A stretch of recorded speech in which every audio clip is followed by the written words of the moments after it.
no koko sika ko e maye Jabana na just on share kwan my idea and the mimi said there mimi jansen beto aba ma obi.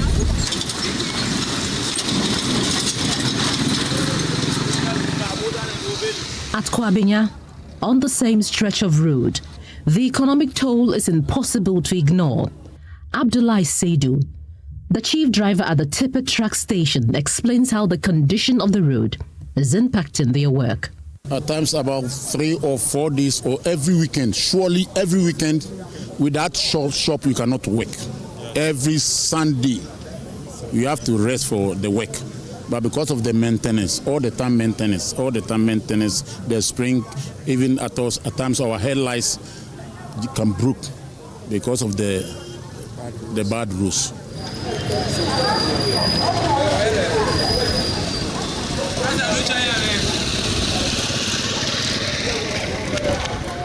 Back at Ashesi, Kasper Ani makes a direct appeal to government. He says the long-neglected Kwabenya-Brekusu-Kitasi Road has created significant challenges not just for the university, but for the entire community, and wants government to complete it. Successive governments have actually promised to do the road, starting from 2011 all the way to today. They will start the project and then they will stop. The project starts and stops. We don't really know what the issues are, what is stopping them. But this time, we want this road to be fixed. I mean, these governments have all done what they could do, but it's not complete. We want the current government to complete it for us.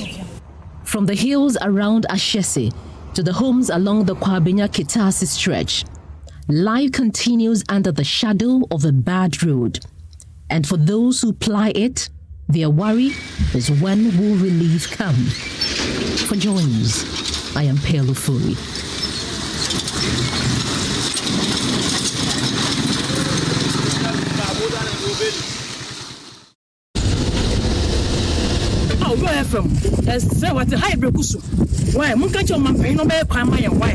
We have respiratory tract infections, both adults and the kids as well. Between 2003 and now, we've lost almost about 105 students. We apply on this road and look at the nature and state of the road.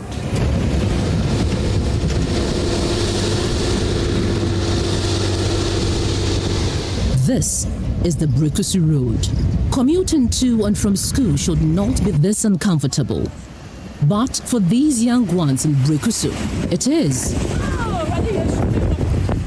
Every day, pupils walk along this untarred stretch, bracing themselves for the next passing vehicle. When a vehicle approaches, they pause and cover their faces, knowing that once it passes, the dust will follow.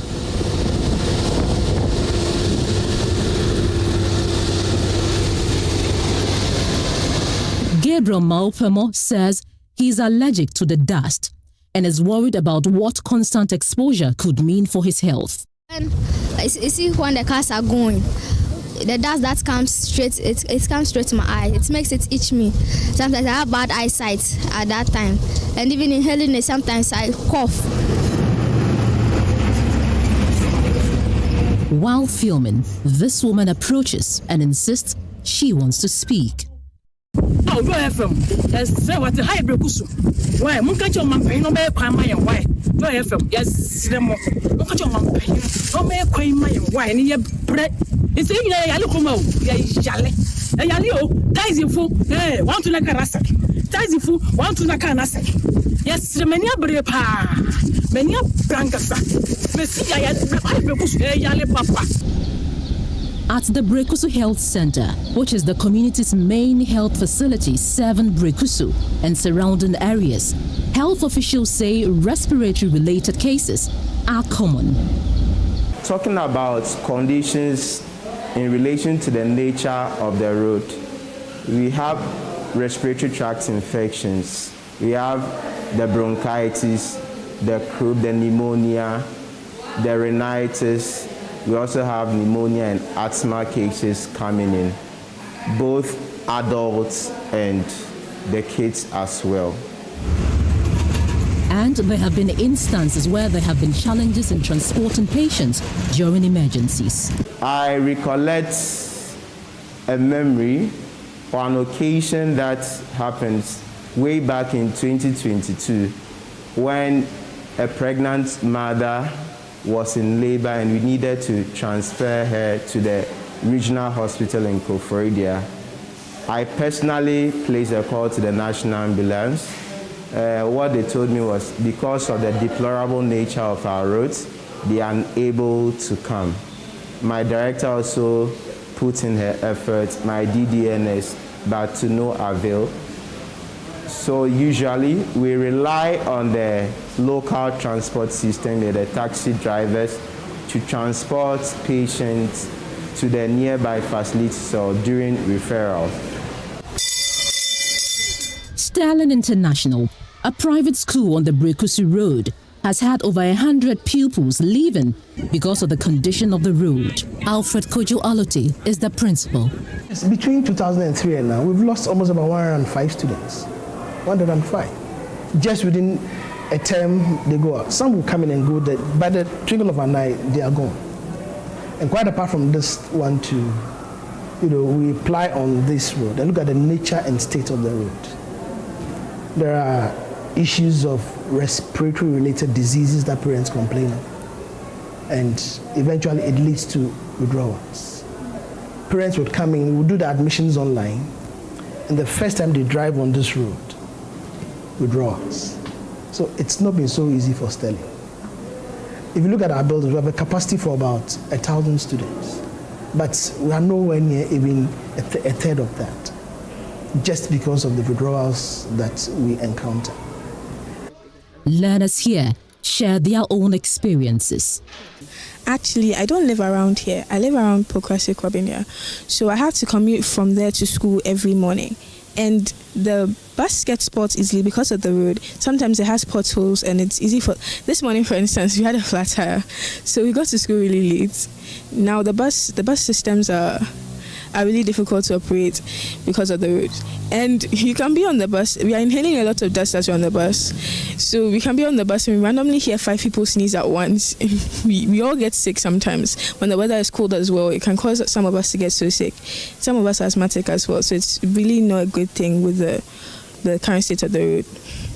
Due to the potholes and the dust, parents are not able to come and visit their children in the school.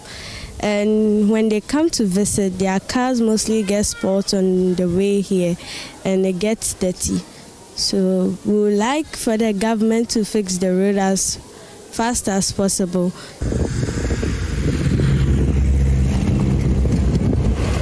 From children covering their faces on their way to school, to a health facility managing rising respiratory cases, to emergency referrals complicated by poor access, the cost of this road is being counted in more ways than one.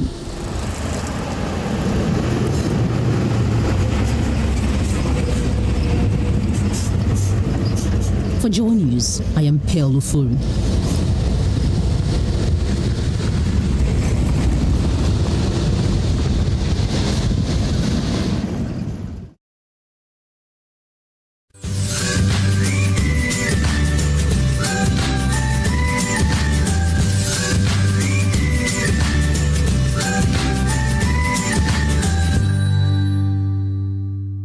Beautiful people, welcome once again to Home Tips with Mira. It's always about home tips, DIYs and home remedies. A lot of people like coconut oil, but some don't because they claim that it has this unpleasant odor when it is left there for a long time. So today I'm going to share with you how to preserve your coconut oil, whether it is the refined coconut oil or the virgin coconut oil. But before we do that, let's look at some interesting things about coconut. Do you like coconut water? Well, I do. I know some people do too. It is so refreshing because it always comes in a packed container. You know, coconut water has a lot of benefits for the body. It may help to regulate blood sugar levels, and it is also good for nursing mothers because it contains calcium and it helps, the baby's development of stronger bones. So if you are a nursing mother, consider taking coconut water. It is also a form of hydrating drink. So if you are worn out after any physical activity, if you are looking for some refreshing drink to take, kindly reach out for coconut and take the water. And one thing about coconut is that once it is cut open, you have to consume the water immediately, because when the water comes in contact with oxygen, it loses some of its flavor and the nutritional content. So once your coconut is cut open, consume the water straight away. This is the dry coconut, and the oil is extracted from the meat of the dry coconut. So it is broken and the meat is taken out and it is processed, and then we get the virgin oil and then the refined coconut oil. Later in an episode, I'll show you how to extract both oils. But today the focus is on how to preserve the coconut oil.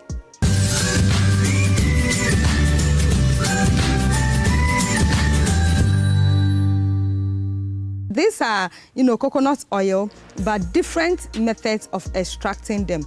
Now let me show you how the virgin coconut oil looks like and the refined coconut oil also looks like. This is the virgin coconut oil, and it looks so plain, it's just like water. This is the refined coconut oil. I'm also going to pour, and then we see the difference.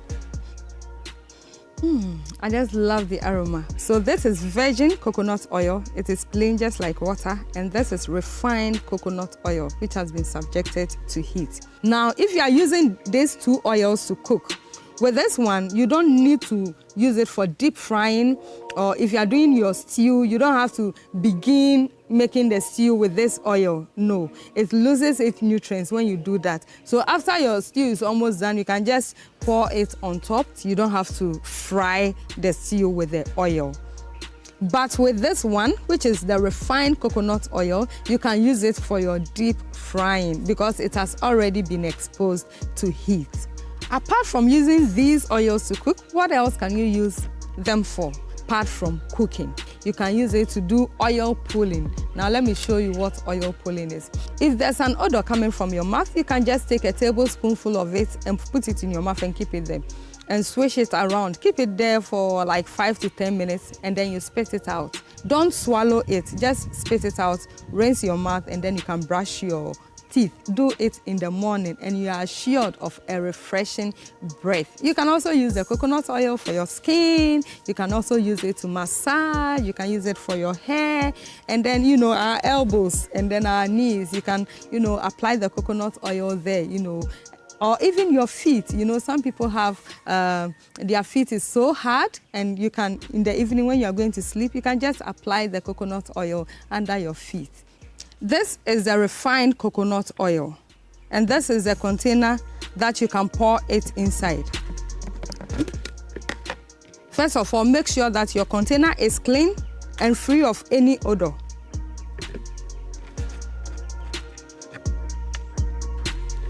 Pour all the oil inside.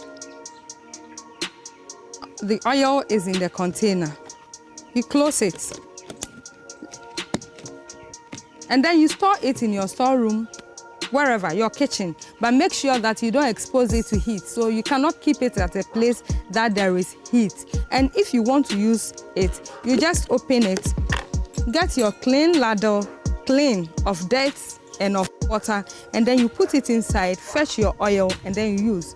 But a note of caution, don't fetch the oil from here on daily basis. No, if you cook using the oil daily, don't do that.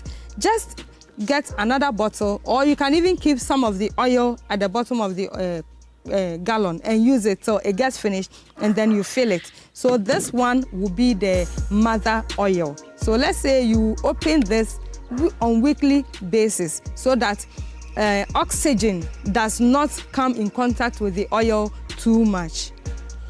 Close it tight. And you keep it in a dark place in your kitchen or storeroom. So this one too, the same process. Pour it into a container like this. I have kept the remaining quantity here, so let's say I'll use this within a week. And please be sure to store the oil in your kitchen or in your storeroom. And also make sure that you don't expose it to too much light and too much heat. It can affect the taste of the oil. With the virgin coconut oil, you can also keep it in your freezer. It will solidify. And when in need of some, just use a clean spoon to scrape some and use. Thank you so much for watching Home Tips with Mira, and I believe you have learned how to preserve your coconut oil. Please, anytime you have coconut oil, go by this process and it can last you a very long time. Please don't forget to watch me on this same channel and also go on my social media handles, Facebook, Home Tips with Mira, YouTube, Home Tips with Mira, and follow me and like and share the video so that others can also learn from it. Now I am done with the episode and I'm going to break my coconut and get my fresh juice to refresh myself.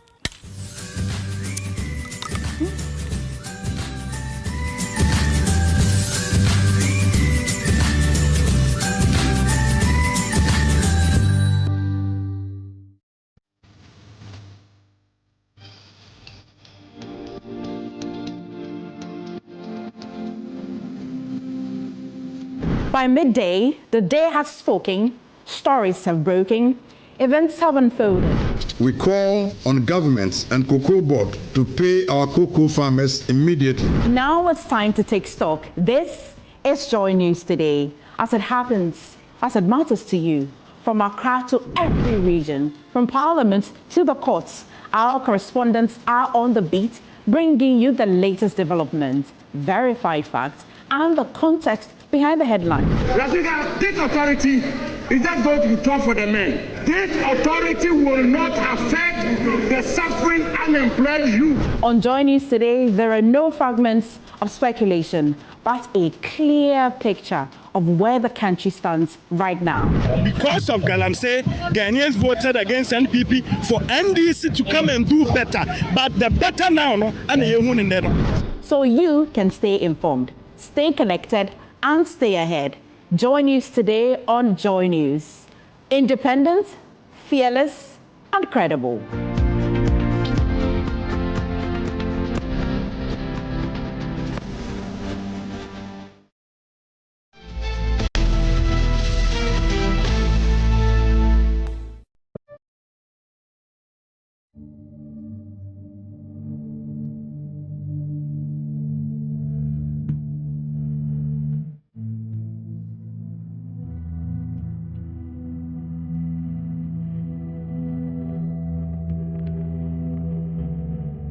This voice speaks a lot of volume to me personally, because I feel like my forefather or my own father was killed here, and it's like a child who didn't meet his father, but you come and you hear that this is where your father was slaughtered, in a sense, or your father was killed.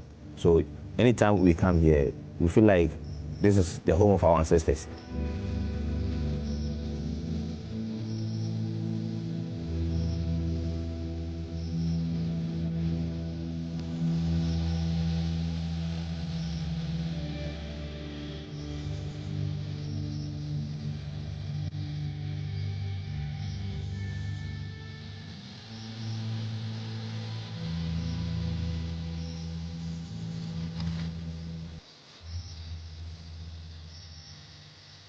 Here was the center where the plot to capture Otumfuo was initiated, and here was the center where he was captured.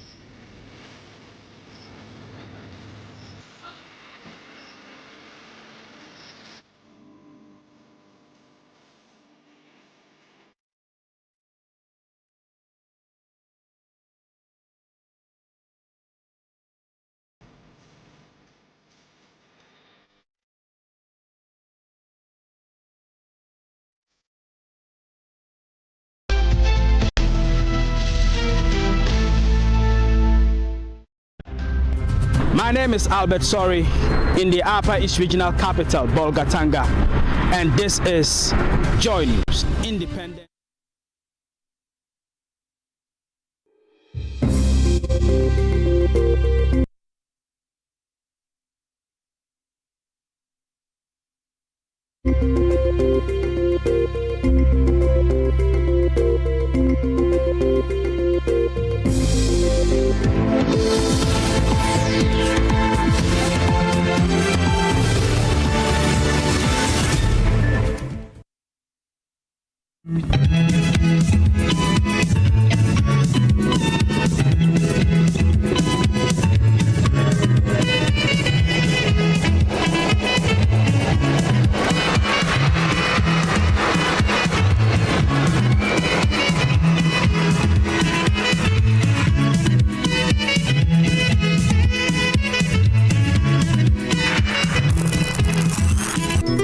MTN. Bank of Africa, as strong as a group, as close as a partner. Where Duraplas goes, water flows. PS Industries has introduced a new roofing system known as ColorLink Plus.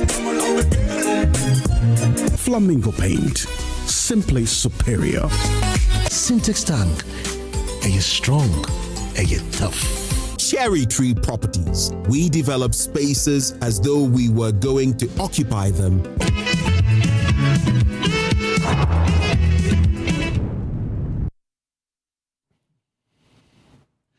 What height of indignity and embarrassingly unacceptable situation to treat the sick needing emergency care on the bare floor and on plastic chairs. And that happens even at the premier hospital, the Kolebu Teaching Hospital. The no-bed syndrome has been taking precious Ghanaian lives. But how long will this continue? This definitely cannot be normalized. The hypocrisy, the ritual vote buying and lip service campaign to ban or keep sole or single source procurements, the rare exception. That's actually what the law is exposed. 81 out of 107 contracts worth over 73 billion cedis, sole source to cronies under this government's Big Push initiative? That's the question. Plus, we ask whether the value for money law, the value for money office, is necessary at all. This is Newsfile. This is your most authoritative news analysis platform. And as you know, here on Newsfile, we put Ghana first. I'm Samson Ladianyanini. We'll be right back.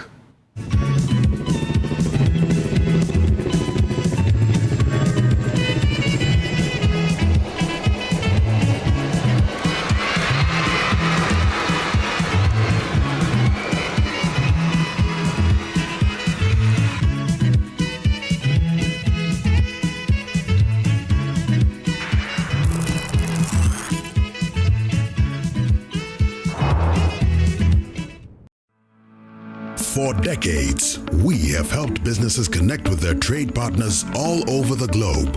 From Ghana to Burkina Faso, Côte d'Ivoire, Benin, Togo, Senegal, China, Morocco, France, Netherlands, and many other countries.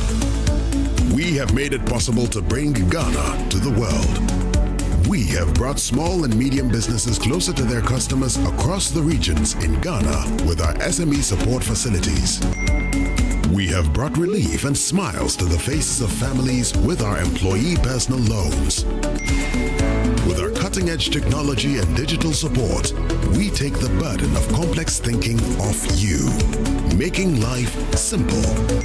That is who we are, as close as a partner. Bank of Africa. We are indeed the African bank with the global reach. Life can be giving it to you like that, and everything around you will be affected big time. Too many uncertainties and fears. But with the right partner like Empo Life Insurance Ghana, you are sorted. Save bam. You get the best healthcare, solid pension trust policies, and the peace of mind to grow your business and focus on what truly matters. Empo Insurance, empowering people.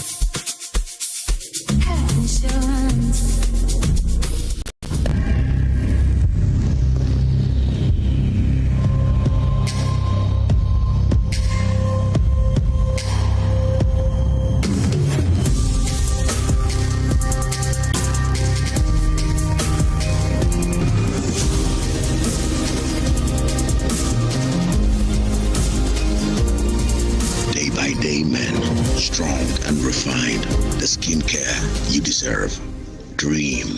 In my line of work, a confident smile is everything. Kel Chaco toothpaste keeps me on top of my game and ensures my smile is always radiant and bright. With the tiring nature of my job, We spend several hours under the scorching sun. To keep our teeth white and our breath fresh all the time, we use none other than Kale Charcoal Toothpaste. Kale Charcoal Toothpaste. You're on a Kessie and in a kit one. Samayo Kendini, who be here, Semecha Sapapadia to Amame Manfo, Kale Charcoal's natural ingredients, and a bomb is several buying, and Maniswing, Nesasu Mama Hotoso, and will beg you. Kale Charcoal Toothpaste. Choose Kale Charcoal Toothpaste for anti-cavity, whiter teeth, and fresher breath all day. Available in 80 gram and 150 gram. Grab yours today. Kale, happy smile. This advert is FDA approved. Another week is here on the greatest of all time show. My name is Giovanni Clip, and tonight we're bringing you talent. Contestant number 1, let's bring Baby Car. Let's bring. He did it for you. Cut. Oh, there is a leakage. Where's the plumber? For quality and durability, insist on Syntex pipes. If you want quality, this be where you belong. Strong, tough, and reliable. Your perfect match to your trusted Syntex pipe. Syntex pipe, it dey carry water, no wahala. Syntex pipe, it dey make water dey flow. Syntex, and you're strong, and you're tough.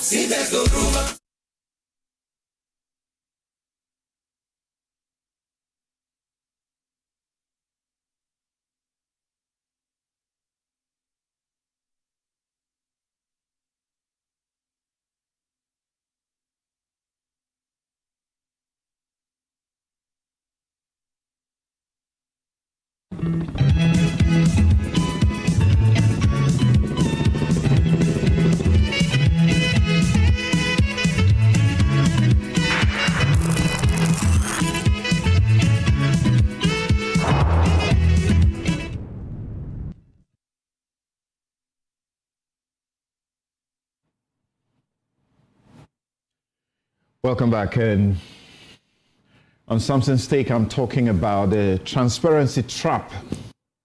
And I want us to look beyond the arrest and the seizures that have been happening as far as the fight against illegal mining is concerned.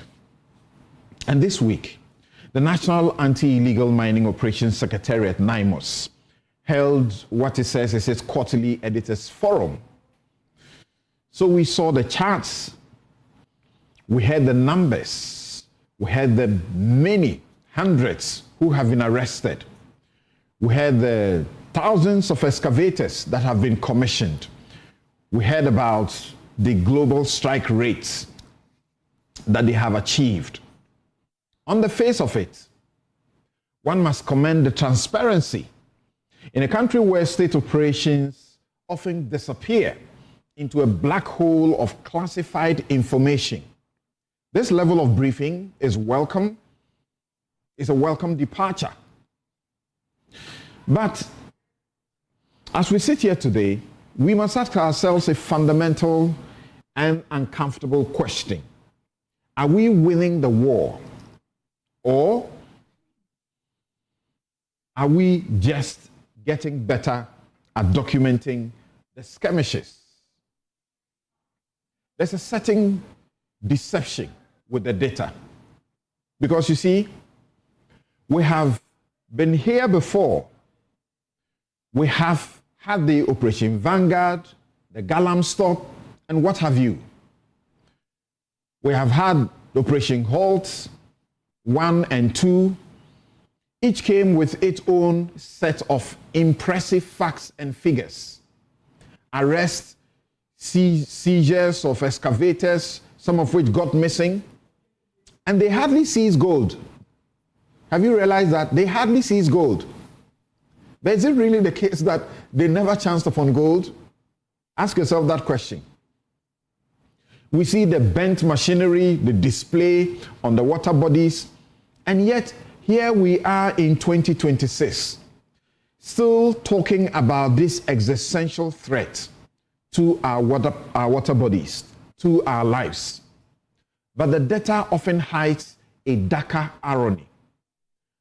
Look back at the Akufo-Addo administration in what was perhaps the boldest and most potent decision ever taken against the menace. There was a total ban on artisanal mining that was imposed for nearly 2 years. The logic would suggest that gold exports from that sector would have flatlined. Instead, the opposite happened. During that period of total ban, the export of artisanal gold from Ghana actually increased exponentially. You remember that? How does a sector under a total ban produce record-breaking exports? The answer is not difficult to fetch. It tells you that the fight on the surface, the burning of champagnes and the chasing of poor laborers, has been a mere smoke screen. While the small fish were being arrested or are being arrested for the cameras, the big fish were and have simply been formalizing their illegality or using the ban or whatever measures we put in place to consolidate their hold on the concessions, the illegal concessions. So, Mr. President, we don't want you to tell us what we already know. President John Mahama, what we want is that beyond informing us that even people within your own party, the NDC, are involved in Galamsey, tell us who they are exactly. Because telling us that some of your members are involved in Galamsey is no news. That NDC functionaries, MPP bigwigs, powerful chiefs, and influential persons are the ones bankrolling this destruction is a fact as old as the hills of Obuasi. Even the Asantehene Otumfuo 82 stood before his own chiefs and told them to their faces that they could not claim that they were unaware of the damage being done. When you campaigned in 2024 and spoke about targeting the kingpins, you were not guessing. You knew exactly who you were dealing with. In your previous presidency, official reports and petitions were moved to your desk. I am aware of some of these. Kokubako has, sat on this platform and spoken about some of these. Investigations done by ANAS and culminated in a situation where NDC bigwigs were the ones that were seizing forest and mining without any sense of responsibility to the environment. They brought those before you, your desk, and you did nothing, practically nothing about them. So today, we don't want you to tell us those stories because you are not getting to know about them today. You have always known. When you say your party people are involved, Mr. President, tell us their names. We know that you are committed to this. If you are committed to it, the patriots and the lives of patriots like Major Maxwell Mahama must not be in vain. Erecting a statue for him should not be enough. Ghanaians are not looking for more PowerPoint presentations from NIMOS. We are not looking for what the seizures are, even though they are good. We are looking for clear, unpolluted rivers. We are looking for the Birim, the Pra, and the Ankobra to run clean. If the turbidity levels are still high, if the kingpins are still hosting party fundraisers, and if the gold is still leaving our shores in suitcases while our forests turn into lunar landscapes, then the facts and figures from This particular, press conference by NIMOS or forum by NIMOS are nothing more than an expensive obituary for our environment. Mr. President, the time for transparency through briefings is over. The time for transparency through prosecutions is what we demand. Don't just tell us they are involved. Show us what you will do to them. Name them. And that's my take. We'll be right back.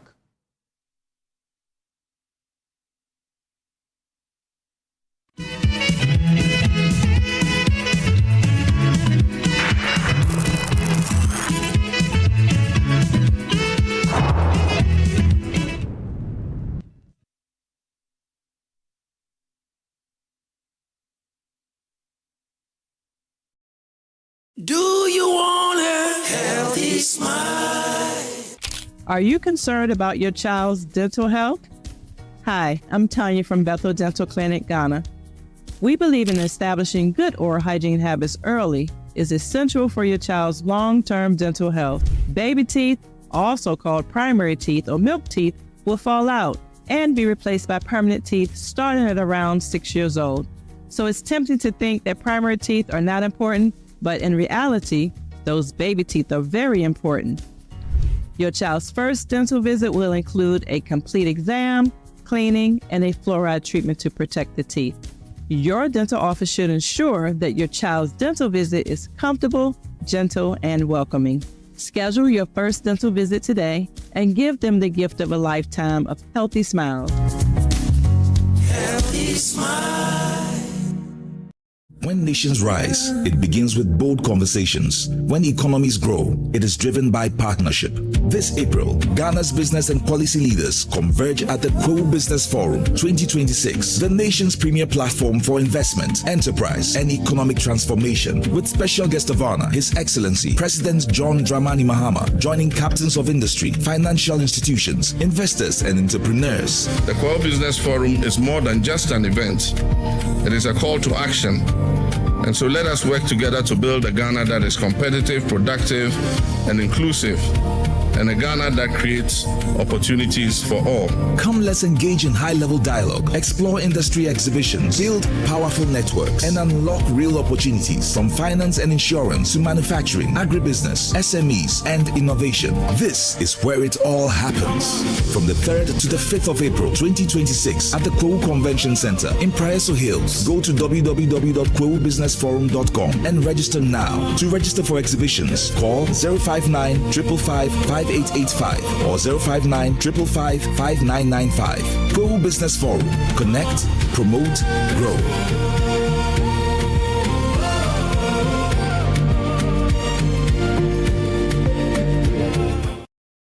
Number 1 from here, 2 and 3 from here, 5 and 6 from here. For now.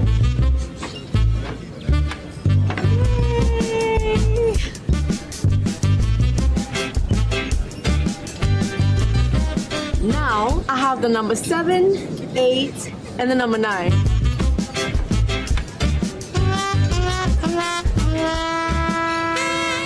You need number 10. Please, I can't eat anymore. I mean, number 10, liver salt. The effective liver salt for the relief of stomach upset, heartburn, hyperacidity, and indigestion. Would you like to try number 11? What? Number 10 liver salt. Refreshing relief fast. Manufactured and distributed by Ernest Chemists Limited. This advert is FDA approved. Welcome to Malcolm, where shopping is a musical experience for all generations. Granny's, let's roll it back. Malcolm got now we here for you. Malcolm's got it all for me. Life made so easy, easy. Lemon squeezy, shopping made easy. Sometimes money day, sometimes some way out of pocket. Malcolm's easy. The price is right. The price is right. The price is nice. The price is nice. Fresh with the vibes, unbeatable. Do the price they fly. Do the price they fly. Your number one stop shop, number 1. Your number one stop shop, Malcolm. Malcolm got now we did for you. Malcolm's got it all for me and you. No matter Whatever the generation you belong to, Malcolm is where Ghana shops. Bring home the experience.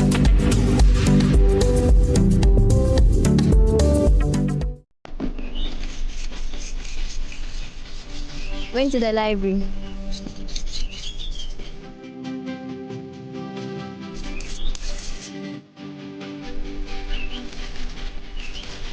Went to the library.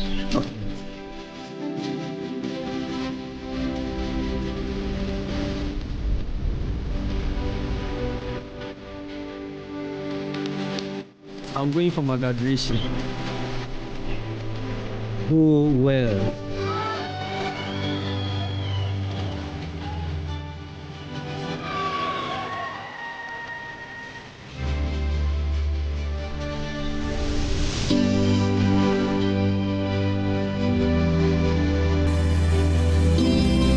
Education changes stories, and being part of these stories is the real passion for us. MTN.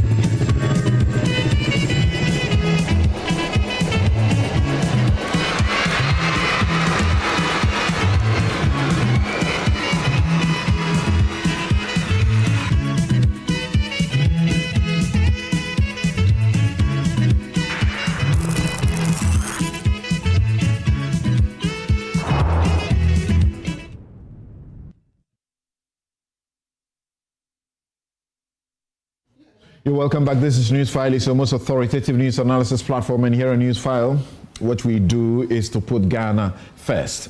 And today we're going to be asking the very important questions and checking out if contracts are being handed to cronies in this government under the guise of sole source. The sole source that there were several promises and reinforced by the president even after he won power that they were going to ban. I've never understood that thing, ban sole source, and that they will make it the rare exception. What does the law say? It's supposed to be the rare exception. So what is this talk about?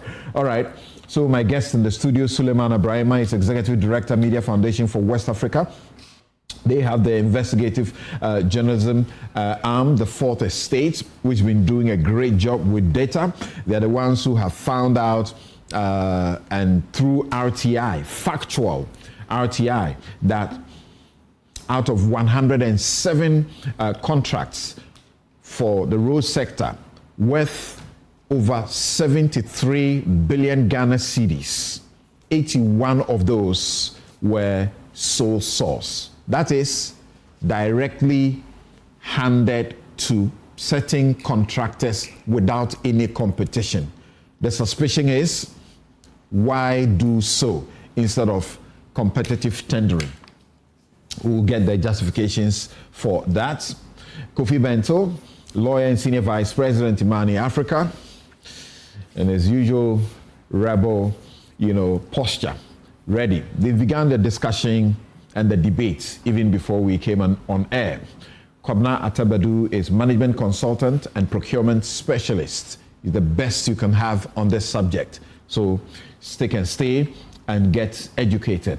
Nana J. Bafwewa, the man who is behind the Soloku, you call it Soloku what? Soloku Festival. Soloku Festival in Abuabo. In Menchia. In Menchia, right. So you are from Oforikrom. Yes, I'm a Oforikrom guy. And so I'm inviting you. Mm-hmm. See, you know what my constituency is made of. A lot of tourism, things that can attract tourists. Right. You know it. Right. And so all that I'm doing is to rejuvenate it. I may not be in government, but the little ideas that you can implement to drive traffic into the constituency, to boost our economy, is what we are doing. Great. Next year, we are adding to it trade fair during the Ghana month.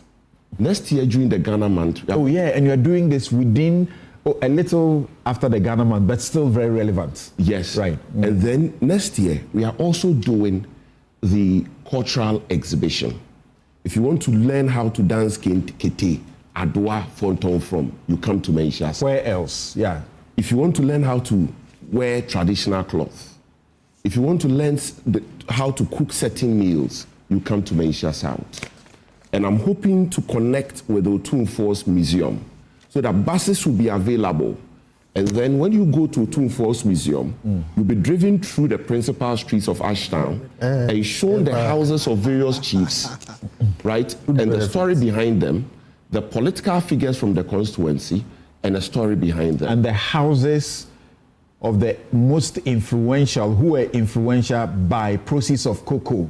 By proceeds of cocoa. Yeah, they are all over that place. Exactly. Ashtown. Exactly. And then very influential political figures. Right. Amadou Baba in Alaba, Victor Usu, right. Krobodu says African Bungalow. Okay. And so lots and lots of. Right, we'll get to talk a little more about this. We are all gathering at Dichemso, where I was born and bred. Right. And we do a health walk. Okay. And the health walk will be interspersed with brass band music. That is why it's called Soloku. I know Dichemso like the back of my palm. Right. Thank you very much. Your minister, please. This one is good for the time. Nana J. Bafo, he's Vice Chair, Subsidiary Legislation Committee of Parliament and Member Constitutional and Legal Affairs Committee of Parliament. Will be joined by Dr. Joseph Bonney, Emergency Medicine Specialist over the no-bed syndrome, the killer no-bed syndrome, which right here in Accra, in the Premier Hospital, the hospital that is rated third best or so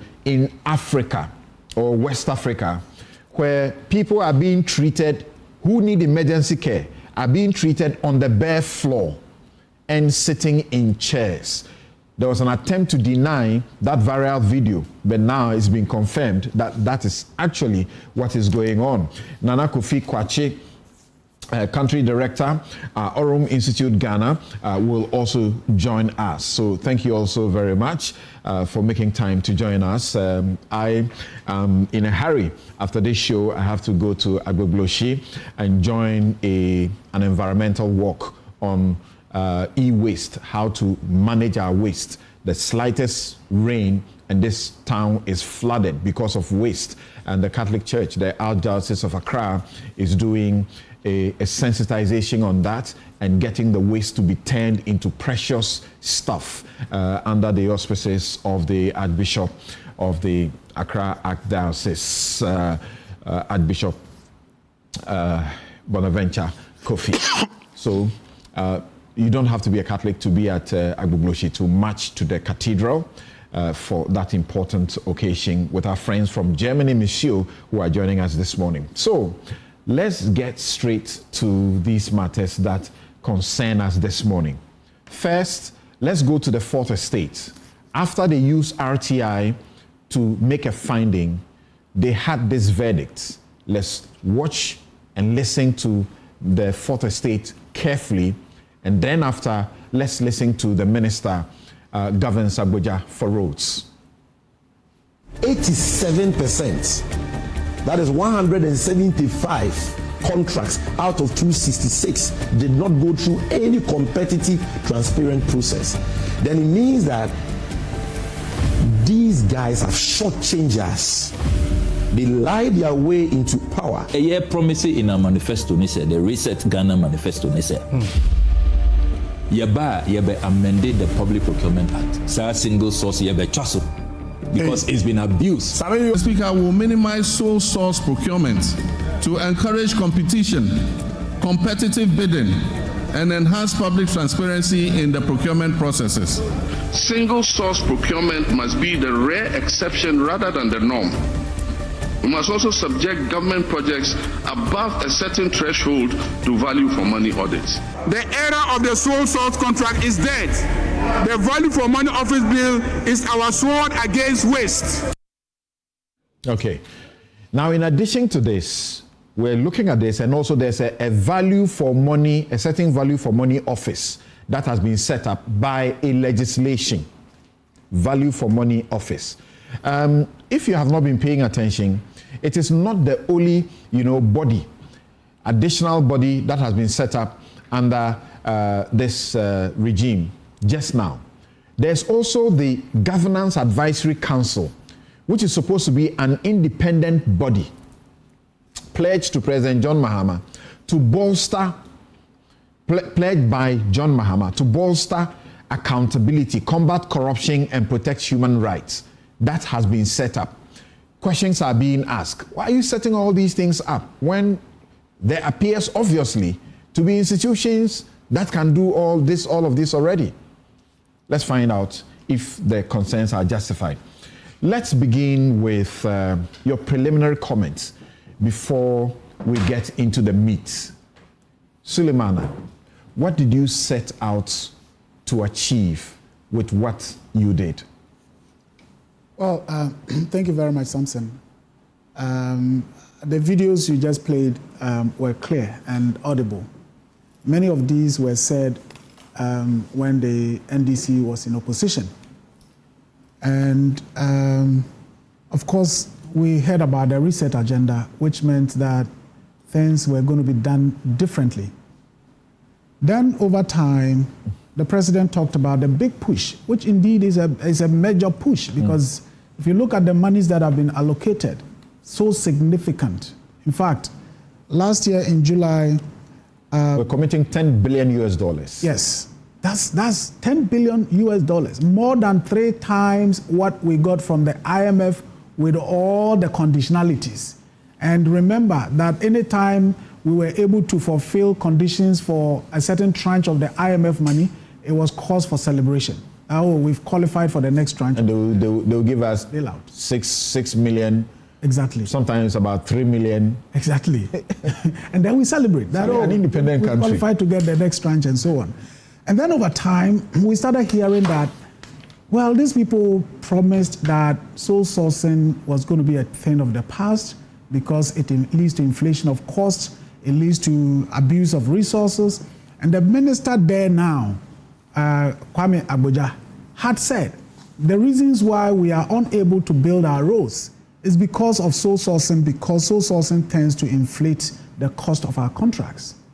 So hearing that the same things are happening, we were quite curious. And as journalists, essentially our weapon in seeking information directly is through the RTI law.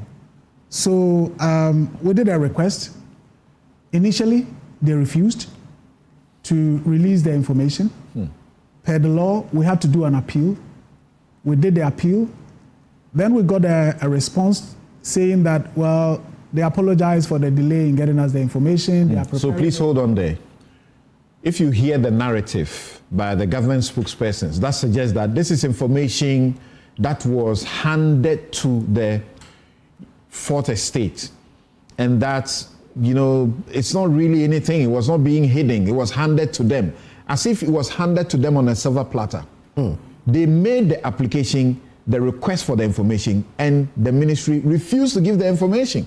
It took an appeal before it was given.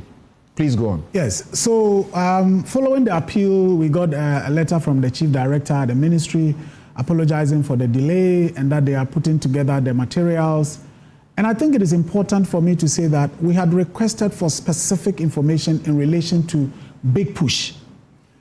And we indicated that we needed information on how many contracts have been signed, the data on the specific names of the projects. So if it is Achimota to Malam Road, we need the project mentioned, who the contractors are, when the contracts were awarded, as in dates, the type of procurement that was used, date of completion, and the contract sum. Now, when the initial request was refused, and refusal here means we were not granted it, we then decided to write individually to the agencies. So here we are talking about Ghana Highway Authority, urban roads, and feeder roads. To say, okay, if the ministry is not giving us, let's try the individual agencies and see if they will give. Subsequently, the Ghana Highway Authority released a data to us, through official communication, and this is their letter, indicating that per the request we made, they are releasing information under the big push to us. Then, following that, the ministry calls us to say that your documents are ready. So come and pick them, hard copy. So colleagues go and pick it. So what the ministry did was basically a compilation of the agencies. So Ghana Highway Authority gave us a list of what they had done under the Ghana Highway Authority. Then the ministry gave us what the Highway Authority gave us, plus contracts under feeder roads and contracts under urban roads. Altogether, what the ministry gave us was 115 contracts. Now, out of the 115, they specifically separated 8 of them as ongoing projects. So today when you hear that, oh, there were ongoing projects that we innovated and so on and so forth, in the data they gave us, they specifically separated 8 of the projects as ongoing projects, leaving a total of 107. Now, in the first place, we had requested because we wanted to know what is the type of procurement that is being used. And they provided all that, name of project, contractor, date of award, type of procurement process that was used, the contract sum, completion date, and so on. So we looked at, their own data, and a copy is here, the 107 contracts, and this document they gave us is titled Big Push Master Project Register. This is from the ministry. Big Push Master Project Register. 115, 8 of them ongoing, and our request was specific. We want what you have signed. So we decided to put aside the 8 that they themselves said were ongoing and focused on the 107. And the 107, we just basically looked at the procurement methods that they said they had used. They themselves said they had used. Right. And 81 of them indicated sole source. In fact, people say, oh, the law says single source, but they themselves even put their sole source. Then 26 were restricted tendering. So it is not our creation. And all these 107 contracts, if you look at the award dates, it starts from August to February 2026, August 2025 to February 2026. So these contracts were awarded in 2025 and 2026, 107 of them. Right. And a total of 81 are sole sourced. The 81, if you do the percentage, it comes to about 76%. And then if you look at the total figure, it's over 73 billion. So we basically put out what they themselves have given us as contracts that they have signed under the Big Push agenda, drawn from their master register. And out of the 107, or the 115 total that you were giving, how many were subjected to competitive tendering? None. None. None. Not even one. That is the major promise in opposition and even in government. Yes. And out of 107, none was subjected to competitive tendering. Absolutely none. What is the purpose of your, project on this sole source issues? So it's essentially about accountability. We are told, in fact, Sami Gyamfi in 2024 said categorically that one angle that the MPP is using to steal from the country today is what is called sole sourcing. Then he goes on to explain what sole sourcing is. We believed him then. And so we believe that what is happening now cannot be right.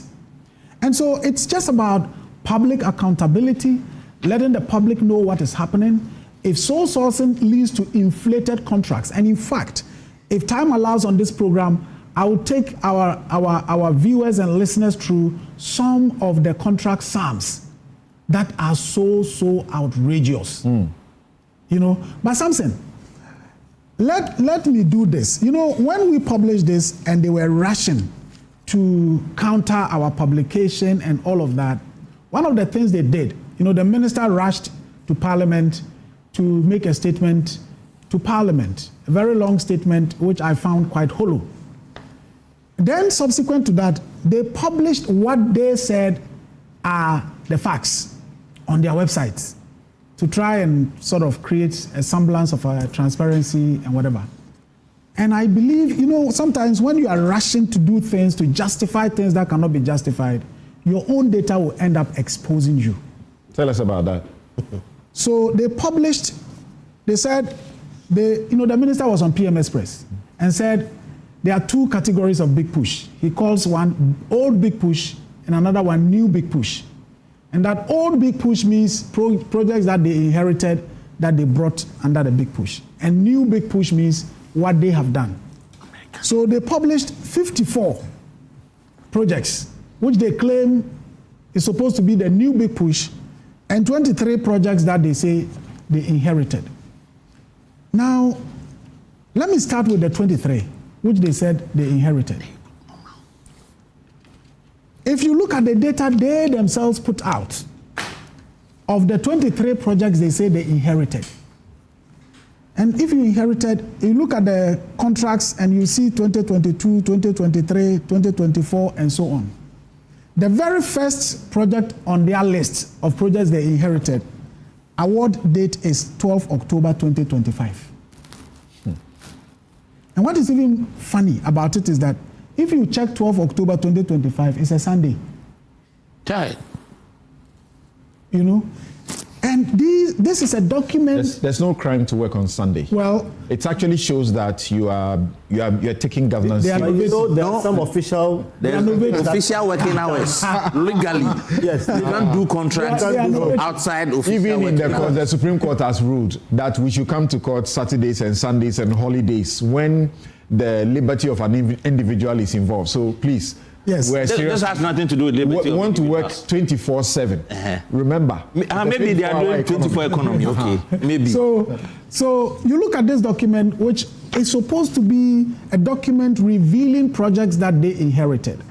Now, as I said, the first item indicates that the project was awarded on 12 October 2025. That is not the only one. You go in and you would see several of them awarded in 2025. How do you publish a document saying that this is a list of inherited projects and your date of award 2025? This is supposed to be your preliminary comment. I'll come back. Yes. Okay. I'll come back to you.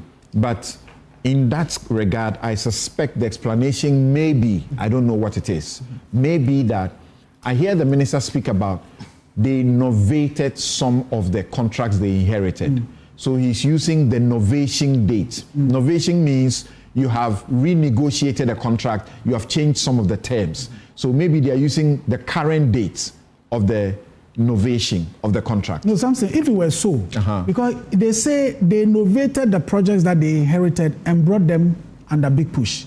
But if it were so, then all these 23, the date of award must be the same. The date of novation. The date of novation, 2025. But see, item 2 is 25th October 2022, award date. The next one is 2022, award date. Oh, okay. The next speaks to award, not novation. Okay. Not novation. Okay. Exactly. The novation did override the award. Award. All right. Yes. All right.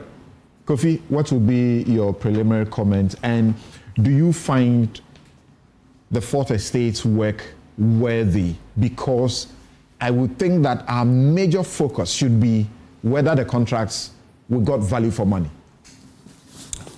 Salamen shows. You know what that means?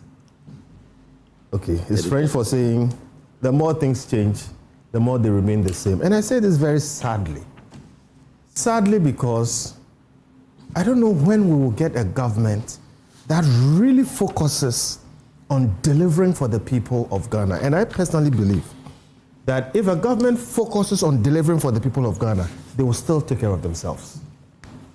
But you have a situation where it's always excuse, and the energy is in schemes to loot. A government has dedicated over 100 billion Ghana cedis to build your roads and other infrastructure. What commitments do you... If this government is even able, just 100 billion, to spend up to 60 billion, if they do the Kumasi Road, they finish half of the big push, they will win another election. But I can tell you here, by the time we finish, we'll come back and we'll be talking about corruption. All right? And this is what Fourth Exchange is showing us. Look, when you track the dates, these were happening within the first month of the government taking office. You realize that? They are just about past a year. These cookings were happening within the first month of taking office. You mean the first year? You see, when they took office, before 12 months, within the first month, within the first 6 months, things were being cooked. And you had series of sole sourcing all going on. And you know, you see a certain energy. And the energy is towards what is happening. Look, God bless Suleimana and institutions like Fourth Estate. Without Fourth Estate, so much will go wrong.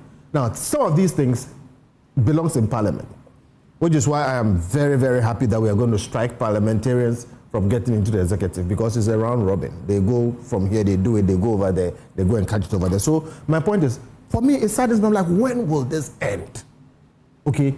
And by the way, we'll go through this more, but I think we have gotten to the point where we have to get a consensus as a nation that sole sourcing must be abolished entirely. Oh.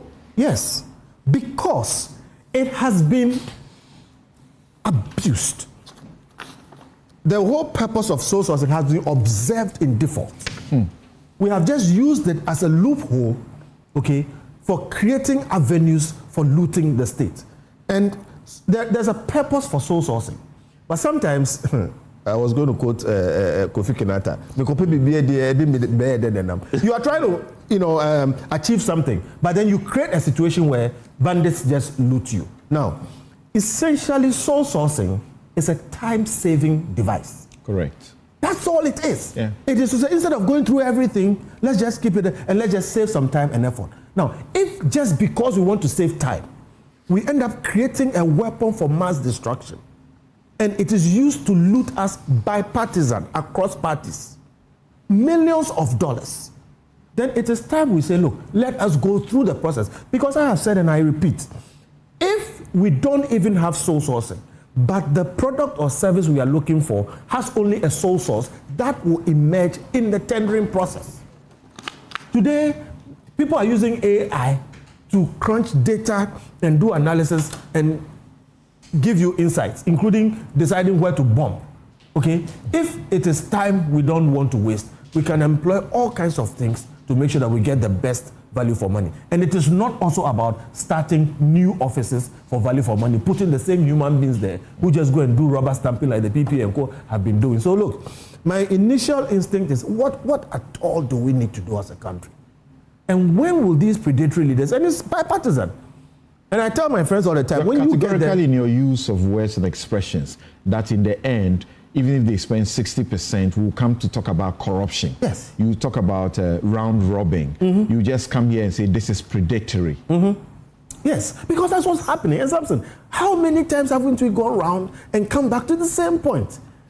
And when these things happen, we just end up passing a new law, set up a commission, and create a new body. And we have series of them. Now there are so many layers, and it can't. As far as you are concerned, Justice Doche, Maolom Doche, was absolutely right when, in the Wyoming line of cases, he said it is as if a brigade had been set up to create loot and share. Yes. This is like fundamental what has been going on. Yes. He was very prophetic. Yes. And you see, when he said it, it was big news. You know what? Since he said it, it has become very obvious that some people's whole purpose in government is this. Yeah. Seriously. Some people's whole purpose in government is to go in there, look for loopholes, annex themselves to our tax funds, create loot, and share with their friends. And in the specific case of Wyoming, which was 51 million cedis, okay, subsequent to that, bipartisan, we have seen multiples of that in the same create, loot, and share by the same political class. And we have increased the number of institutions supposed to catch some of these things. So me right now, I'm like, look, really, what do we do? And I think, much as yes, we should hold our politicians, even blame them. Do what we need to do. We have to do some soul searching because they come from amongst us. Right. They come from amongst us. I'll return to you. And again, Komna, I would like you to spend time to explain a few things to us. The sole source, single source. People like Professor Jampo want us to make the distinction nicely, even though from president after president, they all keep saying sole source. And what Mahama has said, what the NDC has said, the MPP didn't say it differently. But now we're being told by Governor Agboja that the ministry that he has come to meet since 2017 to 2024, almost all contracts were sole sourced. And yet they preached against sole source. Let me take Nana's preliminary comments. The conditions for sole source, according to the law that we have passed, that Akufo led us to pass, that we're all excited about, that it will, help us to fight against corruption, that only one supplier may be available for a particular product because of technical reasons, including patent, copyright, or exclusive rights. So we do a sole source for that. That in emergency situations, there are times when the urgent needs arising from natural disaster, accidents, or unforeseen, certain circumstances, competitive tendering would cause unacceptable delays. So we resort to sole source. Compatibility requirement. When you are doing an additional, supplies, and it must be compatible with existing equipment and technologies or service, so on, then you use sole source. When there's national security or public interest issues, procurement that relates to national defense, security, overriding public interest, and so on. These are so clear. And it looks like it is so obvious that they must not be in the preponderance, scheme. So why? Why can't we overcome it? It's the same question that has been on my mind the whole of this week. That what is in sole sourcing that we cannot make it the exception, but elevate it to the norm? I've been really pondering about it. But in pondering over it, I got very curious that look, in the year, at least for the last 4 electoral cycles, one of the biggest issues on the front burner was the issue of public procurement and its impact on the economy. The fact that it has been a recipe for corruption. It has been big. Between 2014, 2015, it was big on the front burner. If you recall, in fact, the predecessor to IEA, it was so big to the predecessor to IEA that when Honorable Haruna Idrusu took over as the Minister for Labor, he said that, look, let's pass a regulation, let's pass a law to regulate IEA so that some of the corrupt practices that have taken place there will become a thing of the past. And so it has always been on the front burner. In fact, in the year 2016 alone, the then President Mahama government, the NDC government, which was led by President Mahama, did over 90% of the contracts by sole sourcing. In 2016 alone, it did over 90% of the contracts by sole sourcing. Accordingly, when the president had to lose elections based on trumpeted accusations of corruption through sole sourcing, and he had come back on a campaign of reset, most of us would think that, look, he has had a road to Damascus moment, especially since he was also campaigning based on sole sourcing. Most of us thought that, look, having sat back, right, and remembered, having sat back and reflected that this is one of the reasons why I lost elections. I admit it was wrong. I admit it was inappropriate. I admit it was a major source of perception by the public of corruption. Therefore, I am coming to reset the system to the extent that even in the NDC's manifesto, right? In the NDC's manifesto, in the NDC's manifesto, they promised to ban or abolish sole sourcing. They promised in their manifesto to abolish sole sourcing, right? To the extent that in the president's inaugural State of the Nation's address, he repeated his commitment to abolish sole sourcing. That, for me, was the clearest indication of his commitment towards a reformed public procurement. In fact, the president was not alone in this. This morning, we've shown a plethora of commitments which were previously made by very senior figures in this government. Indeed, there was a press conference by the road minister, at which press conference the allegations of sole sourcing being the order of the day and the fact that it was a major source of corruption was made by the current road minister. In fact, at that press conference, he was supported by his deputy. And so when you have had a president, his road minister, his deputy road minister, right, given an abundant commitment to the public that this thing is wrong. Look, they were not making the commitment, right, merely because they were in opposition. Because you see, don't forget, they had been in government before. That's right.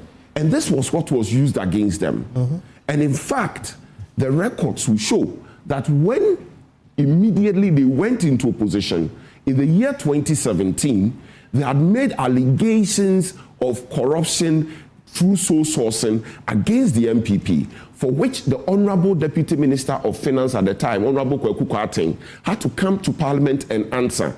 And you see, very fashionable or characteristic of us, that, trying to do equalization, that look, we are doing sole sourcing, but ours is better than yours. You see, because Honorable Akufo-Addo said at the time that in the year 2017, the MPP had only done 56%, whereas the NDC had done over 90% of sole sourcing. And so, in my view, when you put all these facts together, and that serves as a foundation, and somebody tells you that I am coming to do a reset, you have no cause, you have no reason not to trust the person. Now the person comes to Parliament and tells you that I am taking steps to abolish sole sourcing. Right? But Samson, you know something which is very curious? There is an observed trend, not just of contradiction, right? Of promises made in government, promises made in opposition, and actions in government. There is even an inherent contradiction in the current government in terms of what they say and what they do whilst they are even in government. That is where it is even worrisome.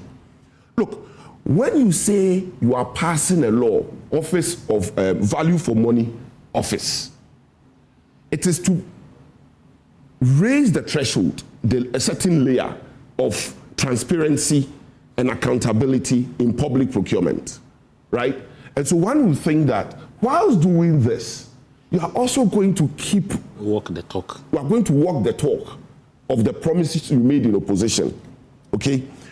Then there's also the commitment authorization law, right? So it tells you that, look, they want more meat in the soup, so that the soup will taste better. So it's not just the Public Procurement Authority Act, it is also the Value for Money law, and then commitment authorization law. Then on the back of all this, you are still doing sole sourcing. So there is an inherent contradiction in before the passage of all these, or some of them already existing. Look, the president appears before Parliament and tells you and the whole nation and the world that you are going to pass a law to ban. He used the word ban, sole sourcing, and then subsequently said sole sourcing will only be in rare, exceptional situations, rare. So that is where the inherent contradiction even in government is. So there's contradiction in what they said in opposition and what they are doing in government. And then even in government, there is inherent contradiction in their actions and what they are doing and what they say. Look, again, another contradiction. Immediately after the inaugural address by the president, and in fact, the budget, the finance minister brings a bill to parliament to amend the Public Procurement Act. And that did not take care of all the things the president had committed to. Do you know why he didn't do that? Look, for me, it raises a lot of questions. One of them is that they really meant what they were saying. Is it a question of not being prepared for government? Because it looks like they were not even familiar with the Public Procurement Act. Because if you were familiar with it, you will know that sole sourcing is an exception. Assuming it's a mistake. Rather than the norm. Maybe it's a plan. Let me read something Mr. Osafo-Maafo said in the year 2003 when he presented the Public Procurement Bill, the second reading. There's something that he said that is instructive, which will guide us in our discussion. And it's because, look, we are losing a lot of resources through procurement. And I'll wrap my initial comment. You do that quickly, so I go to Akufo-Addo. Now, this is what he said. Mr. Speaker, developing countries have a problem. The problem is that depending on the level of your development, as much as 45 to 70% of your resources are utilized for procurement of works, services, and equipment. This procurement takes place at all levels, at the district, at the regional, and at the national level. To carry out this exercise in an uncoordinated, unharmonized, and unregulated manner will result in misuse of resources. This was the reason why the Public Procurement Act was brought. And it brought different layers of methods for procurement and said that one of them is an exception, but now it's been elevated to the norm. We should all be asking ourselves, what is in sole sourcing or single sourcing that is so attractive? The NDC gave us the answer in opposition. Thank you very much. The conclusion question is that, are they doing single sourcing for the very reasons or the very things they complained of? Exactly. Right. Thank you very much. And you know, the latest amendment to the Procurement Act, as the MP just referred to, which came into force just in February, that amendment requires that all government-funded procurement must have written authorizations from the Minister for Finance before they can proceed. So this is yet another layer to check the spending.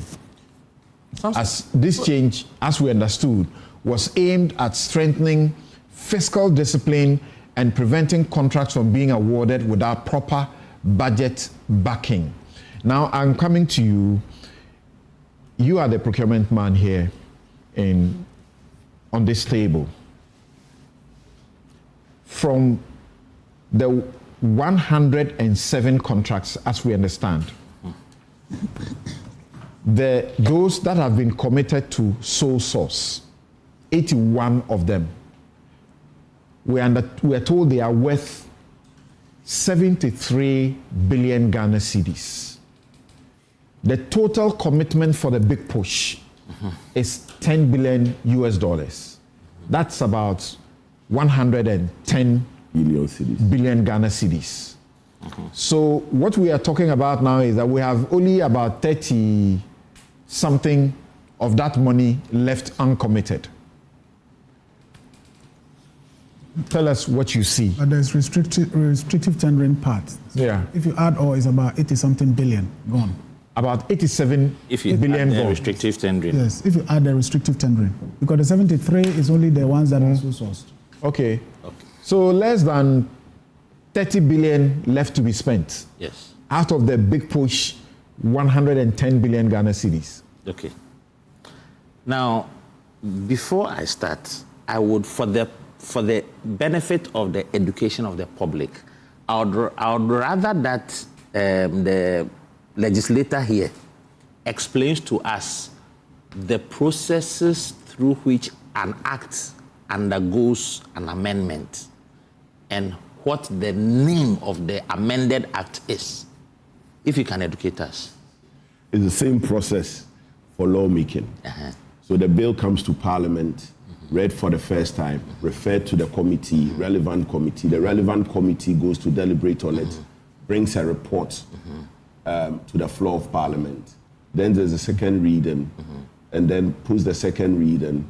You do the clause by clause review, and then the third reading, and it's passed. Okay. And the amendment would carry the same name. Right. So it's like Public Procurement Act as amended by, or Public Procurement Act amendment, Public Procurement Amendment Act. That is what I'm coming to. And that is why I took us down that route. When we amended Act 663 the first time, the amendment was called the Public Procurement Act, into brackets, Amendment Act 914. So it took its own identity. Now, what was amended this year? What is its identity? It's an amendment. So the act, what? You can amend as many times as possible. But each time you amend it, you see, if you don't give it that identity, like 914, anytime I talk about it, I'm referring to that one. So let's not focus on that. How do we recognize that one? You see, because if you mentioned the fact that this year we've had this commitment authorization law. Yeah. Surprisingly, that law sits under Ministry of Finance. The Public Financial Management Act sits under Ministry of Finance.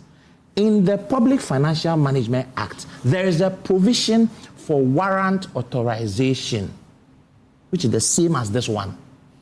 So is it that they really know? All under Ministry of Finance. All under Ministry of Finance. And others. So Number two. This recent amendment, So it's Act which came 139. The recent the amendment. Yes, it's Act 1. So this amendment, which came into effect in February, what you are saying is that it's needless. Yes. Because we have a provision in the Public Financial Management which Act, takes care of this. which takes care of warrant authorization. Under one person. So you can't spend money without warrant authorization. So what he was talking about, sometimes I go to my academic side. It's called policy incongruence. Where you are doing something, but what you are saying is the contrary of what you are doing. And it's a consistent behavior in our body politic. True. All the governments, the two parties have been doing it. And what it does is it creates a dissonance in our minds because we don't know what to believe and we are confused as a people. Let me respond to Kofi Bentil as well. Kofi, I agree with you. And it pains me as a professional that I have to agree that we may have to cancel single sourcing from our law. How was it paying you? No, the reason being that as a professional, I need it because I have genuine instances where because it is a method. That, you know, it is almost impossible. Not to save time. It is almost impossible to argue that you cancel single source. It is not in. If something gives itself overwhelmingly to abuse, Kofi, what you do is put it aside. It's a Kofi, but you know that. Kofi, but you know that. Let me chip this. Yes. You know that if you say we should abolish sole sourcing, then we may as well also abolish the Public Procurement Authority, because when you look at the law, there's a procedure for sole sourcing, and the ultimate approver is the Public Procurement Authority. Hold on, this is. Wait, I'm coming. I'm coming. If you say that if there is sole sourcing without prior PPA approval, you have to go for a ratification. And Atabedu will explain to you, the ratification is a whole gamut of procedure. And so if all these things can happen under the nose of the PPA, then PPA itself needs serious reform. Yes, but that is where I will land. So let me land there. That is where I will land. That is where I will land. That And you see, the problem of this country has never been that we don't have laws. Correct. The problem is of this country has been that the people who are being paid to do a job are failing to do their job, and we are not punishing anybody. At the PPA, everywhere there was a head of the PPA. Yes. Whose job was to make sure things are straightened. And he created a talent discovery company and was diverting the contracts to his company and piling his bank with money. When he was caught, both Shraj and Amidu, Martin Amidu, found that there were lodgements in his accounts which could never be explained from his original account holding, the money in his accounts. That money was frozen. Guess what? Through whatever it is, he's managed to take all his money out, and we are still chasing him in court after he has taken all the money out. But again, it comes back to... So there's no punishment. The only punishment he suffered was... We have laws that could have prevented him... President Akufo-Addo dismissed him. That's all. We have laws that could have prevented him from even getting access to the money. What happens to those ones? So please, because you mentioned me, see, in strategy is basic. In times of chaos and complexity, you simplify. So if you have all these things put there, and consistently it is being observed in breach, you take it out, simplify, we move on. When we get to the point where we can handle it, we come back. So please, if you agree with me, just agree with me. Let's move on, because we clearly... So let's come back to where Samson wants me to start from. There is nothing like sole sourcing in our law. If you go to the interpretations where the definitions are, it is not there. As professionals, we know the terminologies we use and what it means. Procurement is not the same as purchasing. Strategic sourcing is not the same as purchasing, but we use them interchangeably sometimes. Sole sourcing applies to a situation where there is only one person who can give it to you, proprietary material. That is the reason why I'm telling Kofi that I need it. I'll give you an example. Yeah. During COVID, Ministry of Communications decided to implement systems that would allow government machinery to operate remotely.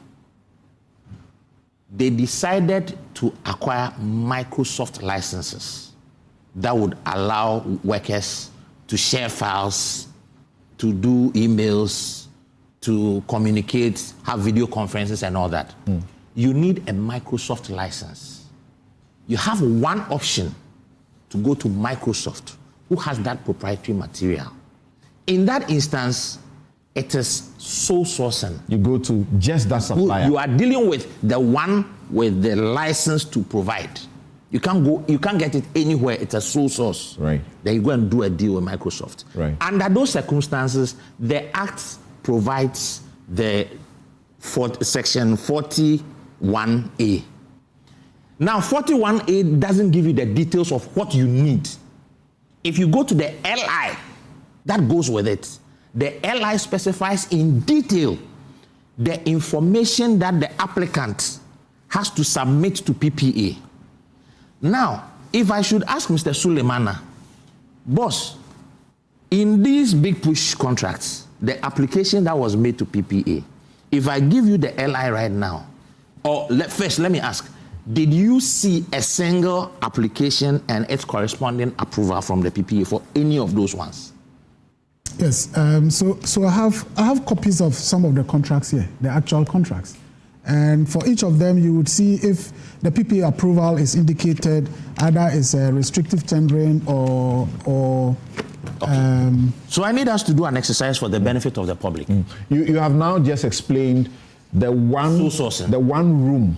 Yes. Where sole sourcing occurs. There is only one supplier for technical reasons. Yes. Particularly because of patents, copyrights, or what you call propriety reasons. So there's an important point there. Maybe let me please make it. The point I keep making is this: based on what you're saying, if you want a solution to allow people to work remotely, one, it is not only Microsoft that gives that solution.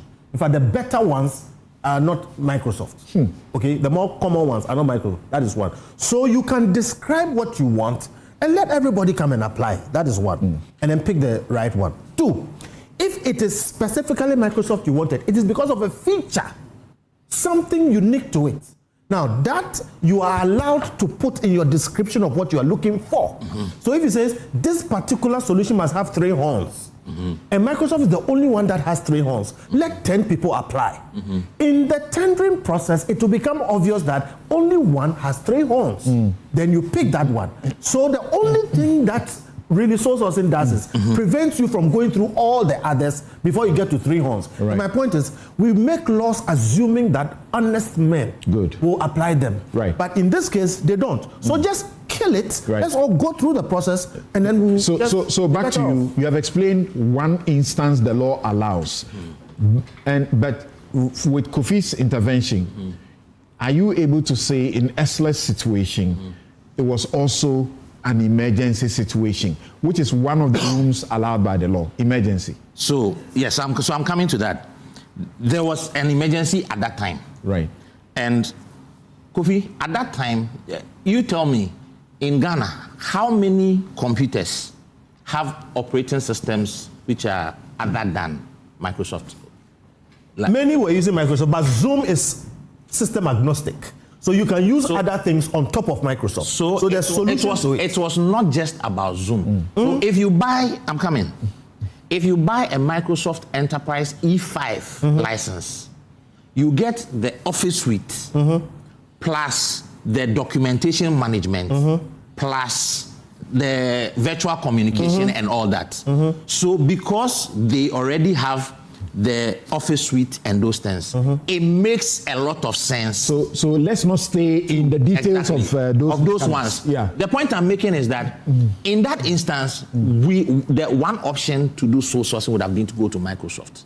But as soon as you made the decision not to go to Microsoft, it removes the need for sole sourcing. Yes. Because Microsoft has partners. And in this market, there are many partners. And so to get value, you immediately engender competition. So we could have actually done a competitive bidding process. Exactly. And gotten people. That's what I'm saying. That so cases of a sole supplier, emergency situation, explain the other ones, compatibility, national security. Okay, so then I have to go to the provisions. Now, the B of 41 is the agency, where issues of urgent nature crop up. And then you, by virtue of the agency, you seek approval. Example. But there is, there is a caveat which we always ignore. It says, except for dilatory conduct. Correct. And dilatory conduct is typically what we call shehain. You can't sleep on the job for the thing to become an emergency and suddenly scream that it is urgent. Right. So if I hear the minister say that, oh, there are roads from the previous government that were not paid for, which have suddenly become urgent, so we have to do this. That is dilatory conduct. And on that basis only, the PPA should not have authorized it. 9 years. The PPA should not have authorized it. Okay. Again, as procurement persons, we know by our training what constitutes emergency or urgency. Number one, it should be something that is going to lead to a disruption of continuity of business. Number two, it should be something that is going to lead to the loss of lives. Number three, it should be something that is going to lead to an environmental hazard. If it is not any of this, it is not an emergency. Okay. So all of these don't qualify. So that is why I asked him. Or is as a result of a natural disaster? The natural disaster comes to the next one, C. Okay. The natural disaster is the C, and I'll read that one. You're still here on Newsfile. This is your most authoritative news analysis platform, and here on Ghana, we put Ghana first. Here on Newsfile, we put Ghana first, and that's exactly what we're delivering for you with my guests who are in the studio, and now Akufo-Addo, a foremost procurement expert, trying to explain to us the circumstances allowed by the law for sole source, which is what President Mahama speaks about, rare situations, and yet for a long time now, rare has become the default. Yes. Now, the C of 41 says that where owing to a catastrophic event, there is an urgent need for goods, works, and technical works, making it impractical. Now, catastrophic event is natural. So there's been a disaster, like we normally do every, I think, twice a year. We have the floods in the north, and then NADMO will have to step in. Now, at that point, if NADMO needs mattresses and they don't have mattresses, they need to procure mattresses immediately. It has to do with saving lives. Right. So they can get an approval under under C to buy mattresses and buy tents and buy food. That is where this applies. Instructively, the World Bank has guidelines and toolkits for when situations like this go. They call it FCCE. Fragile, catastrophic, something else. I have it here. So even under those FCCE, the World Bank doesn't say that you should go and call one person and hand the contract over to the person. There's a process in that document they have prepared. And I can give you the document after we finish the program. So under no circumstance should any of these contracts have passed PPA's approval as single source. Now let me come to what single source is.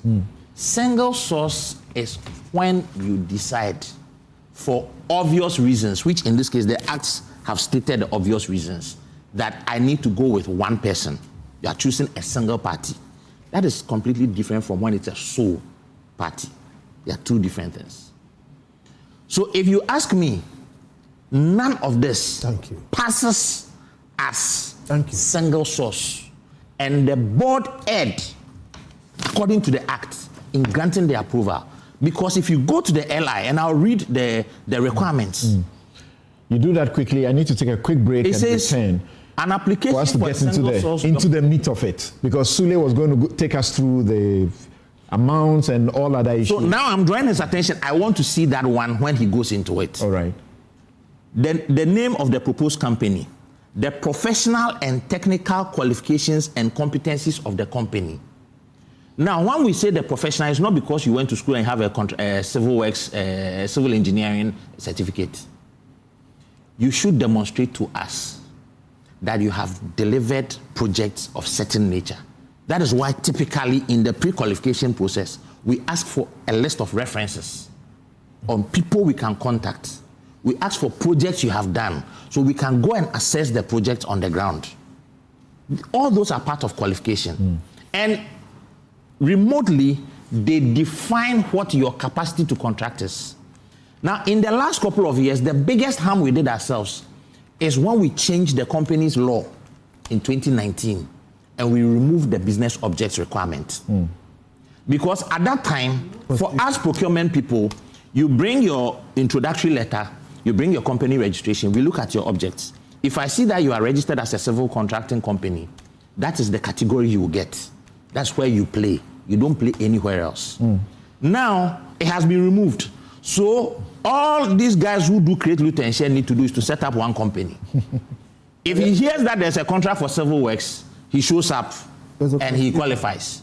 The next minute they are doing sanitation, he shows up, the same company. The next time they are doing medical equipment, he shows up at Ministry of Health. So you can see that the environment and the ecosystem has been created to facilitate the create, loot, and share. And that's the problem we have. So one more question, then I take a break and return.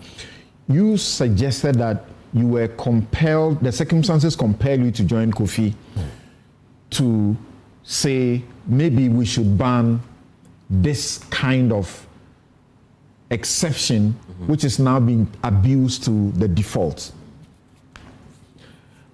I mentioned to you that I was speaking to Professor Jampo. He was giving me a situation. I've sat as a lawyer on a tender entity before. And he was telling me two situations. I want you to tell me why you think under these kind of circumstances, it is prudent to ever think that we can do away with sole or single source. Somebody brought a bid. And normally you pick the lowest, lowest evaluated. So the one who brings the least price, that is all other factors considered. Yes. When you bring the least price, we pick you. If we want to buy, say, diaries, and we say bid, those of you who bid, the one who gave the least price automatically gets it once they qualify for all the other compliances. So there's a situation where they want, say, pens. It's not pen, but it's an expensive thing they wanted. And then the least quoted price. They found later that the least in the market, those who are known to sell that kind of thing actually have a lower price, a price lower than the least. Where they were going to save almost about, 200,000 or so. So he found himself confronted with that. I said, what should I do with this situation? There was one other situation where almost like the same thing.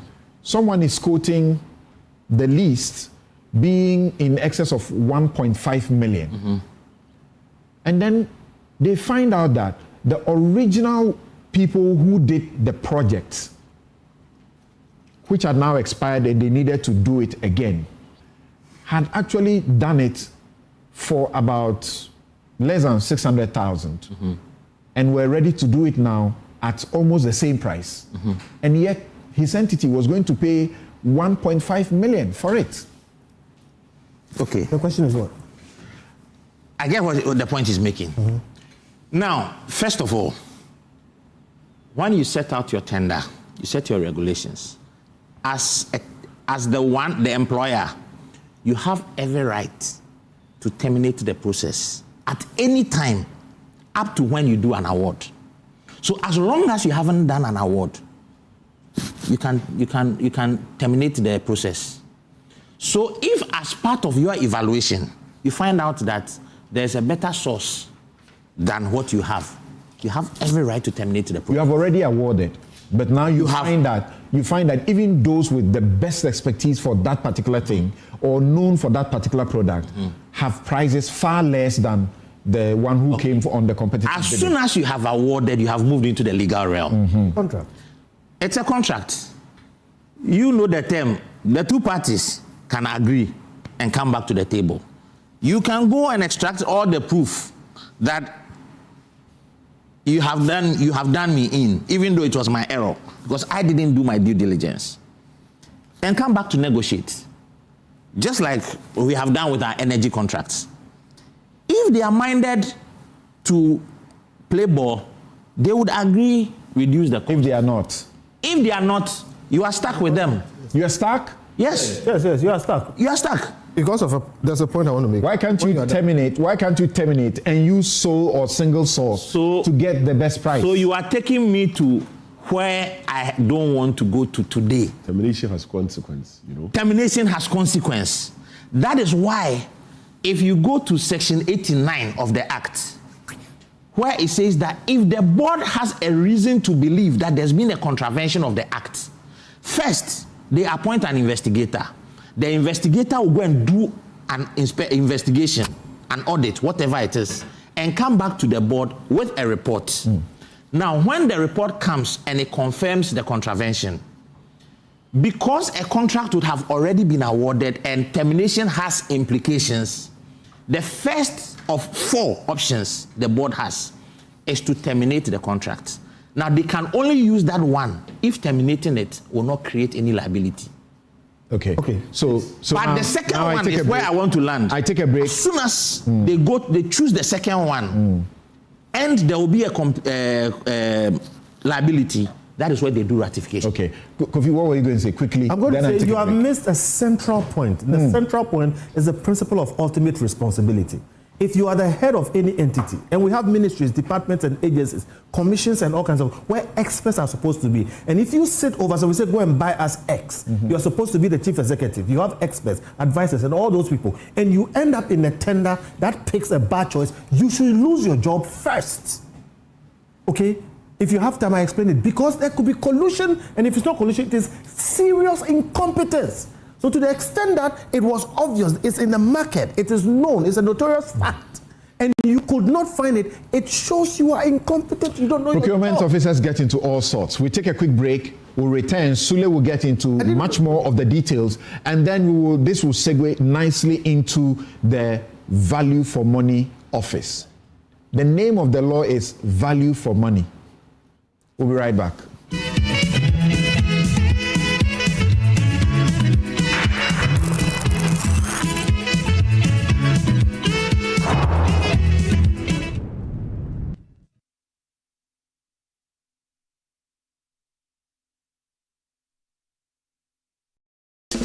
Something big and truly extraordinary is happening this Ghana month. We are celebrating the brilliance, the beauty, and the unbreakable spirit of what we create as Ghanaians. Introducing Gold Board Jewelry Heritage Village, happening from 26th to 28th March 2026, 8 a.m. to 9 p.m. each day. Join us at Akwaba Park, right opposite the Hajj Village, for a one-of-a-kind curated experience. This isn't just an exhibition, it's a vibrant heritage village alive with Ghanaian excellence. Discover proudly made in Ghana brands and institutions showcasing breathtaking craftsmanship, bold innovation, world-class manufacturing, and export-ready treasures, all in one electrifying space. It's a powerful celebration of our innovation, culture, our creativity, and the economic future we're building together. Experience Ghana like never before. Celebrate value addition the Gold Board Jewelry way, where every piece tells our story. To exhibit, partner, or simply be part of this historic moment, call now 020-941-7777 or 053-630-8888. This is one of a kind. Don't miss out. Gold Board Jewelry, pure, precious, proudly Ghanaian. For the past 15 years, St. Thomas Eye Hospital has been setting the pace in Ghana's eye care landscape. In 2011, we became one of the first hospitals to introduce modern phaco surgeries, commonly called laser cataract surgeries, to Ghana. In 2013, again, we became the first eye hospital to start advanced retina detachment surgeries, macular hole surgeries, and other complex vitreoretinal procedures using the MIVS surgical approach. This year, we have set a new pace in glaucoma care with the launch of our advanced Twin Star SLT-YAG combo laser, giving the glaucoma patients enhanced options in managing their conditions. We are a premier ophthalmic group practice with 11 specialist eye surgeons working together and leveraging technology to advance eye care in Ghana. We have 4 branches in Accra, Tema, and Kumasi. You may call us on 024-686-6580 or visit our website at www.stthomaseyehospital.com. St. Thomas Eye Hospital, providing excellence in eye care. Discover Willow Lane in Sakumono, one of Ghana's most prime community. These expertly designed 4-bedroom homes feature a private elevator, 4 ensuite bedrooms, private balconies, walk-in closets, and a gourmet kitchen and a maid's quarters. Perfect for families, executives, investors, and retirees. Our community offers a swimming pool, playground, and 3-tier security for your peace of mind. Experience the ultimate in comfort, convenience, and community here at Willow Lane, Sakumon. Visit waylead.org or call 0240-111119 or 0308-040500 to book your tour today. Waylead, your trusted home builder. Excellent furnishing in a real estate business is a great deal for survival. My struggles as a young estate developer were cut short when I discovered Fernart Ghana. With quality furniture made from the finest woods and amazing after-sale service, Fernart Ghana changed my story with every single home I built. It's a one-stop shop that serves the interests of clients with a variety of living room and dining sets, solid wood kitchen installations, wardrobes, doors, cabinets, beds, pergolas, floor parquets, and many other other wooden product that will last a lifetime.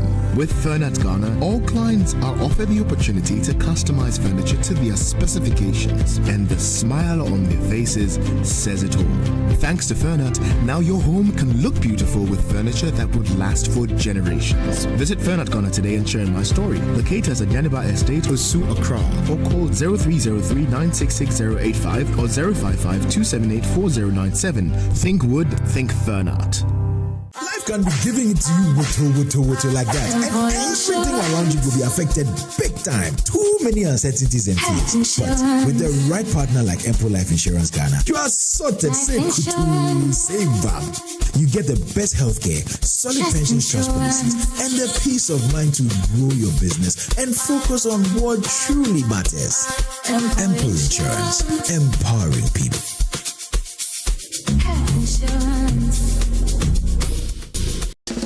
Something big and truly extraordinary is happening this Ghana month. We are celebrating the brilliance, the beauty, and the unbreakable spirit of what we create as Ghanaians. Introducing Gold Board Jewelry Heritage Village, happening from 26th to 28th March 2026, 8 a.m. to 9 p.m. each day. Join us at Akwaba Park, right opposite the Hajj Village, for a one-of-a-kind curated experience. This isn't just an exhibition, it's a vibrant heritage village alive with Ghanaian excellence. Discover proudly made in Ghana brands and institutions showcasing breathtaking craftsmanship, bold innovation, world-class manufacturing, and export-ready treasures, all in one electrifying space. It's a powerful celebration of our innovation, culture, our creativity, and the economic future we're building together. Experience Ghana like never before. Celebrate value addition the Gold Board Jewelry way, where every piece tells our story. To exhibit, partner, or simply be part of this historic moment, call now 020-941-7777 or 053-630-8888. This is one of a kind. Don't miss out. Gold Board Jewelry, pure, precious, proudly Ghanaian.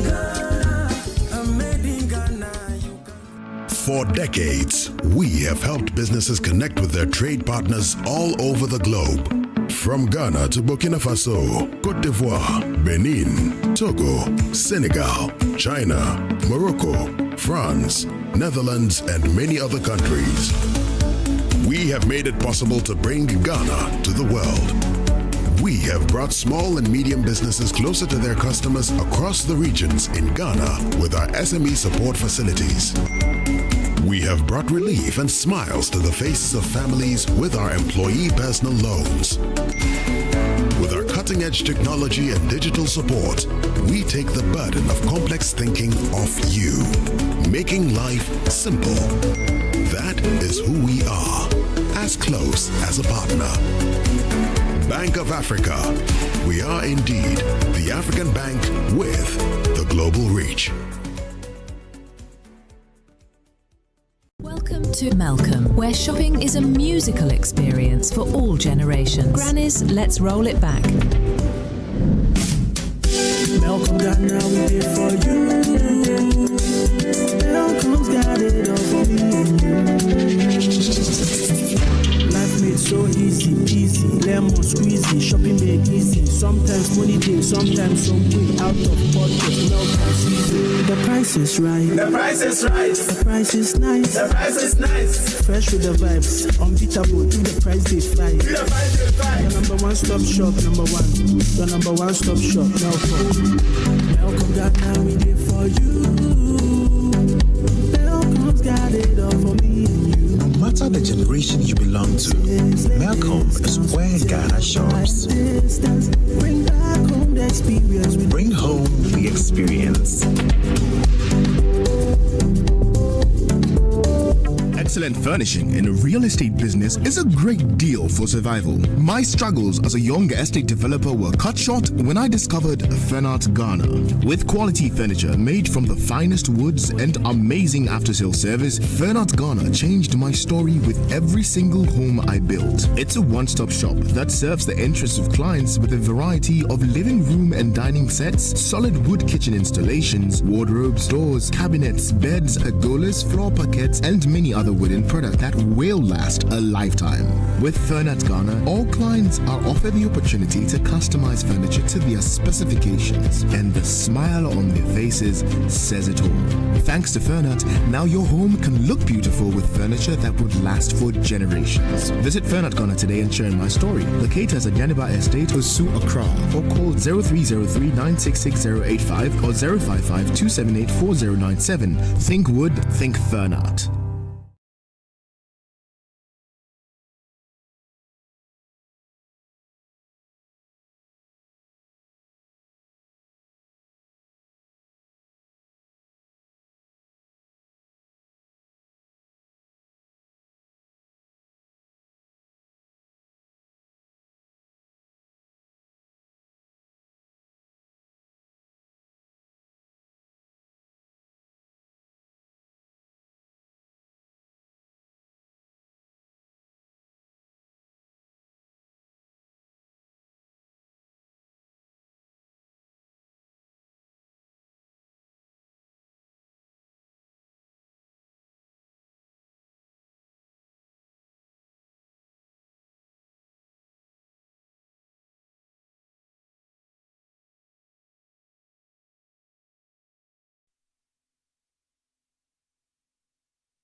That's what I heard. You're welcome back. This is Newsfile. It's your most authoritative news analysis platform, and here on Newsfile, we put Ghana first. And my guest that you have been listening to so far, Suleiman Ibrahima, Executive Director, Media Foundation for West Africa. They have the investigative journalism project, The Fourth Estate, who've been doing such an excellent job over the period. Some people decide to call them Akachu, and they claim that they are collapsing indigenous business. Well, if you do the wrong thing, they should tell you that being indigenous business is not enough. Kobna Atabedu is management consultant and procurement specialist. Nana J. Bafo Ewa, overseeing a Soloku festival in Easter, is also here. He is the MP for Mensha South. Now, okay, I've just been told that I forgot to mention that the rebel is also here.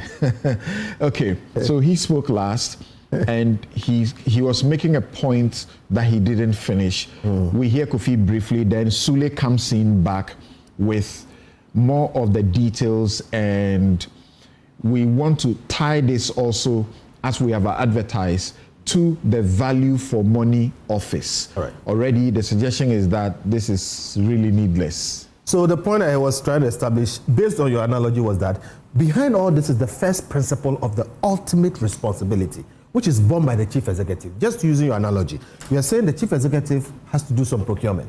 Now, there is an authorized dealer, a sole authorized dealer for that particular item. Okay. Now, he goes through a whole tender process and selects somebody without consulting the authorized dealer.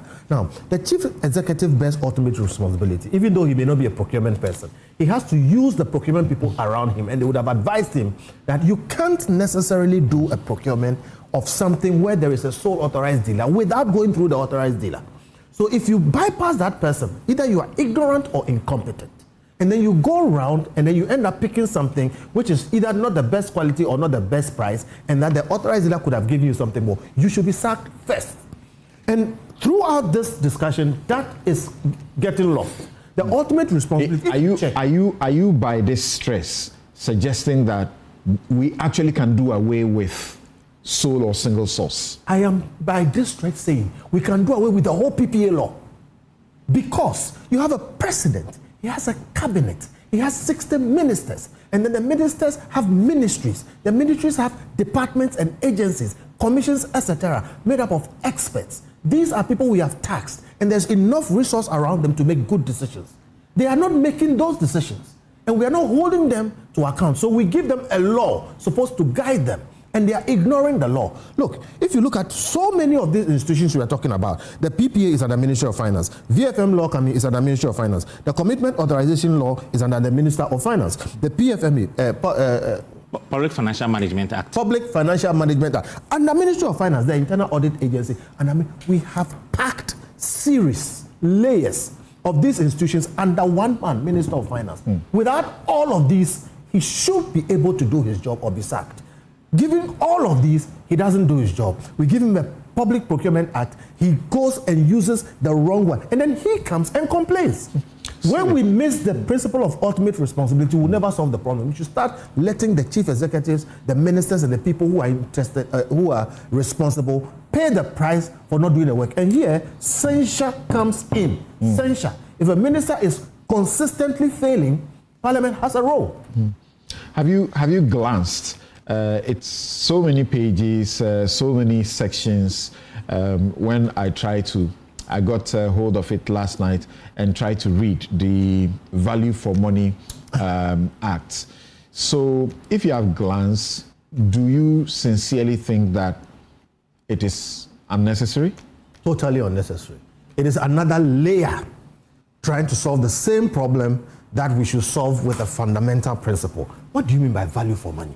What is the PPA supposed to do? And by the way, value for money, are you saying therefore that chief executive sitting there, that minister sitting there, with all the people he has, and by the way, the minister is an agent of the president. So all of them have failed, and all the laws that we have have also failed, and now we are resorting to another law. In this country, this is the object of the law. That is section 2. It says object of the office. The object of the office is to A, regulate, monitor, coordinate, promote, and develop value for money assessment. B, review procurement practices, including cost estimation methodologies, contract management processes, expenditure control mechanisms employed by covered entities in the management of public funds, and C, ensure efficiency in public expenditure. In other words, everything you've read here constitutes the fundamental job of a chief executive and his accounting office, his auditors, and his advisors. This is what they have to do. And before this, you have the PPA law. Before this, you have so many public financial management, so many different layers of law. If you go to the PFA, the PFM law, the Act, there are specific rules. You had already referred to some of this. I don't want to cut you. I want to announce that Al-Hassan S. Suhaini, MP for Tamale North, Deputy Minister, Roads and Highways, joins us, and he will take some very direct questions because this whole sole sourcing brouhaha is actually about his ministry. Welcome. Thank you very much. Right. Yes. Atabedu was making a point. Yes, I'm saying that if you take the Public Financial Management Act, there are specific roles that are identified and they are given specific objectives. Now, there's somebody called the spending officer. That spending officer is the same person who is referred to as the head of entity in the Procurement Act. In both instances, that person is the one with responsibility for ensuring value for money. So bottom line is this, it's a useless act that is only going to create confusion because the obligations and the responsibilities are already established in several laws. Yes. All we have to do is to make them work. And when it is not working, all those laws have clauses in it for contraventions and for penalties. Yes. Why are we not applying the contraventions and the penalties? Please listen again to see if you repeat what you said. That is a useless office. Functions of the office.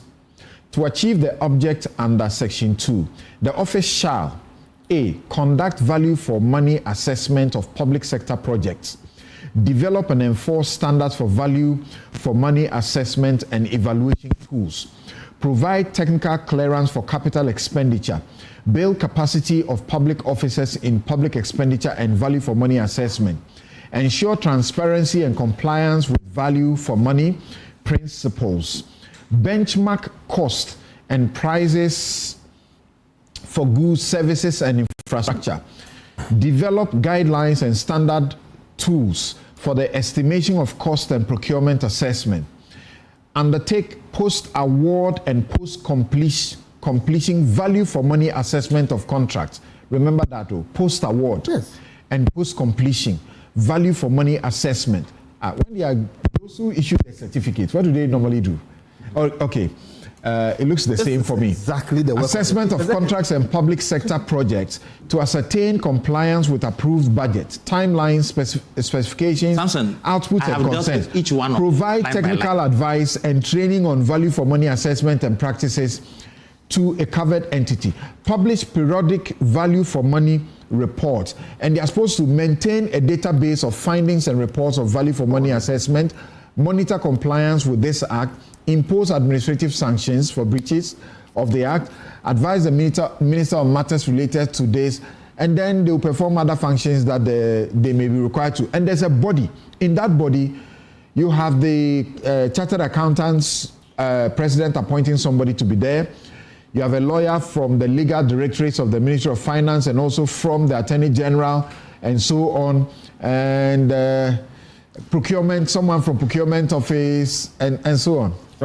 Are you ready for me to go into it? Yes. Are you ready for me to I want to hear from you if you can say what you said earlier, having heard of their functions and the governing body that is supposed to be doing this special job to make sure that we don't waste money. I'll tell you 5 things that are going to happen. The first one is that it's going to create it's a recipe for chaos. That's the first one. Number 2, it's a useless duplicity of rules. Number 3, duplication of rules. Number 3, it is creating a situation where there will be turf wars. Because somebody has to be subservient to somebody. And that people are going to flex their powers, so there will be turf wars. Now, there's also another issue in that act, which is fundamentally a flaw. The VMO is saying that the president would appoint the chairman of the board. He would appoint the board members. He would appoint the director general and the deputy director general. Article 70 requires this. They can't bypass it. And he will appoint the other staff of the office. It means technically that whole organization is at the behest of the president. It becomes a political office. What it means is that as soon as the next government comes... But the law requires the president to take into consideration expertise. It doesn't matter. And remember that on the board also, there are institutional representations. The chartered accountants are there. There is the institution of engineers who will nominate one person by the president to their president to be there. There's also the institution of surveyors who will be there. Public Procurement Authority, Audit Service will be there. Slow down. These are the fundamental principles for the constitution of a body. Now, at the entity tender level, those same fundamental principles are applied. The entity tender committees are there, and yet, with the presence of all these people, we are having this trash happening.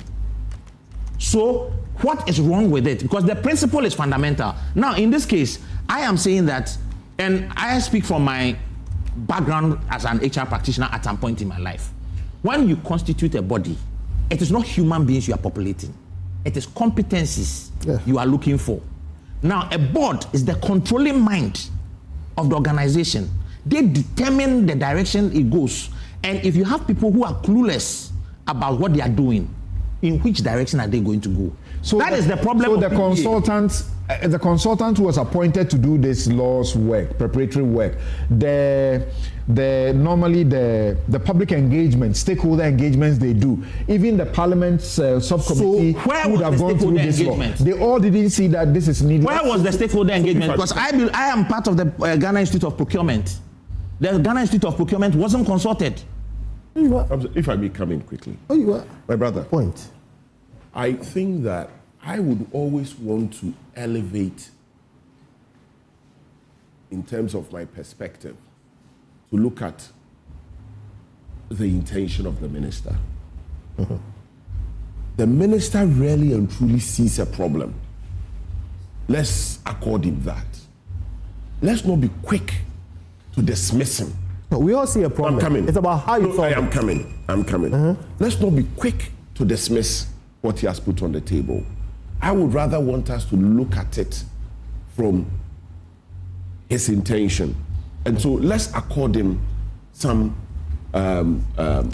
let's credit him with some, if you like, let's pat him on. It's actually supposed to be an independent office, not subject to control or direction of anybody. I'm coming. How independent will it be? Wait, pause. How independent will it be if they are appointed by the president? All of them. How independent will they be? I am coming. Judges are appointed by the president largely, but they are supposed to be independent. They are policies. Policies are initiated to solve problems. And so I see the minister desiring to solve a problem. However, in my view, the prescription is wrong.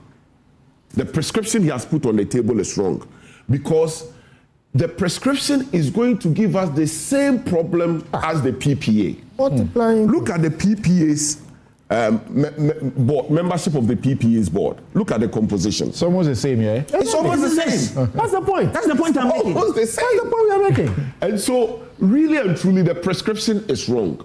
In fact, the solution to his problem is even inherent in the PPA Act. Yes. Look, it's the value for money is inherent in competitive tender. Value for money, even if you are applying single sourcing, requires approval of the board. And so if the board is even diligent, proactive, up and doing, the board will give you value for money in its approval of even single sourcing. And so, Samson, I think that the problem has to do with the PPA's Act. If we think that the PPA's Act is the problem, which I agree, then the solution should be fixing it rather than value for. Samson, let me wrap up. But have you realized, I haven't read all of it yet, but the request to the Value for Money Office, which has a unit to conduct value for money assessment, in section 23, this is how it's couched. You know exactly what I'm going to say because you're a lawyer. It says, a public entity may request the office to conduct a value for money assessment or of a proposed or executed public sector project or procurement. That is the philosophy behind the establishment of the PPA. And so, if anything at all, the board of the PPA must have a board subcommittee for the purposes of value for money. What is PPA? And you see, we have to look at this. Actually, correction. In terms of, actually, the PPA has an office called the due diligence office. Correct. That is their job. Every procurement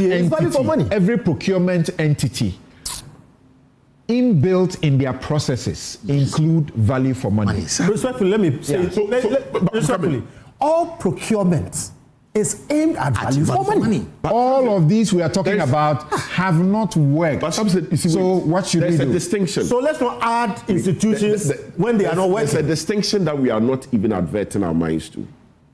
When you talk of value for money, you are looking at value for money in terms of, you are not looking at value for money in terms of just pricing.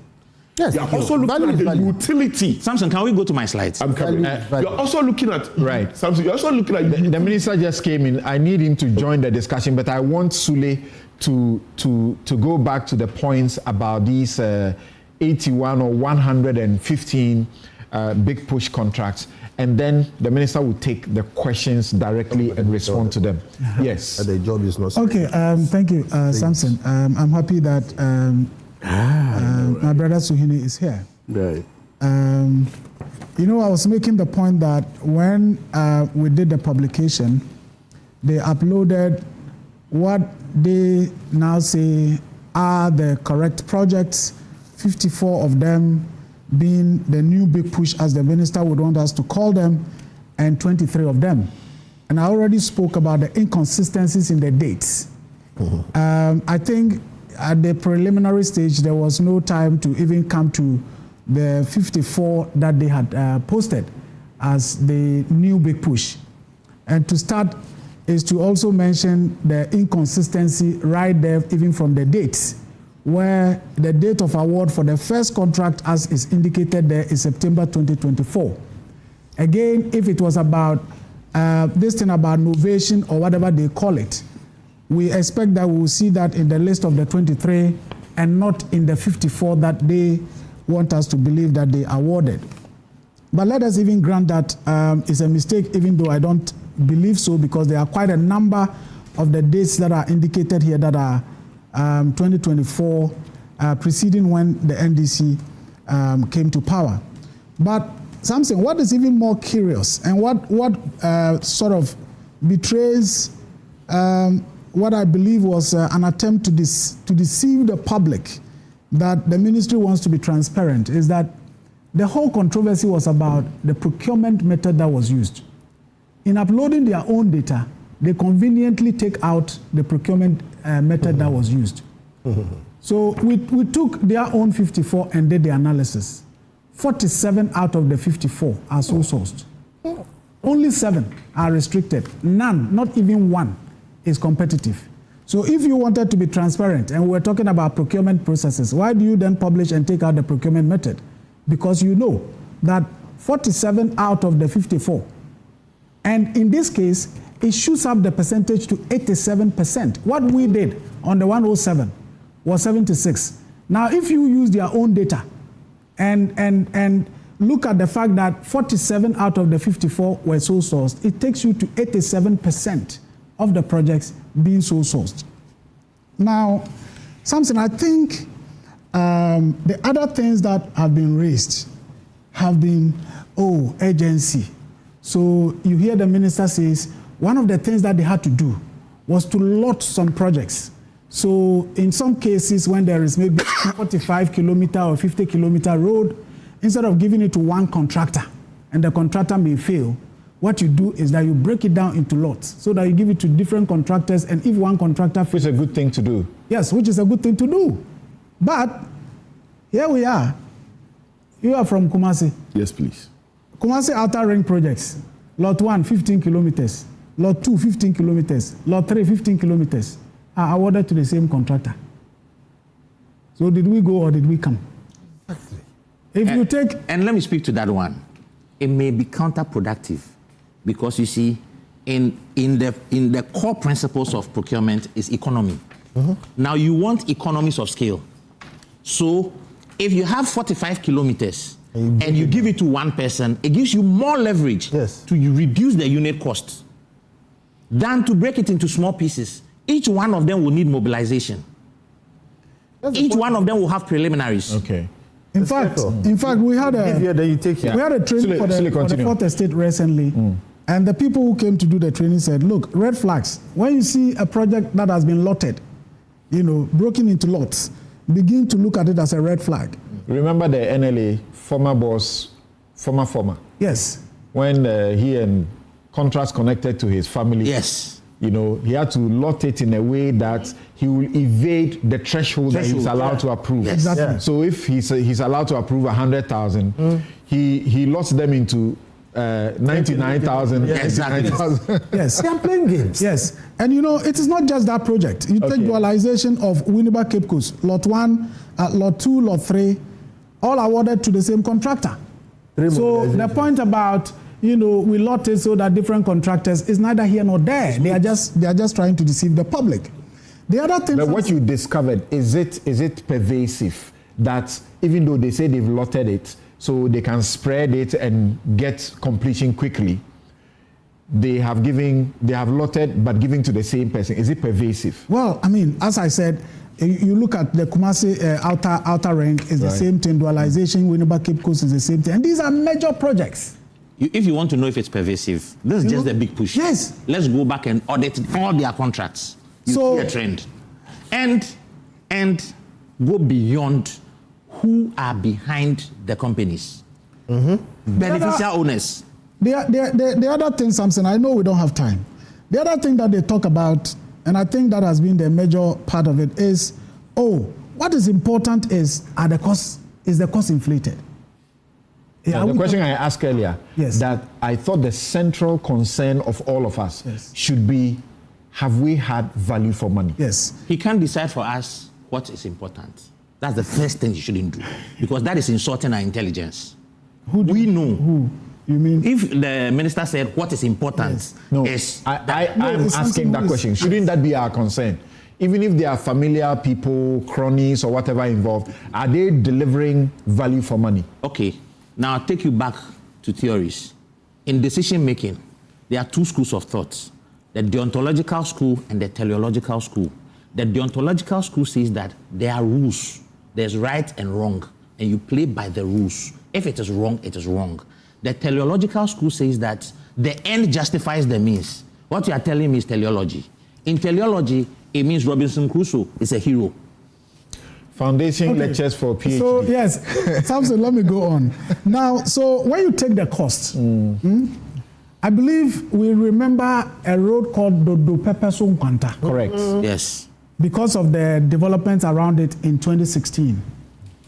Now, if you look at that road, the construction of it in 2016, it was an EU-funded project. So it was awarded on international competitive tendering. The project cost was 25.9 million euros. 25.9 million euros. Today, that same project, and it was commissioned in 2016. And if you remember, President Mahama said, this is one project that is so pleasing to the eye. Yes. And then when Manasseh did his documentary, he talked about, over a short period of time, there were issues and so on. And he even said that Ghanaian contractors should go and learn how to do road like that. Yes. We remember, we don't have short memories. That road has now been awarded now for rehabilitation. And guess what? If you look at it, it's awarded at 804 million. If you were to convert that to euros, it comes to over 63 million euros. 3 times the cost. The road was constructed with 25.9. Now it's been re-awarded for renovation. The renovation And is it's- more expensive. Yes, it's 63. It's more than 2 times. Euros don't depreciate like CDs. Million. So before we get presumptuous, we need to know what goes into it, right? No, but please. It's not construction. Construction is more expensive than repairs. Cannot be less than repairs. You see, it's straightforward, and we beat ourselves in the English and all those. You see, some things are straightforward. And again, if it's an asphalt road, the lifespan of an asphalt road should be 30 years. Something road construction, the scope of works would normally inform the cost. Yes. You see, the politics that we have done in this country over the years has been a politics of conveyor belt. One party comes to government on the back of complaints that somebody is not doing something right. When he comes to power, he will do the same thing. And then the other person will now complain. And so we shift to the other side. And so it is mostly scope of works. Thank you. But they chose to accuse the MPP of corruption. And that is why today they have X on their faces. So if I may. Right. So the minister is patiently watching and listening to all of you. Quickly do it and go to him. So you see, if you look at it as cost per kilometer, it comes to about 17 million Ghana cedis per kilometer. And that's about $1.6 million a kilometer today. But that's not only, there's so much about this Dodo Pepeso thing that I don't know why. Samson, this is, in my hand, is the commitment authorization letter signed by Honorable Kisley Atufosin on July 11. And in fact, quite curiously also, he says he's responding to the minister's letter dated July 10th. So the minister's letter to them requesting for commitment authorization was on the 10th, Atu issues on the 11th. And if you look at Dodo Pepeso, the commitment authorization for the what problem do you have with expediency? They are working fast. Yes, they are cross-board for everything. That's good. Yes, it's a good thing. We should see it everywhere. The commitment authorization figure is 684 million. But the contract is awarded at 804 million. Far more than what was committed. Over 120 million difference for Dodo Pepeso. The other thing about Dodo Pepeso is that it's awarded to a company that was incorporated in January 2025. At 804 million, that company must be an A1B1 company. You still the like the Honorable speed, Minister is here. You like the speed? So where did that company perform? What was the previous track record? What did that company do that registered in January 2025 is qualified to get an A1B1 certification to execute a program? Who is this company? And the sum is the company is called Growth 82. And you were speculating or you were being factual when you say, oh, it was rather Atabedu that said, go check the beneficial owners. Yes. You know who is behind this company? I know, but I actually even decided that I may not want to put out the names of companies, but because you asked, Growth 82. It's who is behind it? There's a guy, two people, somebody called Imam Zaid, quite a name. These are nominal owners. Yeah. But beneficial owners today. But we'll go into that. Now, but then, if they are the nominal owners, it means they are the controlling minds. Now they are the directors. Supposedly.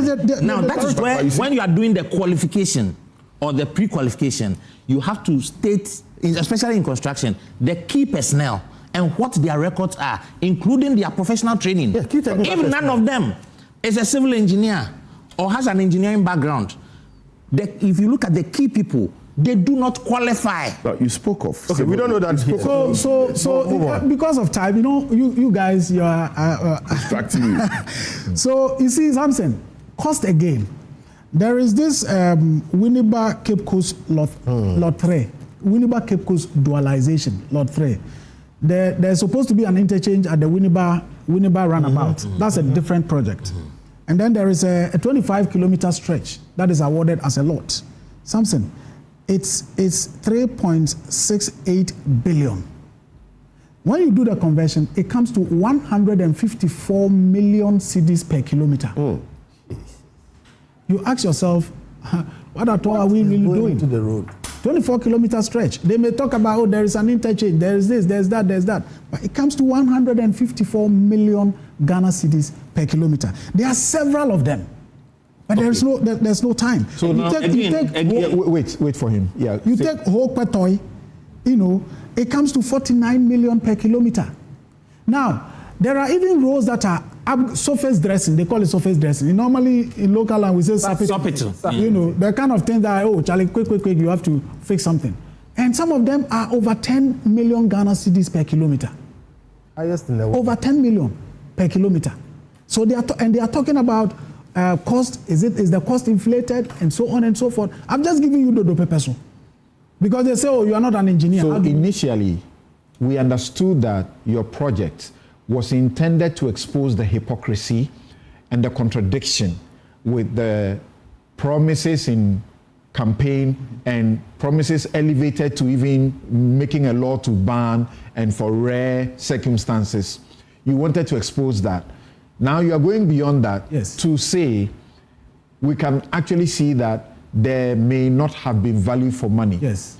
And that these are contracts handed to cronies, perhaps party financiers. Well, I mean, we haven't gotten to that point yet in terms of whether cronies, of course, we have the data from the ORC, so we are interrogating the companies and who own them and all of Let me help rephrase that. I'll help you. Just a minute. It turns out that Ghana is one of the countries which has the highest cost per kilometer in the world for road construction. Nobody's saying chronism or whatever it is, but how does it come about? And please, anybody can check it. Ghana is one of the countries that has the highest cost per kilometer for road construction in the world. So please continue. All right. So Samson, how did he arrive? Apart from you say one of them. Imani has we are the highest. He said we are the highest. Just check. No. Just you see, that's the point I wanted to make. That if you take the interchange, for example, depending on many factors, of course, exactly, at between $500,000 to sometimes plus $10 million. Coming to that was not just flippant. You see, but I'm telling you, what I'm also telling you is not flippant. No. So cost per kilometer, depending on various factors, is put at between $500,000 to, in some cases, just $10 million.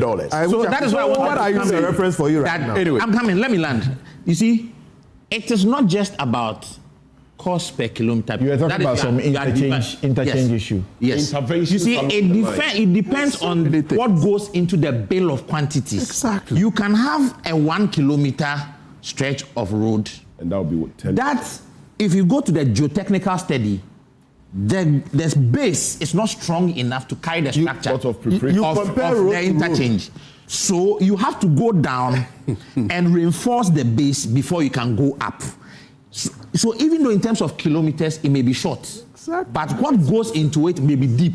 So I always want to see. So that should be a caution to us. Yes. I want to see the bill of quantities and what goes into the bill of quantities. Of work. When you go into the bill of quantities, then you ask yourself. Thank you. Yes, Sule, quickly. I'm going to Suini now. So Sule, quickly. Samson, I'll end very soon. That is why I deliberately started from the Dupepeso, where we had the cost of the previous project, international competitive tendering, was competitive. The president acknowledged at that time one of the best roads and so on. And we are doing that road now, rehabilitating that road now at more than double the cost. Yes. In fact, close to 3 times the cost. And when people talk about the scope of work and so on and so forth, something we do have, here are copies of contracts.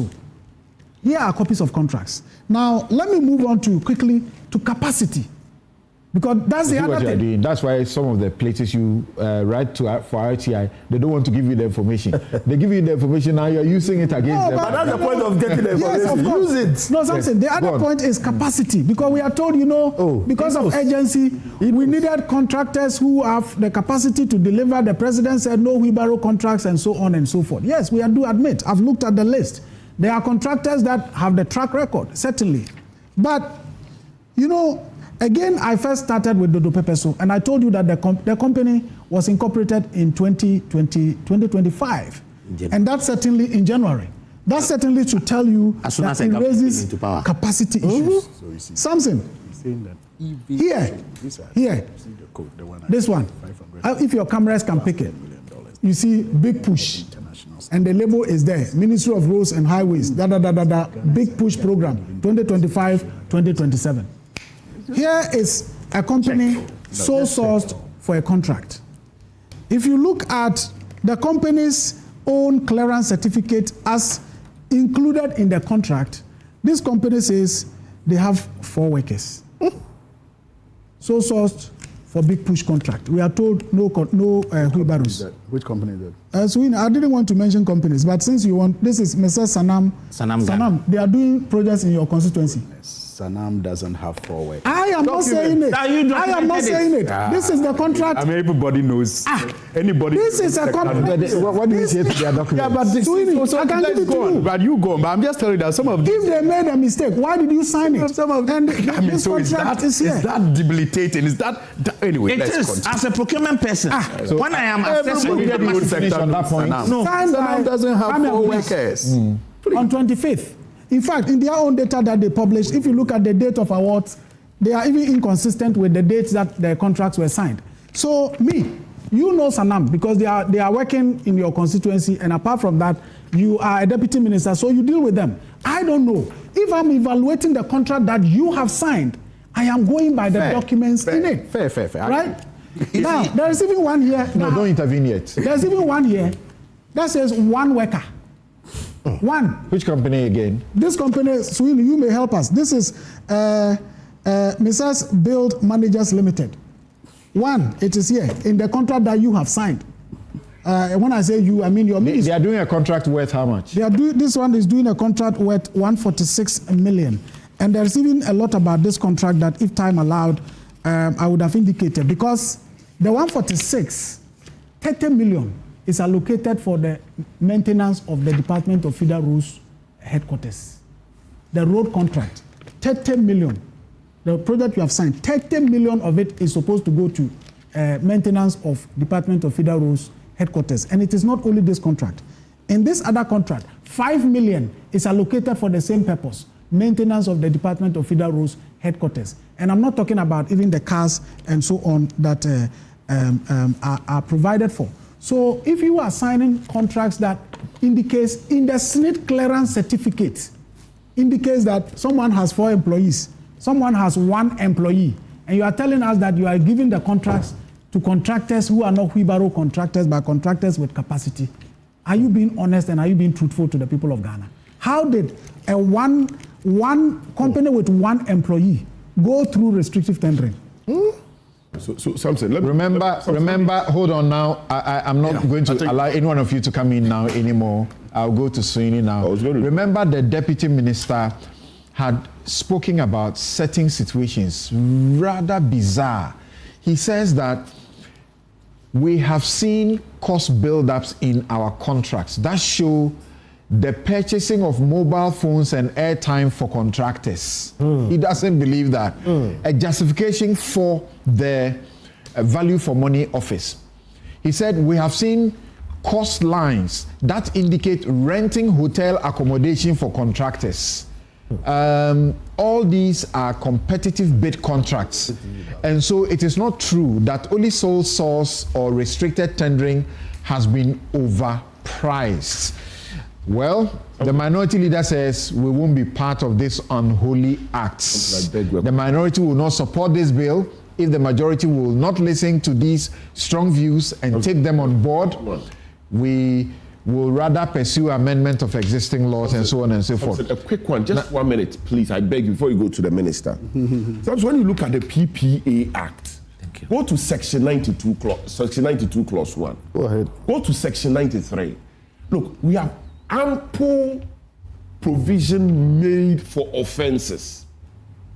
Ample provision made for offences, both for the people at the PPA who supervise poor procurement and the entity heads, right, who pursue these things. And so if you go and set up another office, what is the utility of it? No, question is, has anybody been punished before? But the new law, the new law also has punishment for everybody else. Just in the old law, have we punished? For reform, the problem has to do with the politicization of the appointment of the heads of the institution. So when you look at the membership of the board, look, they are all appointed by the president. And so that is where the problem really is. Let's reform the Public Procurement Act.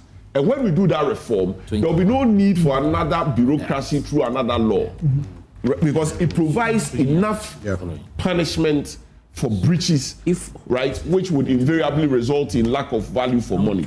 And so I think that the call that the law is something which is not necessary. I support it. Okay, thank you very much. So before I bring in Suini, I'm supposed to take a quick break and return to him so that we focus on him for a while. All these things you are mentioning, Kofi, and everything else you are mentioning, I'm asking myself, you remember in Occupy Ghana, we were in love with one particular law, the Government Contracts Protection Law. It's just one-page document. It's about just 6-sectioned law, and it punishes so heavily. If you say you have delivered and we go and check the certificates you say you have done and the contract is not properly done, you are going to be paying as much as about 3 or 4 times the contract that you have taken. And we'll take a break. We'll be right back to hear the minister, the Deputy Minister for Roads and Highways.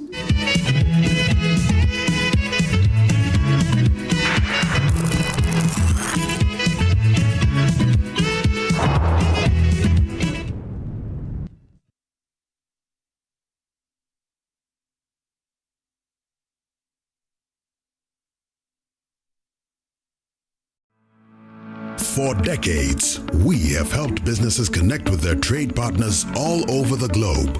From Ghana to Burkina Faso, Côte d'Ivoire, Benin, Togo, Senegal, China, Morocco, France, Netherlands, and many other countries. We have made it possible to bring Ghana to the world. We have brought small and medium businesses closer to their customers across the regions in Ghana with our SME support facilities. We have brought relief and smiles to the faces of families with our employee personal loans. With our cutting-edge technology and digital support, we take the burden of complex thinking off you, making life simple. That is who we are, as close as a partner. Bank of Africa. We are indeed the African bank with the global reach. Another week is here on the greatest of all time show. My name is Giovanni Clip, and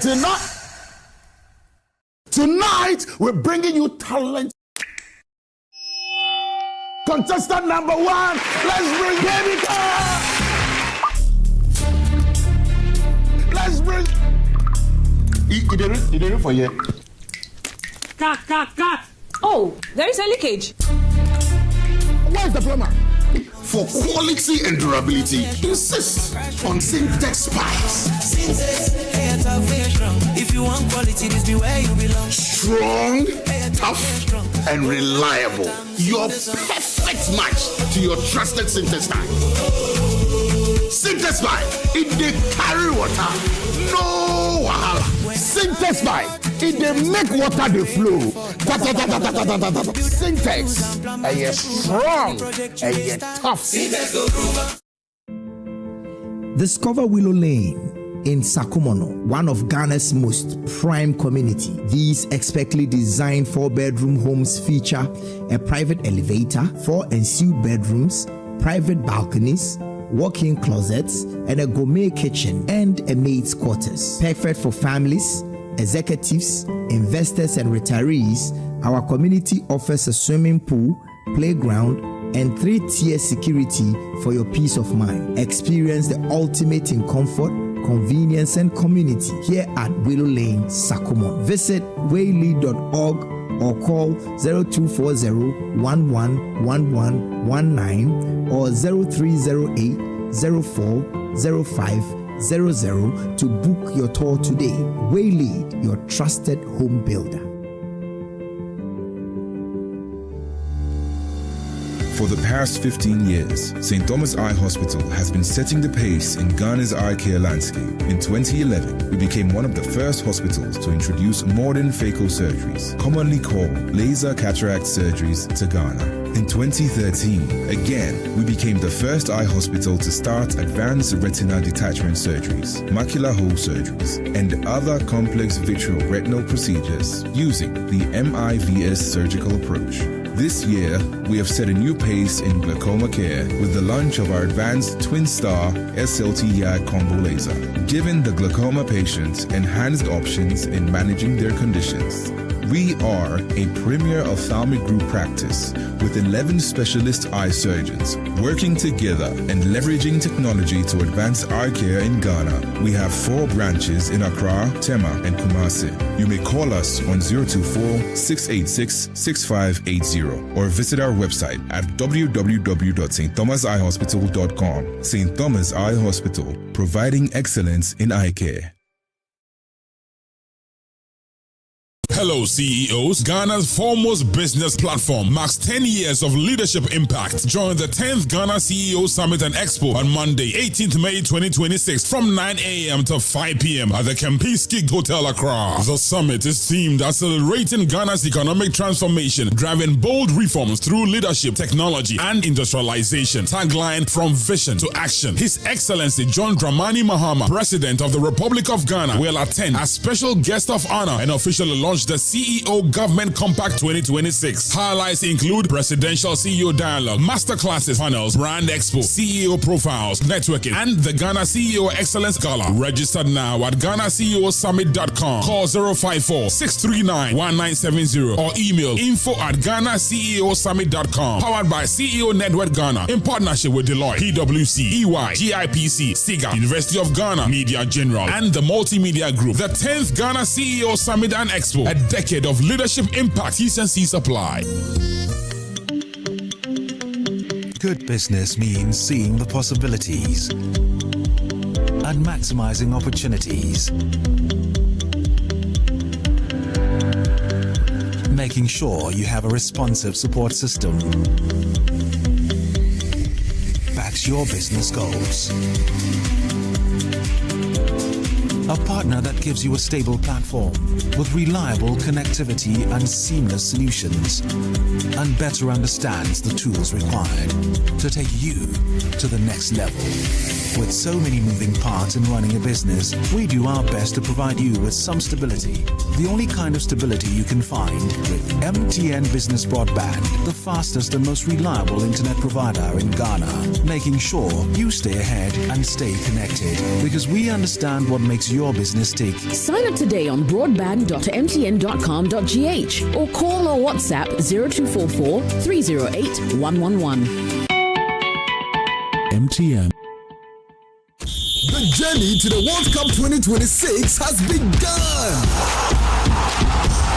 Over Over 200 people have already secured their 2026 World Cup experience with Adansi Travels. Visa appointments are being secured. Match ticket processes are underway. The question is simple. Will you be watching from your living room or inside the stadium? From 1 March to 2 to 3 unforgettable moments. Here is your moment to be part of history, because when the world gathers in USA and Canada, you don't want to say, well, I almost went. Call Adansi Travels now on 059-550-0817 or 053-100-8550. Joy is here. Choose yours now.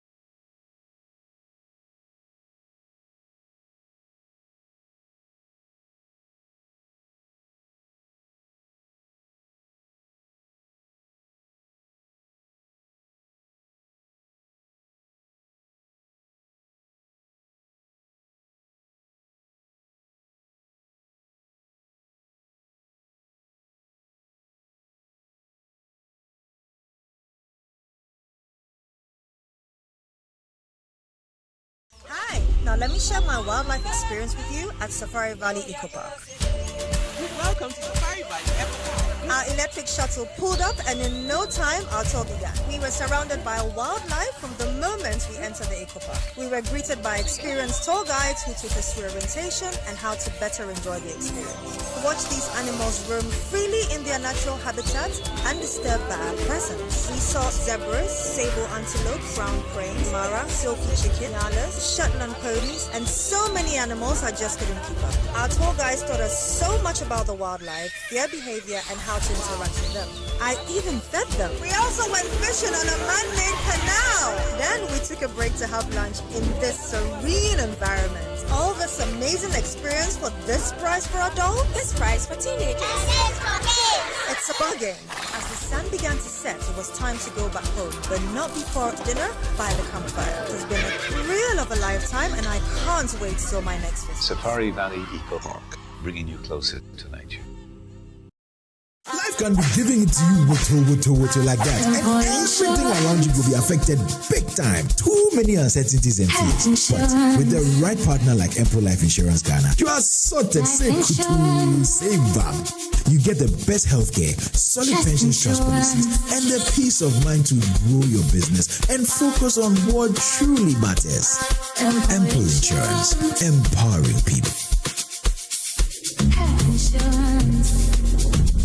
When nations rise, it begins with bold conversations. When economies grow, it is driven by partnership. This April, Ghana's business and policy leaders converge at the Pro Business Forum 2026, the nation's premier platform for investment, enterprise, and economic transformation, with special guest of honor, His Excellency President John Dramani Mahama, joining captains of industry, financial institutions, investors, and entrepreneurs. The Pro Business Forum is more than just an event. It is a call to action. And so let us work together to build a Ghana that is competitive, productive, and inclusive, and a Ghana that creates opportunities for all. Come, let's engage in high-level dialogue, explore industry exhibitions, build powerful networks, and unlock real opportunities from finance and insurance to manufacturing, agribusiness, SMEs, and innovation. This is where it all happens. From the 3rd to the 5th of April 2026 at the Kwewu Convention Center in Praeso Hills. Go to www.kwewubusinessforum.com and register now. To register for exhibitions, call 059-555-5885 or 059-555-5995. Kwewu Business Forum. Connect, promote, grow.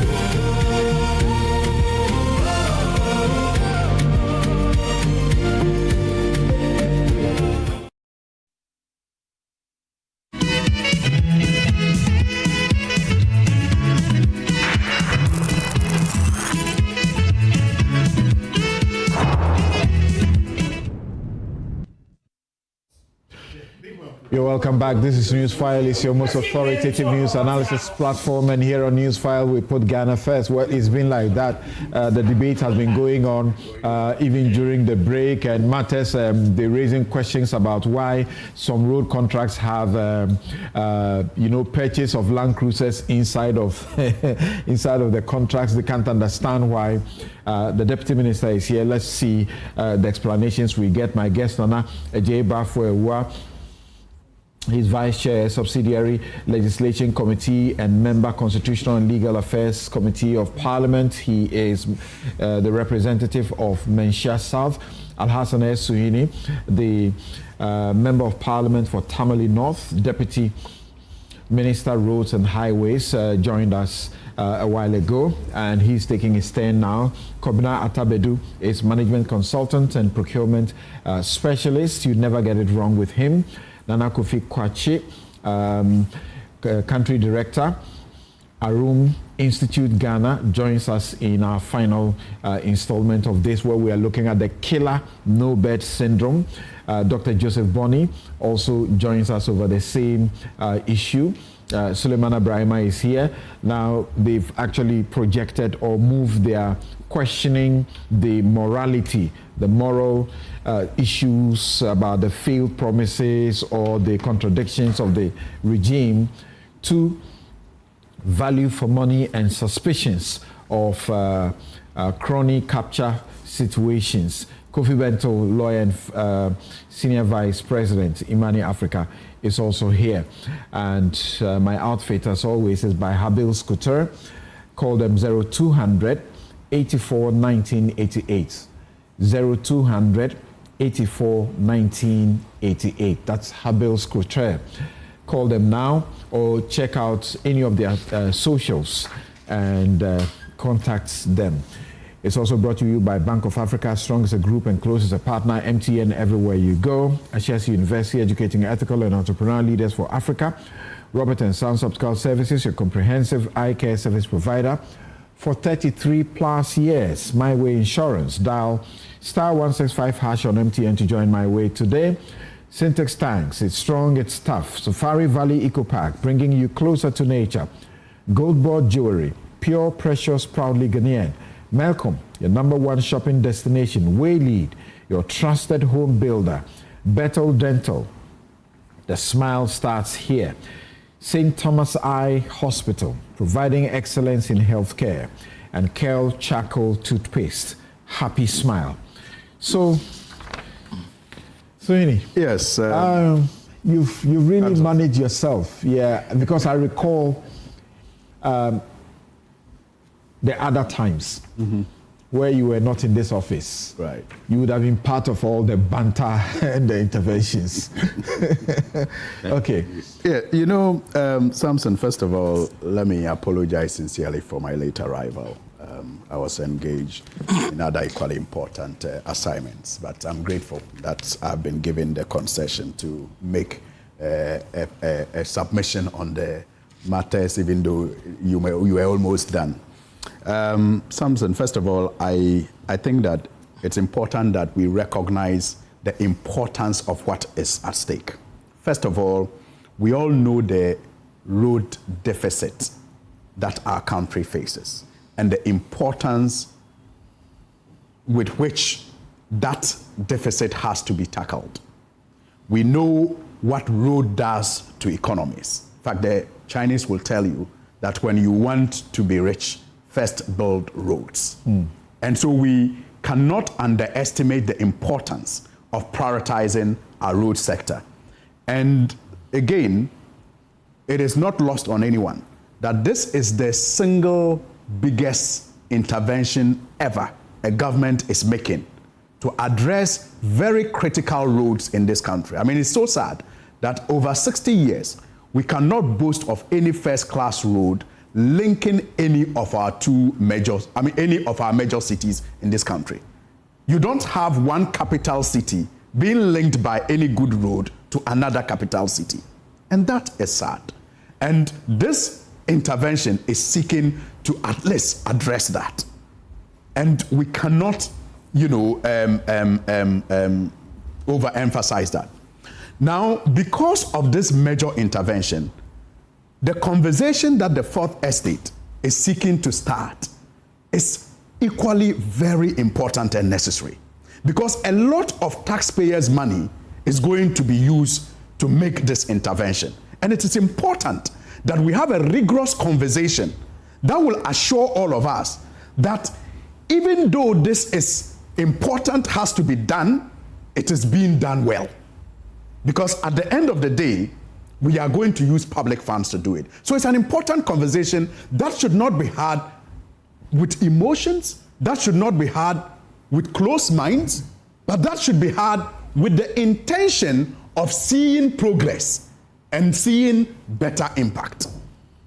Having said this, Samson, I come to the first announcements that we saw from the Fourth Estate, my brother Suleimana and his group. And the headline was the ministry that has become, I'm just paraphrasing, the ministry that has become the factory for sole sourcing contracts.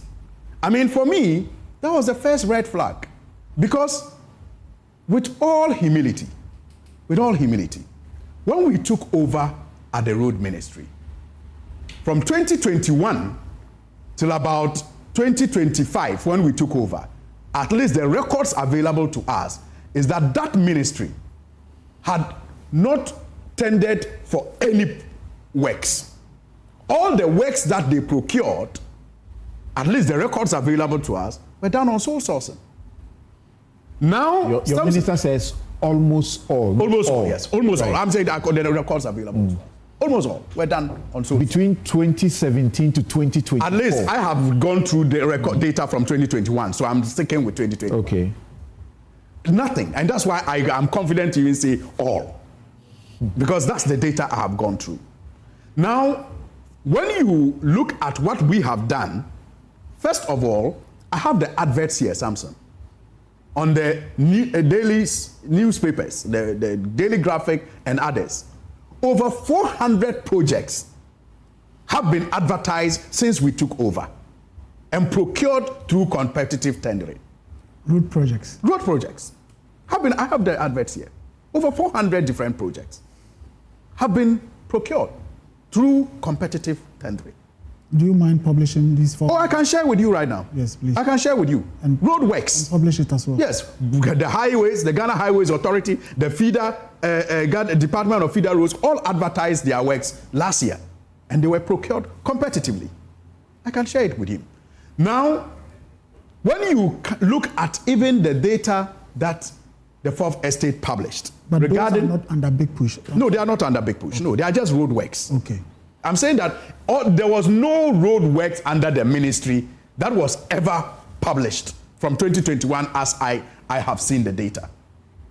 But so when we do this for over 400 works that we have published, and then you see a headline that says the ministry that has become, then you ask yourself, when did we become? I thought we're beginning to improve the situation. Yes, we cannot use 1 year or 1 month to reverse the situation from 100% sole source to 0% sole source. We can't. But when I see that we have advertised projects that used not to be the case, and then my ministry is tagged as the one that has become the factory for sole sourcing, I raise a red flag. What is the intention of this? Then you look at even the published big push projects on the page of the Fourth Estate, and even they indicate that some of them were selective tendering. And I said, but in the past, there was not even selective tendering. So how did we become? What is the intention of describing the ministry as the ministry that has become a sole sourcing factory? I mean, first of all, it doesn't bring that open-mindedness, that honesty that is required to have a rigorous conversation that will improve the system. They're asking the question. The thing you said you won't do, you are doing. I'll get there. Then Samson, I go on to find out that the further publications that I see, and I'm like, wait a minute, even if that is the case, and that is not the case, how is that a scandal? How is that corruption? How is that wasting the taxpayers' money? Even if that is the case, even if that is the case, that I said sole sourcing was bad and I'm doing sole sourcing, at best, Samson, at best, with all respect, you can describe it as double standards. You can describe it as hypocrisy. But it doesn't qualify to be a corruption scandal. So you concede on double standards and hypocrisy? I said even if that is right. I said even if that is right. You can describe it also. So I'm not conceding. So the point I'm making is that then you go into whether I should There's a big difficulty if you are not conceding on those points. No, I'm coming. Whether I should concede or not, then I look at it and I say, okay, what was the promise? The promise was that we will stop the abuse of sole sourcing, because there was a recognition, even in those conversations at the time, that sole sourcing was a legal tool for procuring, contracts. It always has been. It always has been. But then, our problem with it, backed by data from the Auditor General's report, was that it had become a norm and it was leading to inflated contracts. Rather than being the exception. Rather than being the exception. And so our pledge was to make it what it should be, an exception. Which you have failed to do so far. Well, I'll come there and then you will tell me if we have failed to do that. First of all, I'm saying that there are some works that we procured competitively. That is not a failure. Works amounting to how much? Because if I'm looking at big push, I'll get to. If I'm looking at big push, I'll get to big push. And big push involves about 1 billion sole source. Involves. It is not an abuse. I will get there. I'm not saying it's not. Big push is there. 1 billion series of sole source, and you think it's not an abuse. Let's get there. Now you are not 71, not 71, more than 71. More than 71, and you think it's not an abuse. Samson, wait. Samson, no, I beg you. I'm still on the floor. Please, let's allow him. Let's give him I'm still on the floor. So you see, Samson, now you come to the big push. We are saying that, look, yes, we talked about sole sourcing. We said that we will reduce the abuse. Then you pick about 100 or so contracts and you challenge us that, look, you said you were going to improve the abuse. We said you were going to stop the abuse, reduce the abuse. But we see that you are doing the same thing. And then you look at it and we say, wait a minute. We are not doing exactly what you claim we are doing. Even though, yes, we may have to still do better, but we are not doing what you are saying. It is not like disagreeing with you. For example, you take about 81 projects, and we are telling you that some of these 81 projects are just old projects that we have simply put on a budget, a dedicated budget. And let me explain how that can get confusing. You have renegotiated. The minister said, your boss says you have novated them. Yes, we have novated them. Now, we have 3 funding sources at the ministry. You have the road fund, which you can use to procure and pay from. You have the GOG, which you can use to procure and pay from. And now, we have the big push account, which you can use to procure. Now, when we took over, these about 23 contracts were procured under GOG. Now, they were not paid. Contractors who had worked on those projects were not paid, and many of them had abandoned site. So we decided that because of the critical nature of these roads, let's migrate them onto the big push account. They definitely, in that migration, you definitely need to sign a document. And so when you see the minister's signature on a document that migrates a project, an existing project, from GOG to Big Push, it does not make it a new contract. And you see, I don't want to use the absurdity, but the confusion in my mind is that, look, you have, for example, the Accra and Sawam Road. You had Maripoma on it. Maripoma had done work, I think, more than 40% or 50%. And he was not paid. He was owed. Now, is it being suggested to us that we should have terminated the contract and advertised the works before we can award to a new contractor? I don't get your point. No, exactly. I don't get your point. But I thought what he just raised, can be an exception, and a permission for the sole. No, I'm giving the exception. That's where I'm getting to. That's where I'm getting to. Hold on. Can I address it? Can I address contractual disputes? No. It's not a dispute. It's not a dispute. You governor the contract. But I started by telling you about the different sources of awarding contract. And so when you are changing the source, You can't leave the contract the way the it is. contractor has nothing to do about you changing the source. Absolutely. So in your records, you do proper classification of it. Exactly. In your record, you are still classifying some of these things as an award. From what exactly said. You are making a mistake. And so it is improper. So I am saying you inherit the contract. Wait a minute, they have novated it. Yes. Call it novation. It's not a they look at the novation as a new contract. Which is wrong. No, but let me ask the question. That's why I will repeat the question. I will repeat the question. In the circumstance where we had to put Maripoma project on the Ansawam Road on the big push and the Cape Coast one on the big push, is it being suggested to us that because we're going to do a new thing, so to speak, we should have been standing? No, hold on, gentlemen, wait, hold on. One second. The question he just asked, does it not suggest, Atabedu, that this is where you can speak about the permission for issues including compatibility for sole source or single source? Can I just wait. Let me get the expert. Quick one. Okay, wait.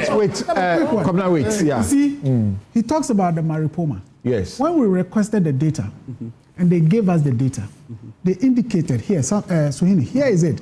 Ongoing projects. Yes. The Maripoma contract you talk about is here. Let me just yes, it's here. Maripoma Enterprise is here. So sourcing. The date of award. The date of award is indicated here.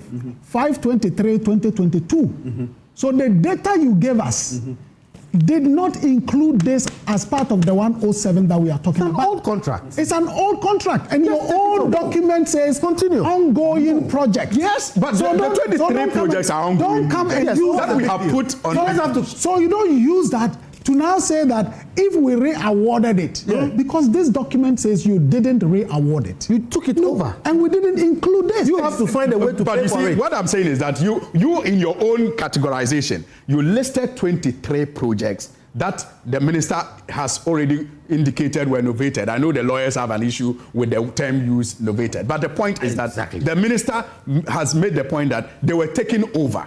And in your own data, you showed us that out of the 107, 23 of them. No, we didn't say that. Okay, so which one is it? I'm saying that you gave us data about ongoing projects. Yes. Which we excluded from the 107. The 107 was data you gave us indicating the award dates being dates when you were in power. Yes. Any contract that had dates preceding you in power was excluded from the 107. So it's the one you awarded which is being discussed. No. You see, when I go to the fourth estate, I've read some of your publications, and it is there. We can go right now. You have that table of the 23 that were ongoing. You have the 81 that you broke down to be the new projects. It's on your website now. And I'm saying that the 81 that are new projects, even in that also, you clearly indicated that some of them were selectively tendered. But then you lump all of this together and say 73 billion is procured through sole source. I mean, so are you saying that these ongoing projects, these ones that we are saying you separated, is not part of the 73 billion? That's what you said. That's what he's saying. Is that no? Let him answer that. Are you saying that these ones are not part of the 73 billion? Is that what we are saying? These ones are not part of the 73 billion. These are not, and you can check the document. Yeah, I will go through it. But you see, let me also address. Let me also address, please, before you ask those questions. Let me address a number of things that also came up. You see, he spoke about Kumasi Ring Road, and then he says it's put into lots. And one contractor is doing it. Yes, Tamale Ring Road is put into lots. 3 different contractors are doing it. So I'm saying that this conversation is important. It should be had, but with an open mind, not with nitpicking and not with a deliberate effort to criminalize. It should be had with a mind to improve what we ourselves are also seeking to improve upon. The reason why we don't have is because we don't trust them. Again, just a second. I beg you, this is very important. Breaking the bulk, is that also not against the procurement rules? Yes, bulk breaking is against the rules. Is that what is happening here? No, it depends. Is that what is happening here? It depends. If the It's not an indication yes, it depends. If breaking the bulk is to avoid the threshold. No, so then this one we didn't have a error. threshold. Okay. This one it wasn't about threshold. Thank you. So what I said about breaking it is that. But let me make the point. Let me make the point. Wait. No. I will allow you to come. No. Hold on. But the point, everybody hold on. You see, the ring road is another matter. Then you talk about the paper soup. And you say that simplistically. And you see, there may be issues. There may be issues. And I'm interested in us having a conversation that will help us all resolve the issues. But when you make it very simplistic, and it seemed like an intent, a desperate search for a scandal when none exists. It seems like, I'm sorry, it seems like. No, use an example. I'm sorry. What is this? When we look at Dode Peso, yes, and then you say that, it was originally contracted. Yes. Constructed with 25 million. Yes. 25.9. Yes. 25.9 million. And the renovation. And it's not renovation. A rehabilitation. Rehabilitation cannot cost more. I am not. Wait a minute. I'm saying that. Look, Samson. I'm also going to be very simplistic, because I find this simplistic. The motorway was done at about £4 million. 2 lanes. British. 2 lanes. Yes. Today it's costing at 350 million. 10 lanes. That's difference. I mean, so but you see, I can. That's that changes. When you want to with multiple interchanges, it doesn't wash. There may be issues. And but how we approach the conversation, how we confront the operation, the conversation is what will help us all lead to the resolution of the issues that may even be inherent. But I'm saying that when the conversation is hard as if to suggest that, look, nothing positive is being done. Look, we are not saying that this is a perfect situation. We didn't inherit one. We didn't inherit a perfect situation. But we are making efforts to improve it. And in the process, we cannot be 100% right. No, but you see, what we need is a cooperation with civil society and conversations like this that will help us improve whatever may be found to have been, not yet gotten right. I like your admission that you cannot be 100% right. I like your admission, but it is at a cost, and the cost is what we can't stand. Yes, but you see, we can't stand it. When you say that we should approach this conversation with an open mind, yes, and we are approaching it with an open mind, yes, there is no difference about what is undisputable on the table. Yes. What is undisputable on the table is that a government in its first year awards 15 months in government. You award in excess of 70 billion contract in sole sourcing. Now, so let me. That is in that is being contested. No. Hold on. Now let me pick it from here. Can you confirm this document? Yes. Can you confirm this document? This is the commencement authorization from the finance minister. Thank you very much. For which project? So you have seen for the big push project. Okay. Yes. In the last paragraph of this letter. Yes. Clause 7, it says, please note the commencement authorization of 15 billion is a multi-year amount, and the component of 7.6 billion expires at the end of the financial year, which is 2025. It means at the end of 2025, you couldn't have spent more than 7.6 million. Now, this multi-year financing says that in 2026, you can spend only 30 billion. Put together, it means you can spend only 38 billion between the 2 years. Now, we are in 2026, it's not ended. Now, you have committed 73 billion. Explain to me. Wait. Explain to me how you have been able to go above your commitment authorization. Okay. And let me draw your attention to the fact that the Public Financial Management Act says that you can't do this. So I need the finance minister to come and tell us what he's going to do about it. So let me explain to you. So you see, first of all, there was another matter I wanted to address, the issue of the offices, the what do you call office? Value for money office. Look, value for money. You can question all of these things, and we can have a conversation as to how they can be done better, moving forward. But the truth is that over the years, please, yes, we are doing that, and we are doing that. Please don't interrupt. Yes, over the years, many of these agencies have always, used, road projects to build capacity. And so as part of this big push project, our intention, because we are complaining about poor supervision, the lack of presence of the engineers. So we are taking advantage of this government investment so that we can build, for example, the Savannah region and other regions, that there are new regions that don't even have highway offices. They don't have feeder road offices. Now, as part of these contracts, some of these things were recommended by the engineers. And remember, this is not a design and build. This was done, the designing and costing was done by the engineers at the ministry and at the agencies. And they decided that, look, they can use some of these things to also help build their capacity. Are you suggesting that the engineers have built this capacity building into the contracts? I'm saying that it has always been. That's why I want a yes. I want a yes or no. I'm saying that it has always been. Do we know that it is wrong? I am saying it has always been. Do we know that it is wrong? That's what I'm saying. That's what I'm saying. That when we want corrective, let's have improvements. Our conversations should be seeking corrections moving forward. But I'm saying that it has always been, and it is not missed. Yes, but we are. And I'm proving to you that we have made improvements. And I'm saying that, guys, don't let it sound like you are heckling him. Please hold on. You see, look at. When you look at this, the question you asked, this is not the only authorization that the finance ministry has given. This does not include the novated contracts, for example. The values for the novated. That one was also given a different authorization. This doesn't include all of them. So that takes me to the second question I was going to ask you on the novated contracts. Now, my basic understanding of a novation is that you transfer the obligations of a contract and the benefits of the contract to another party.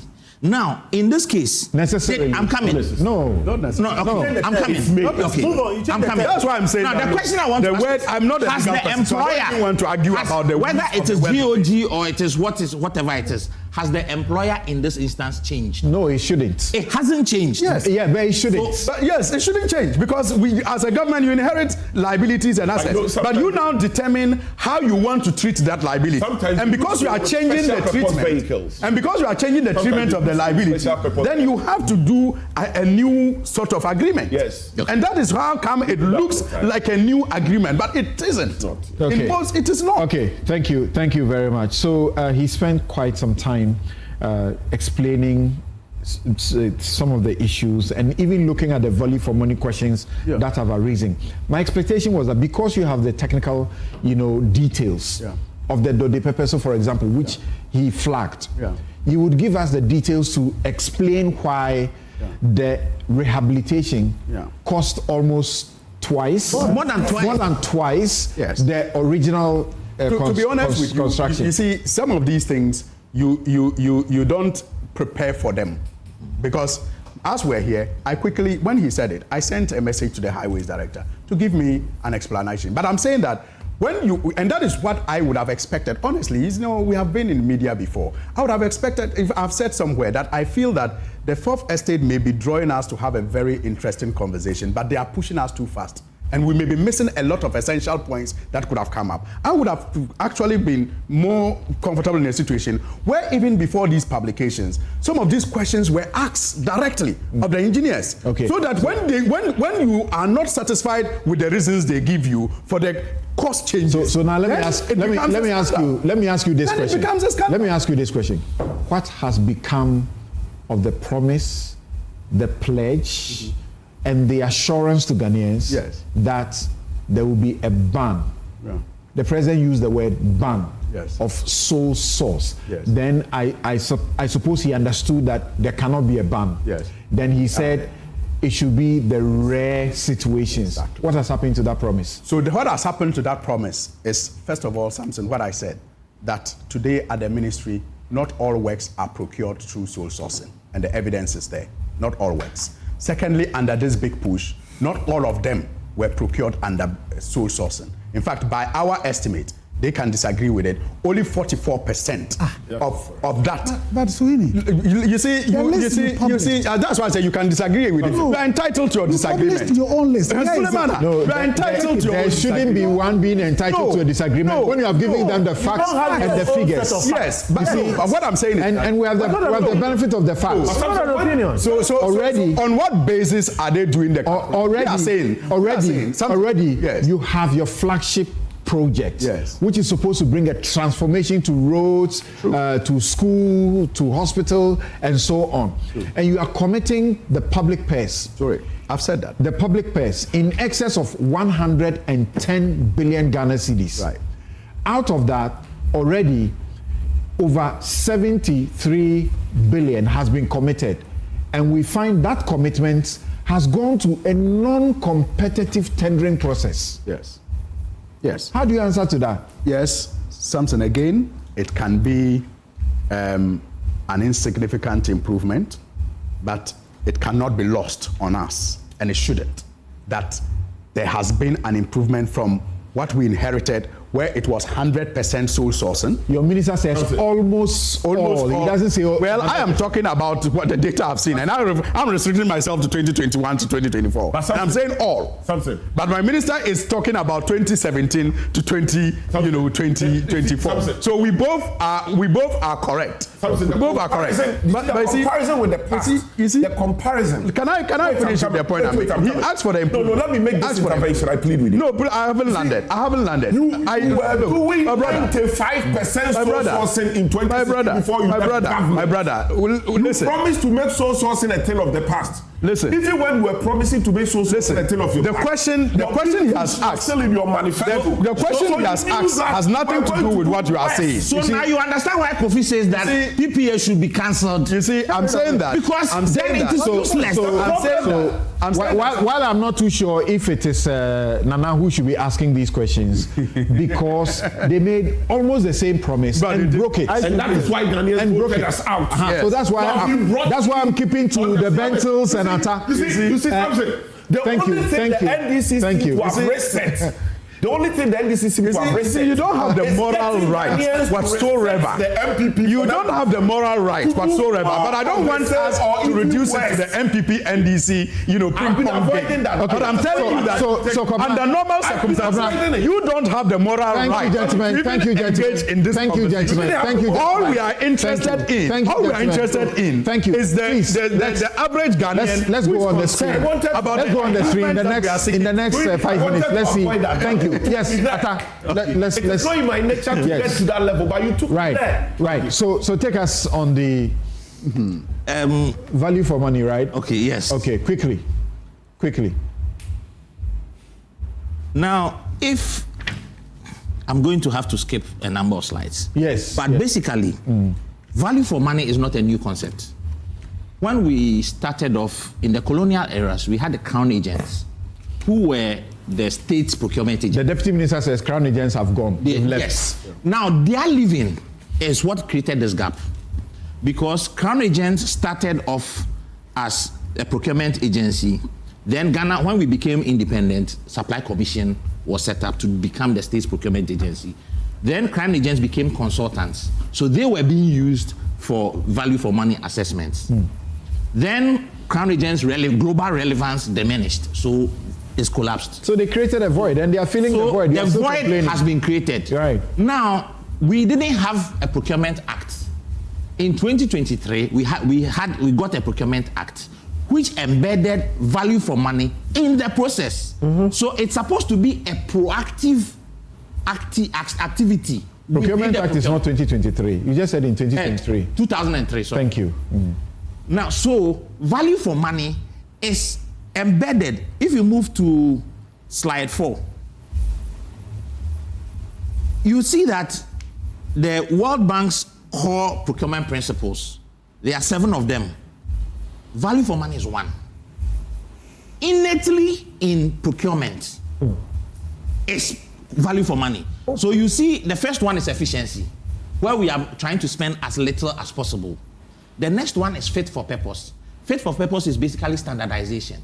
So you don't need to overspec whatever you want. You get what can do the job. The next one is integrity, and ensuring that there is little corruption or no corruption in the process. Fairness has to do with equity. And then transparency. Let everybody know. So these principles, if you go through the 663, you find out that in the section 2 and section 3, it is clearly stated as part of the objectives of the Act and the functions of the Act that they deliver these core principles. So it is not lost on us. Now, why do we want to do value for money? What is value for money? And that goes to a point that Nana made earlier. Value for money is not only about cost. In the private sector, where we are profit-oriented, our value for money is leading to the delivery of a certain profit. But in public service, sometimes you have public good. And for public good, it is not always about commerce and financial benefit. Right. It's about social impact. So you need an element of social impact assessment as part of the value for money. You need an element of environmental impact assessment. As we were burning to cross money in that thing we did, in spite of commerce and the finance of it. To the SIPS will tell you the mental practices are here. Now, if you go to the Public Financial Management Act, move to the next slide. If you go to the Public Financial Management Act, and then yes. Now, our processes are designed such that we do not derive that value. And that is where the core of the problem is. And that is where I have a problem with the CADA, my own community. That if you have a law that says that you do your procurement planning in somewhere in August, aggregate it, consolidate it, in November it goes into the budget, it goes to Parliament, Parliament approves budget. Based on whatever budget was approved, you come back and revise your procurement plan to suit the budget that was given to you. From then onwards, the next logical step in our procurement process is we start doing tendering. Then we go into award. So if you look on the screen right now, you see the yellow circles. That is the triangle we operate our procurement in. But there are two critical activities before tendering. That is where you derive value in what we call category management. That is a strategic aspect of procurement. It's where you go into the market to do research. So in the example that we gave, you should not have a situation where you are going to do a purchase in the market. There is an authorized dealer in the market, and you don't even know, or you don't even add him to the process. All right. So what kind of due diligence did you do in your market? If we are to go through the steps of category management, we will inherently, it will deliver the value we are looking for. Yeah. Right. And we don't even have to come and do value for money assessment after it has been done. Thank you very much. You had a tall list of slides to deal with, but unfortunately, this is where we have to terminate this discussion. I'll take a quick break. We'll return to no bed syndrome. We'll be right back.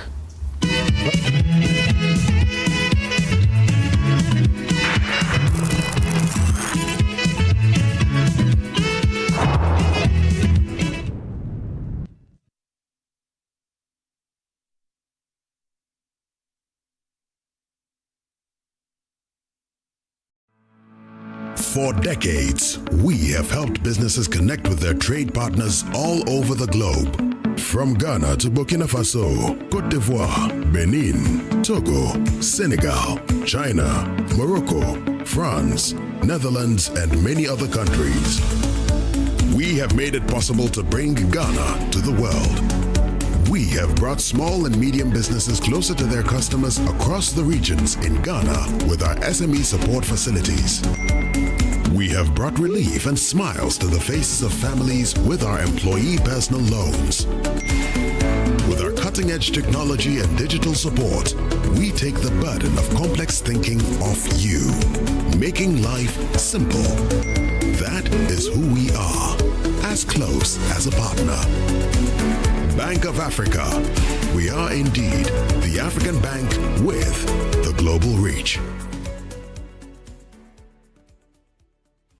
March is Colorectal Cancer Awareness Month. Have you attained 45 years and older? Notice blood in your stool, a family history of cancer? Then don't wait to have a colonoscopy. Early detection of cancer and effective treatment save lives. There are weak points in the development and spread of cancers of the large bowel that will have control over to stop, to reduce the incidence and deaths from these cancers. Achieving this success depends on you and me. We are fully prepared. What about you? Visit Mintuba Hospital and Coloproctology Center today or call us. Mintuba Hospital, First Ghana Colorectal Center.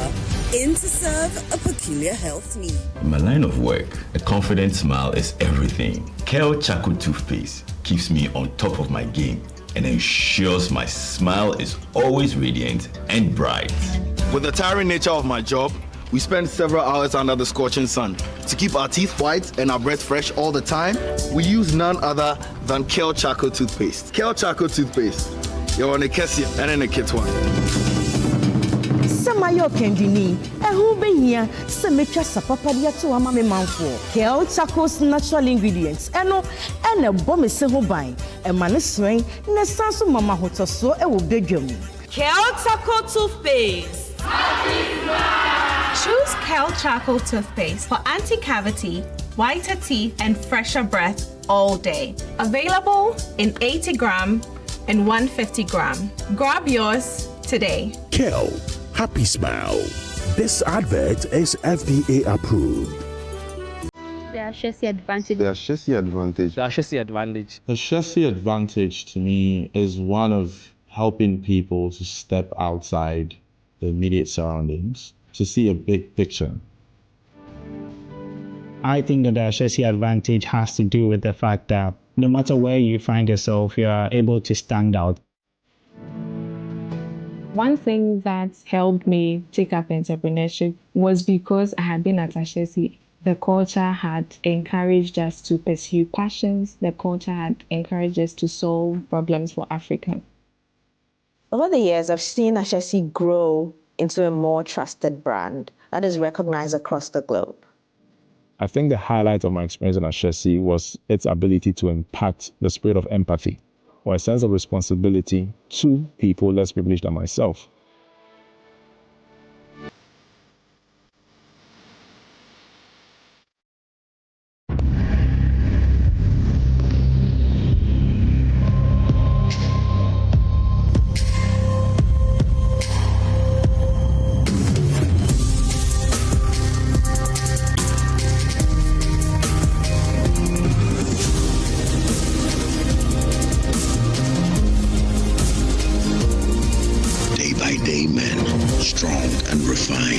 skincare you deserve. Dream. Going to the library.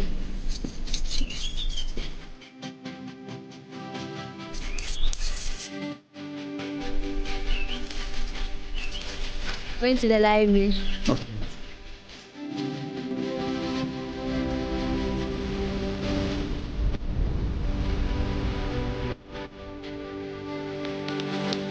I'm going for my graduation. Who will?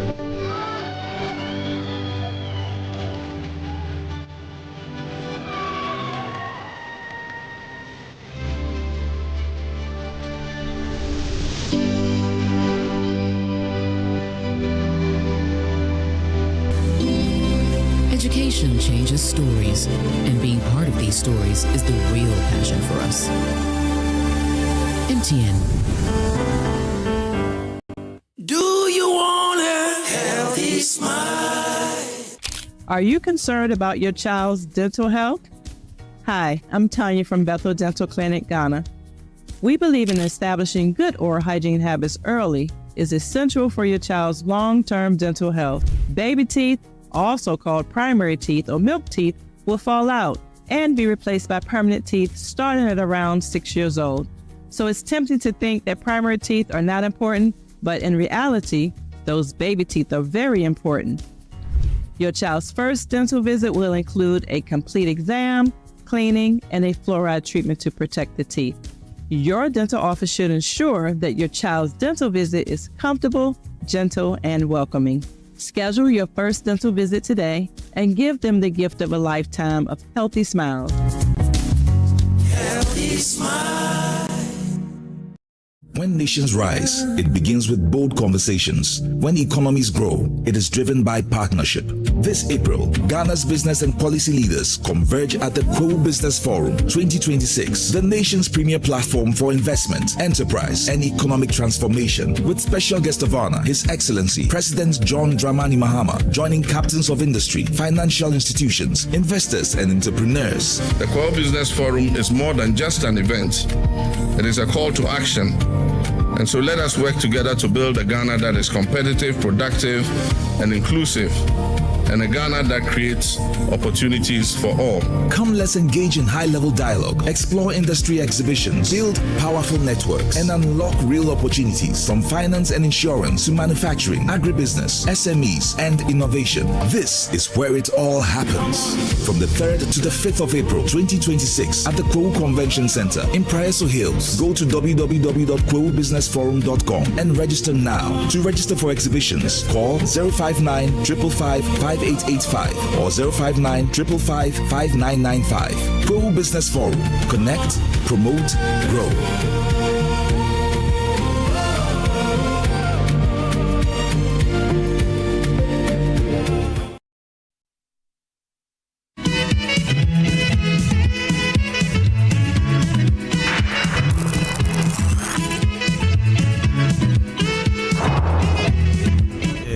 E&A was so much congested that there was no bed. They were depriving us from getting inside, but it was so serious issues. People were sitting in plastic chairs, sitting down, lying down to get health medications. For me, I don't get it right because I know the doctors, for me, I'm very happy. They work very intensively to save people.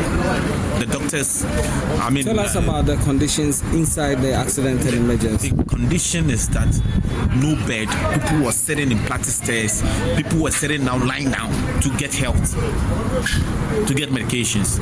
The issue of no bed syndrome is a very, very devastating experience. When you have a loved one or you yourself, you go to the hospital, imagine all the pain and then the trauma that would take you to the hospital, only for you to get there and then you are told that there's no bed and other things. My younger brother was involved in an accident, and then we got to Konfanoche. The ambulance conveyed us to Konfanoche around 3:30 p.m. thereabouts. So it was around 3 a.m., 2:30, 3 a.m. That was when we got to bed. And even that one, we had to see some people, and then we had to found solicitor, grease some palms, and then just to facilitate the process for us. And then I saw a lot of people there who were in severe pain, going through severe pain, but then they also couldn't get a bed. And it's a very, very devastating experience, I mean, honestly.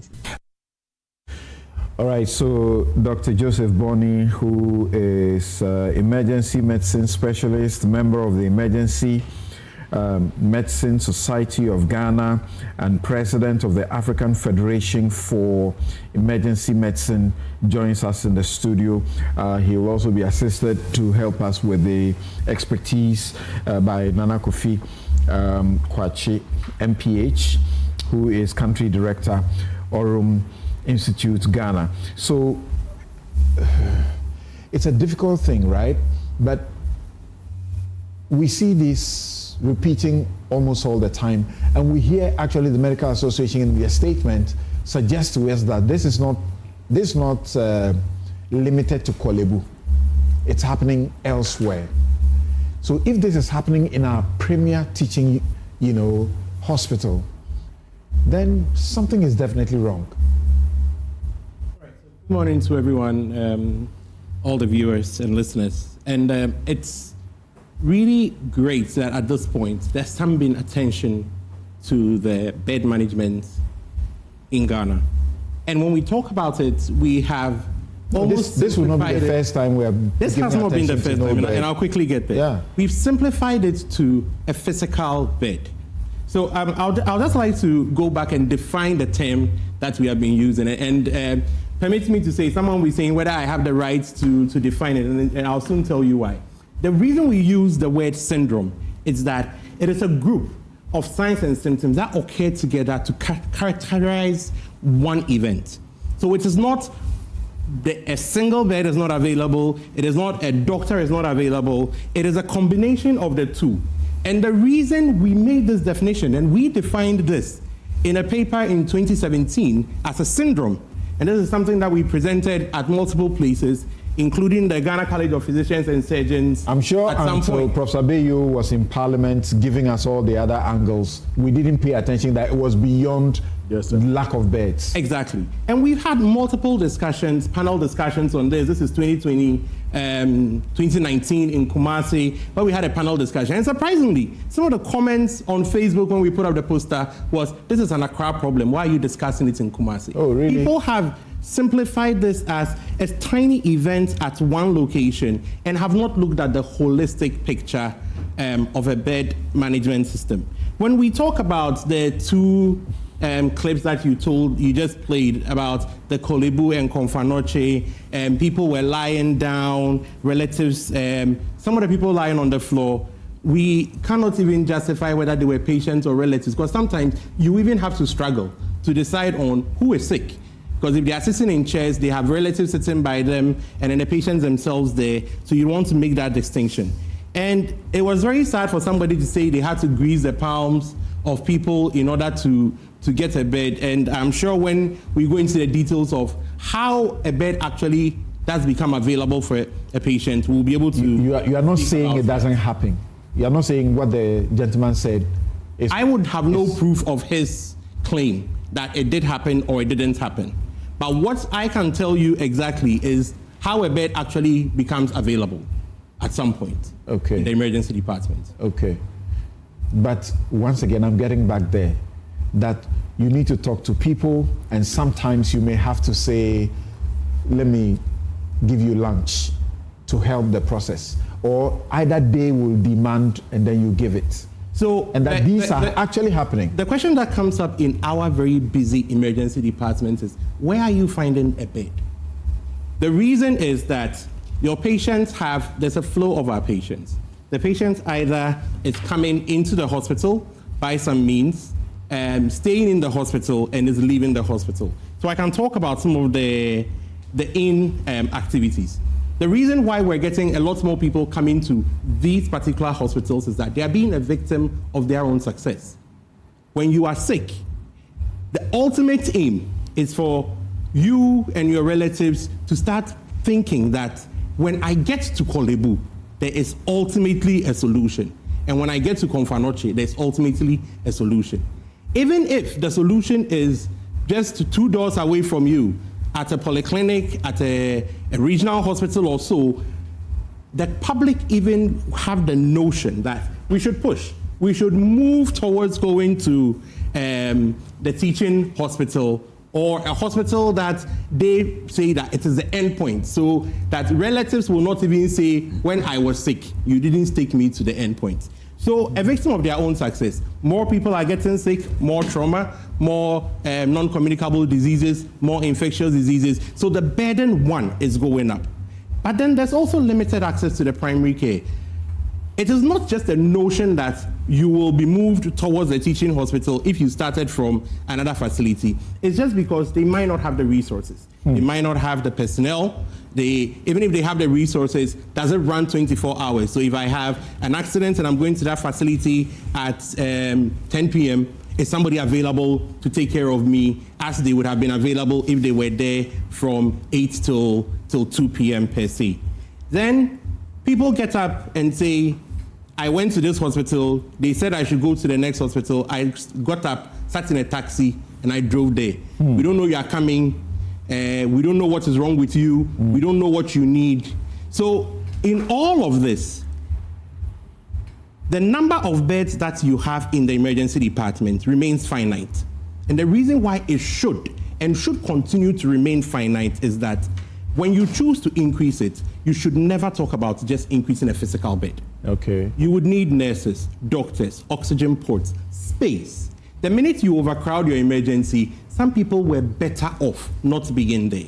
They are going to pick hospital-acquired infections and so on. And we forget that is the daily working environment of healthcare workers. Right. You can't be walking into the hospital and the first thing you see is people on the floor, the place is overcrowded, the risk of infection to yourself also heightens the poor work environment that you have. You have heard Couple about. it with You have heard about the equipment that might not be available. You've heard about the committee that Professor Bayo says, Titus Bayo says, that has been set up by the minister, and they have done some work.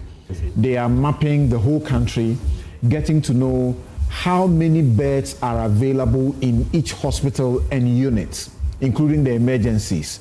And they are going to sort of QR code them so that the emergency ambulances, when they are moving, they know ahead of time which hospital has a bed to accommodate this person or that. And there's also a directory where somebody sees into everything across the country, where they know if we go here, you will not be turned away. If we go here, you will be attended to.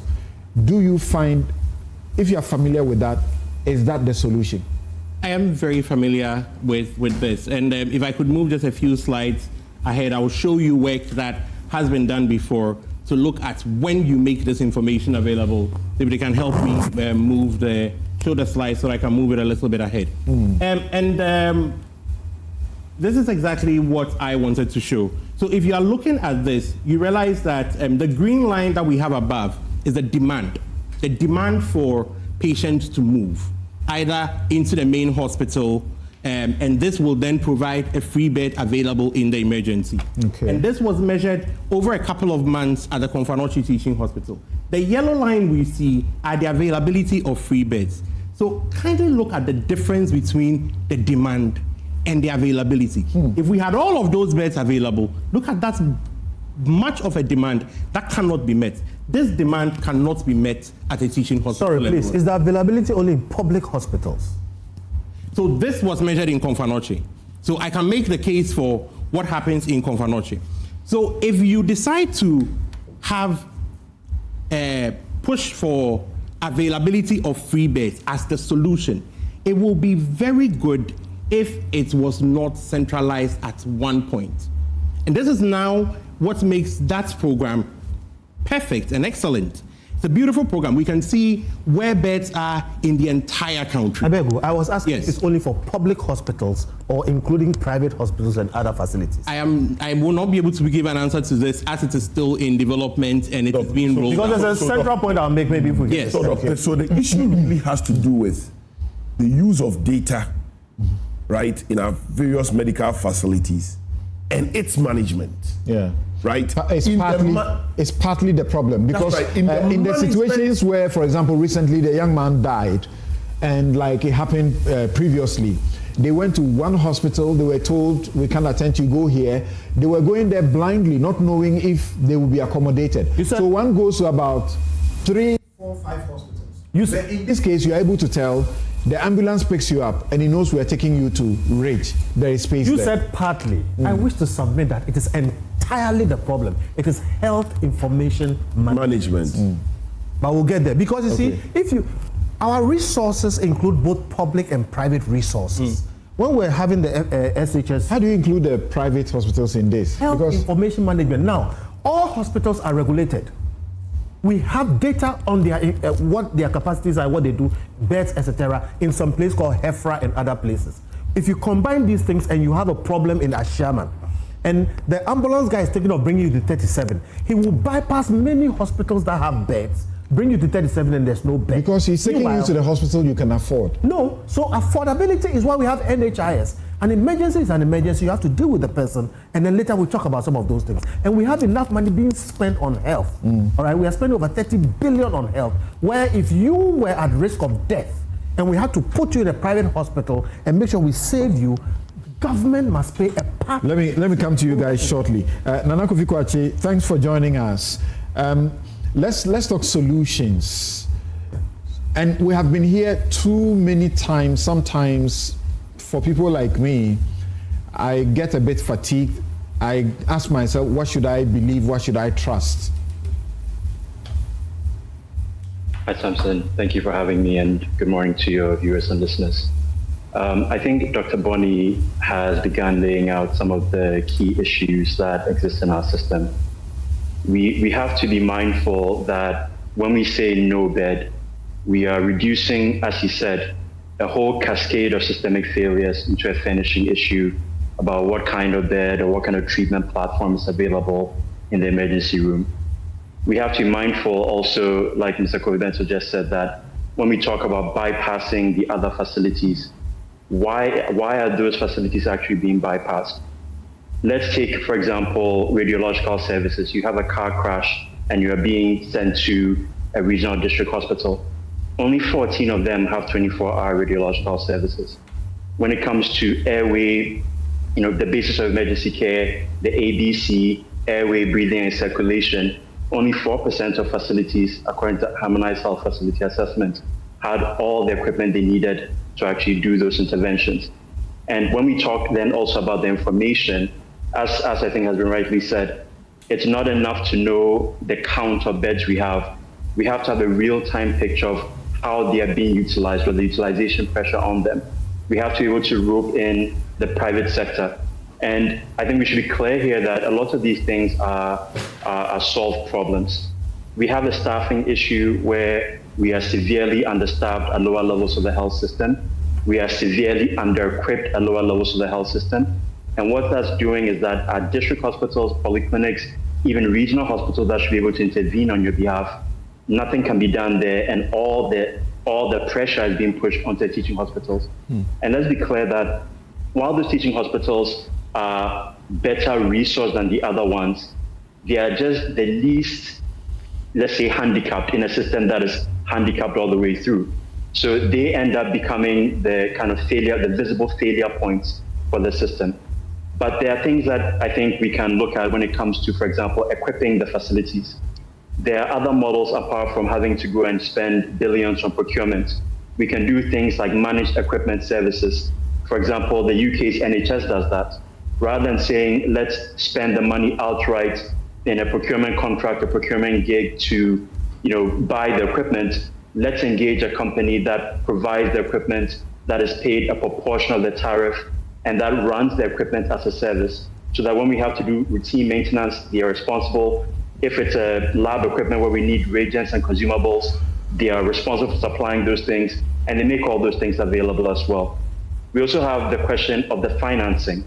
We've heard calls, for example, for there to be an emergency care mandate by law, but there's an ethical and moral question there around on who does the liability ultimately fall.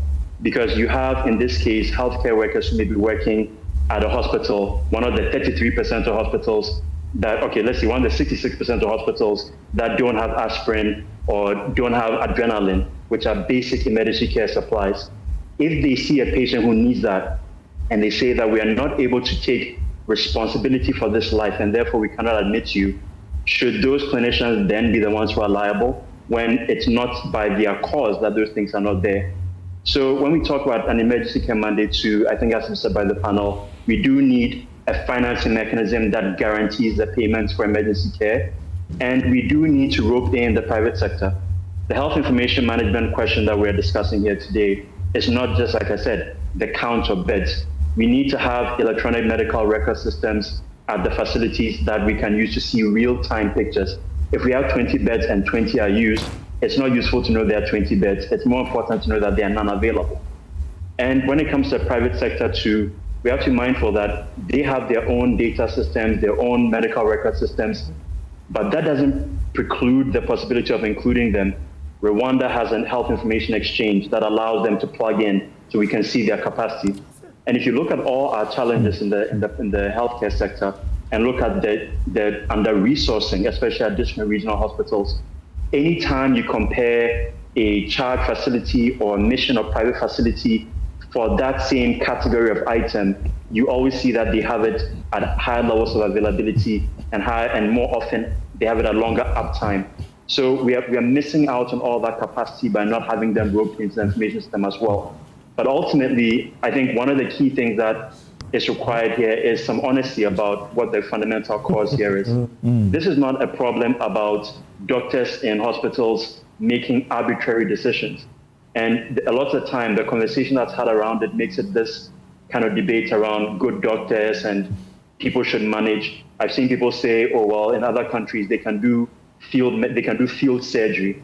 Well, Every unit in the American military, for example, has a medic with a defibrillator. How many hospitals in Ghana actually have that? Less than 69% of regional hospitals, less than half of district hospitals. So what are we asking healthcare workers to really do under those circumstances?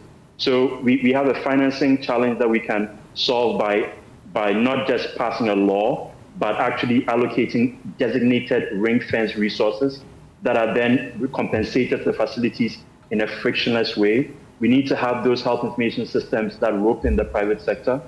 We need to make sure that we have adequate staffing, and we need to be mindful of the conditions of service, because we are hemorrhaging not just any class of doctors or clinicians, but exactly the types we need in emergency care, in critical care to other countries. We can look at the equipment and we can do manage equipment service and other things there. But ultimately, it's a question of the political choices we make. Right, quickly, and as we say, we want to focus on the solution. And so it's good you say the things you say, and comparatively what we can quickly learn from elsewhere. And I'm receiving messages from people who have personally suffered loss as a result of the no-birth syndrome. I have a colleague, lawyer, who is typing to me about a situation where, you know, the sister was taken to one of these very prestigious, you know, nice-looking hospitals, and, you know, there was no bed, emergency situation. She had to be treated under a plastic chair over the night, almost for a day, and the person is sitting in a chair to be treated. She eventually passed, you know, away. Someone says, Dean says that Kofi Bentil is absolutely right. Lack of universal health information management system is a major challenge in bed management in Ghana. So, do you think that the current solution being proffered with the system where the beds will be, there'll be a QR code linked to each bed, the emergency delivery systems, the ambulances will always know availability before they move, and all of that is a good start? That's one part of the problem. It makes it so that, for example, an ambulance team that is taking a patient somewhere knows where there's capacity, but also importantly that when there are multiple patients in need of a varied array of services, that we can do efficient prioritization and know who is best served by going where. That's definitely an advantage. But underlying that, it still is the case that if we have the system and we're able to identify which facilities they should be going to, what the needs are, and we are not solving the problem of the lower level capacity, we are still going to end up routing most of the people to where there is great point there. We understand that some of the systems that mimic, you know, a universal situation about the information we need in the health system, they do not include the private health institutions, and that should be a big problem, like Kofi Bentil mentioned, correct? Yes. So, like I said, if you look at the capacity that we are leaving on the table, sometimes the private sector are not actively engaging in these kind of solutions, that is obviously a handicap on any kind of intervention we do in Ghana. But we have, again, these are solved problems in countries like Rwanda. You can have a health information exchange where everybody can plug in and we can see what is available everywhere. And it's again, a question of the choices we make. Right now, we're rolling out the Ghana Health Information Management System, GIMS. We are also including the Ghana Health Information Exchange. There are choices that we can make in the design phase now that make it so that private facilities can simply plug in and we can see what capacity they have and then aggregate all that to a higher level. So again, it's not a question of just doing a survey in public hospitals and kind of QRing the beds. That's a bit of a simplistic explanation of what's actually going to have to happen. What has to happen is that we have to know real-time capacity and be able to plug it into. Thank you, Nana Kofi-Koakye. Thank you very much, Nana Kofi-Koakye. He's country director, Orum Institute, Ghana. And I wanted you to also share with us, Dr. Bonnie, briefly answer to us whether we can include the private hospitals in the systems that we are building, because without them, we probably will not be solving the problem. Right, thank you very much. And I think my discussions with Nana Kofi over the years have been to how we use that information to be able to transfer into quality healthcare. And the exchange is one of the biggest areas, because this means that irrespective of which information system you have in your hospital, you will be able to route it through the exchange. And if the dialogue goes well, they will be able to tell you how many beds they have. But the reason why it becomes more crucial is what type of hospital is it? What kind of cases can they see? What is their capacity? In order for this to be beneficial, we would need to find a system of categorizing hospitals. In the US, in other places, they have the trauma level hospitals, so trauma 1, trauma 2, trauma 3, with the intent that if you can manage trauma or injury to some level, you should be able to manage the rest in that case. We don't have that luxury in our country. A hospital will be perfect at being able to deliver a pregnant woman, go through all of that, have even do cesarean So classification is also very important. Classification is one of the biggest things. And our bed management system and in the command center is not new. I visited the command center in Abu Dhabi last December. They have a system where you can see the number of beds, but it tells you which kind of patients. The minute you put in your patient categories, a lot of them disappear. A lot of But we are told, as Professor Adeyo tells us, it's not just the number of beds, but what bed is available. Exactly. Right. So it's not saying it's a stroke bed. It's meaning that area has the capacity to manage that particular patient. So this cannot be a wholesale approach and say we are moving X number of patients with various diseases. Right. It will have to be individualized and managed actively. Of course, we are told also is going to be great, but the management of it will need to be very clinically focused. Right. As the two of you also emphasized, we're also told that even those who are manning the emergency vehicles, the ambulances, they can't give you the least emergency attention when there is a delay before they deliver you to a hospital. Suhini, now let me come to you guys. We are being told we will have to correct. We're being told that. We're being told that. According to the opposition, that you are supposed to focus on Agenda 111 hospitals, so we can improve the numbers. That doesn't seem to be your interest. Well, Samson, first of all, the Agenda 111 itself, we all know, was an afterthought, because the NPP promised to complete districts without district hospitals. And on the basis of that and many other promises, they came into office and completely forgot to do anything about that until COVID hit. And when COVID hit, you remember, they started with 88 because we had increased the districts to about 88 without, district hospitals. And then somewhere along the line, it was as if I don't want to use the term, but there's this spirit, the gas spirit that they speak of, and it was now just being dashed and added on. It was as if, okay, but where's my share? Then they add on 111. So clearly, we are, as at this point, auditing it. And the evidence is mind-blowing. I mean, the last time His Excellency the President made the point about how much was disbursed to contractors, and yet there is nothing yet to show on the ground. We don't have a fully completed one that can even be utilized. And yet when you match that against the releases that some of these contractors received, I mean, it just doesn't make sense. So we cannot rush into completing it without actually investigating how the whole thing was procured and how much was paid. Right. But I think finally the issue for me is not just about even, the beds and then the financials and then the matching of it. I think it's also to a very large extent attitudinal. And Samson, if you permit me, just a simple example that I'll give. One evening, my cousin called me from Tamale that they had rushed him to the hospital and then they were told that there was no bed. I called to speak to the person who was on duty. This person wouldn't speak to me. So I had to get in touch with the CEO, and the CEO called and managed to get a bed. But guess what? He called me back to explain that the person was not willing to receive them because there is a protocol that when you are moving a patient from a referral, you must call the hospital before you make the referral. And that many of the hospitals don't call.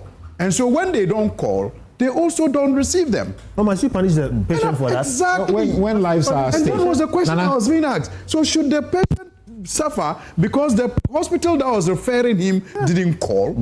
And but for they are auditing, to me, they are auditing Agenda 111, and as we may find out, they are looking to perhaps build new ones. You, the politicians, sometimes it's difficult to understand you, and even the procurement process, like the toll booths like this, we are told for 9 months they are using competitive tendering. They are not getting to go through it.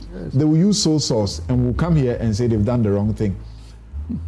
So instead of continuing what is already there. So that was the issue I raised. What is in sole sourcing? That everyone wants to do it.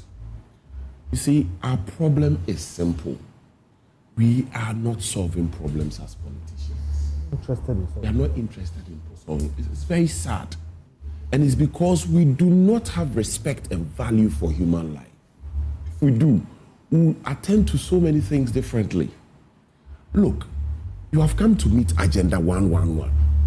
What the people want: good hospitals, good roads, good water supply, good electricity. And cheap. It doesn't matter who started it.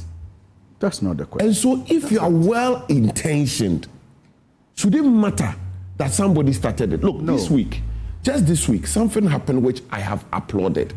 And for me, is the height of, if you like, the evidence of continuity, what continuity can do for our country. President Rawlings started talking about reparation, right? President Akufo-Addo added his voice. President John Mahama added his voice in his first term. President Akufo-Addo added his voice. President Mahama got a Akufo-Addo actually elevated it, and we know that it is not their individual decision, but it was an Africa-wide union thing that it was entrusted on them. Good. And President Mahama crowned it by getting a resolution. Beautiful. That is what continuity achieves. And so if we're to continue with whatever anybody starts, right? This continuity, there's no procurement too. That is the problem. But sometimes, you see, this is where people get it wrong. You don't need procurement to develop a country. It's ideas. It's ideas. When you read Lee Kuan Yew's book, it's so beautiful. The biggest asset of Singapore, post-independent Singapore, was the military accoutrement of the British people. They kept threatening them that we're withdrawing it. Then the man started looking for ways to develop independent Singapore. And he made several interventions, like we are doing in Malaysia with Soluku, and people don't understand. These are development interventions that does not need big budgets, but will go a long way in turning around the economy. And so what I am saying is that, look, it shouldn't matter what somebody has started.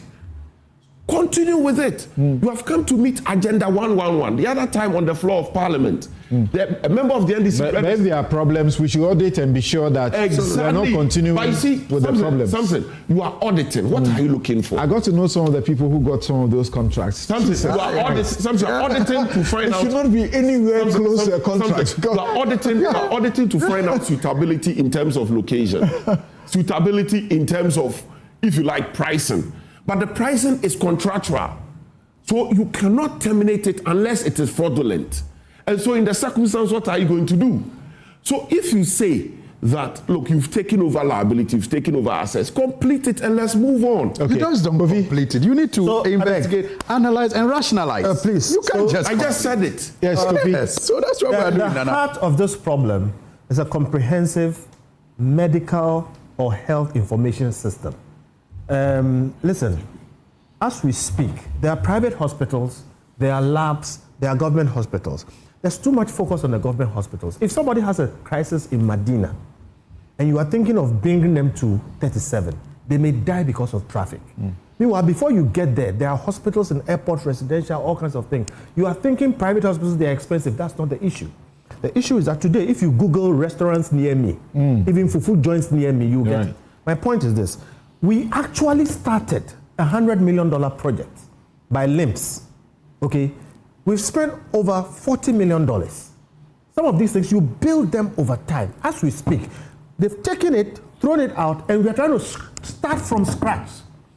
If we have a health information system, the ambulance guy who picks somebody from Teshi and is thinking of Kolebu will know on the road which hospitals are there, and it is possible to know through this system which beds are available. And I agree that if you say that, if you put in the nature of the problem, it's a cardiac arrest, some of the beds will evaporate. But if it's an emergency, what you need to do is stabilize the patient. Thank you. So basically, all these things we are talking about, I don't have to, I would have told you about how much money we spend and why this is not a problem. And as I speak, what I'm talking about may look exotic, but we have all the things in place to do it. Doc, what we need is a comprehensive... And we keep duplicating and just wasting money, as you said. Yes, Sule. Please, let's go back yes. and do this thing. Wait, Sule, hold on, Sule. You raised some points about... Sule, give me a minute. No, Sule, yes. Yes, Samson, I think that we are talking about a very broad systemic issue. Yes. The question to ask is it a case that we have beds, but sometimes because the beds are not managed, we don't know where a bed is? There was a time the whole of the northern region, the 5 northern regions, no MRI, no CT scan. So if we are saying that we have a system that would say, oh, there is a hospital in Walawale, or there's a hospital in Zuarungu, and so on and so forth, you take the person there. It's not about the physical bed. It's not as if, the person needs a bed to lie on. And therefore, if you identify where there is a bed, the problem is solved. I think that we have to deal with the systemic issue about investing significantly within our health sector, because even some of the big ones that you see, and Kofi, by the way, look, my former colleague, Muhib Said, who passed exactly a year tomorrow. Right. You know, when he, had the crisis and was at a hospital, I had to call a friend in South Africa, a medical doctor friend, who is a Ghanaian in South Africa, to try and get me a place where we can take him to. Eventually, when he got a place and called me and said, oh, these people said they have an emergency, whatever place that you can bring him. We called the people, they said, okay, the deposit is 50,000 and our daily rate, the ward rate is about 8,000.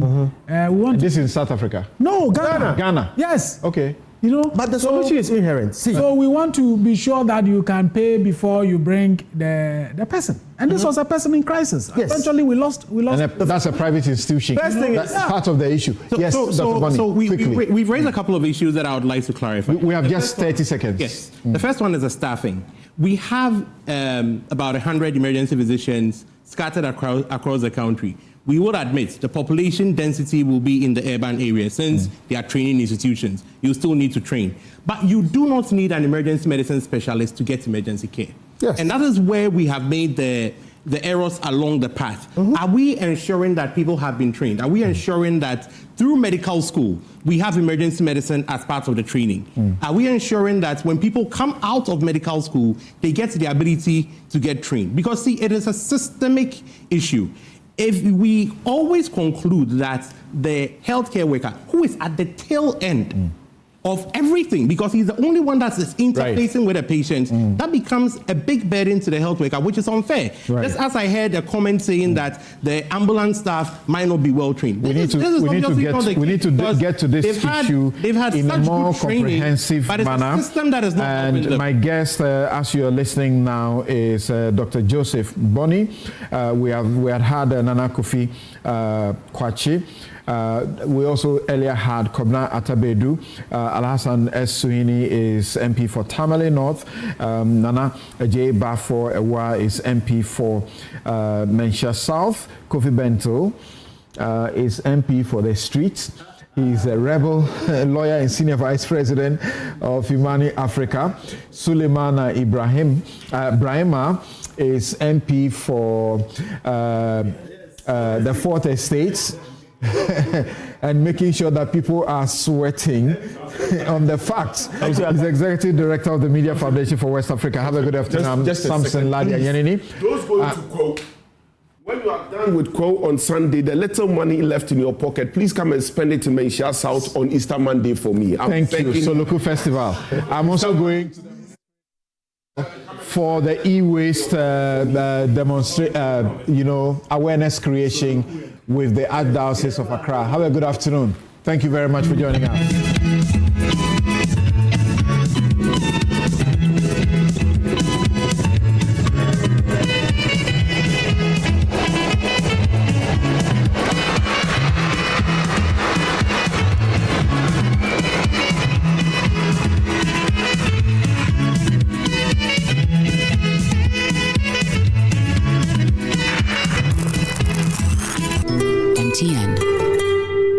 Bank of Africa, as strong as a group, as close as a partner. Where Duraplas goes, water flows. PS Industries has introduced a new roofing system known as ColorLink Plus.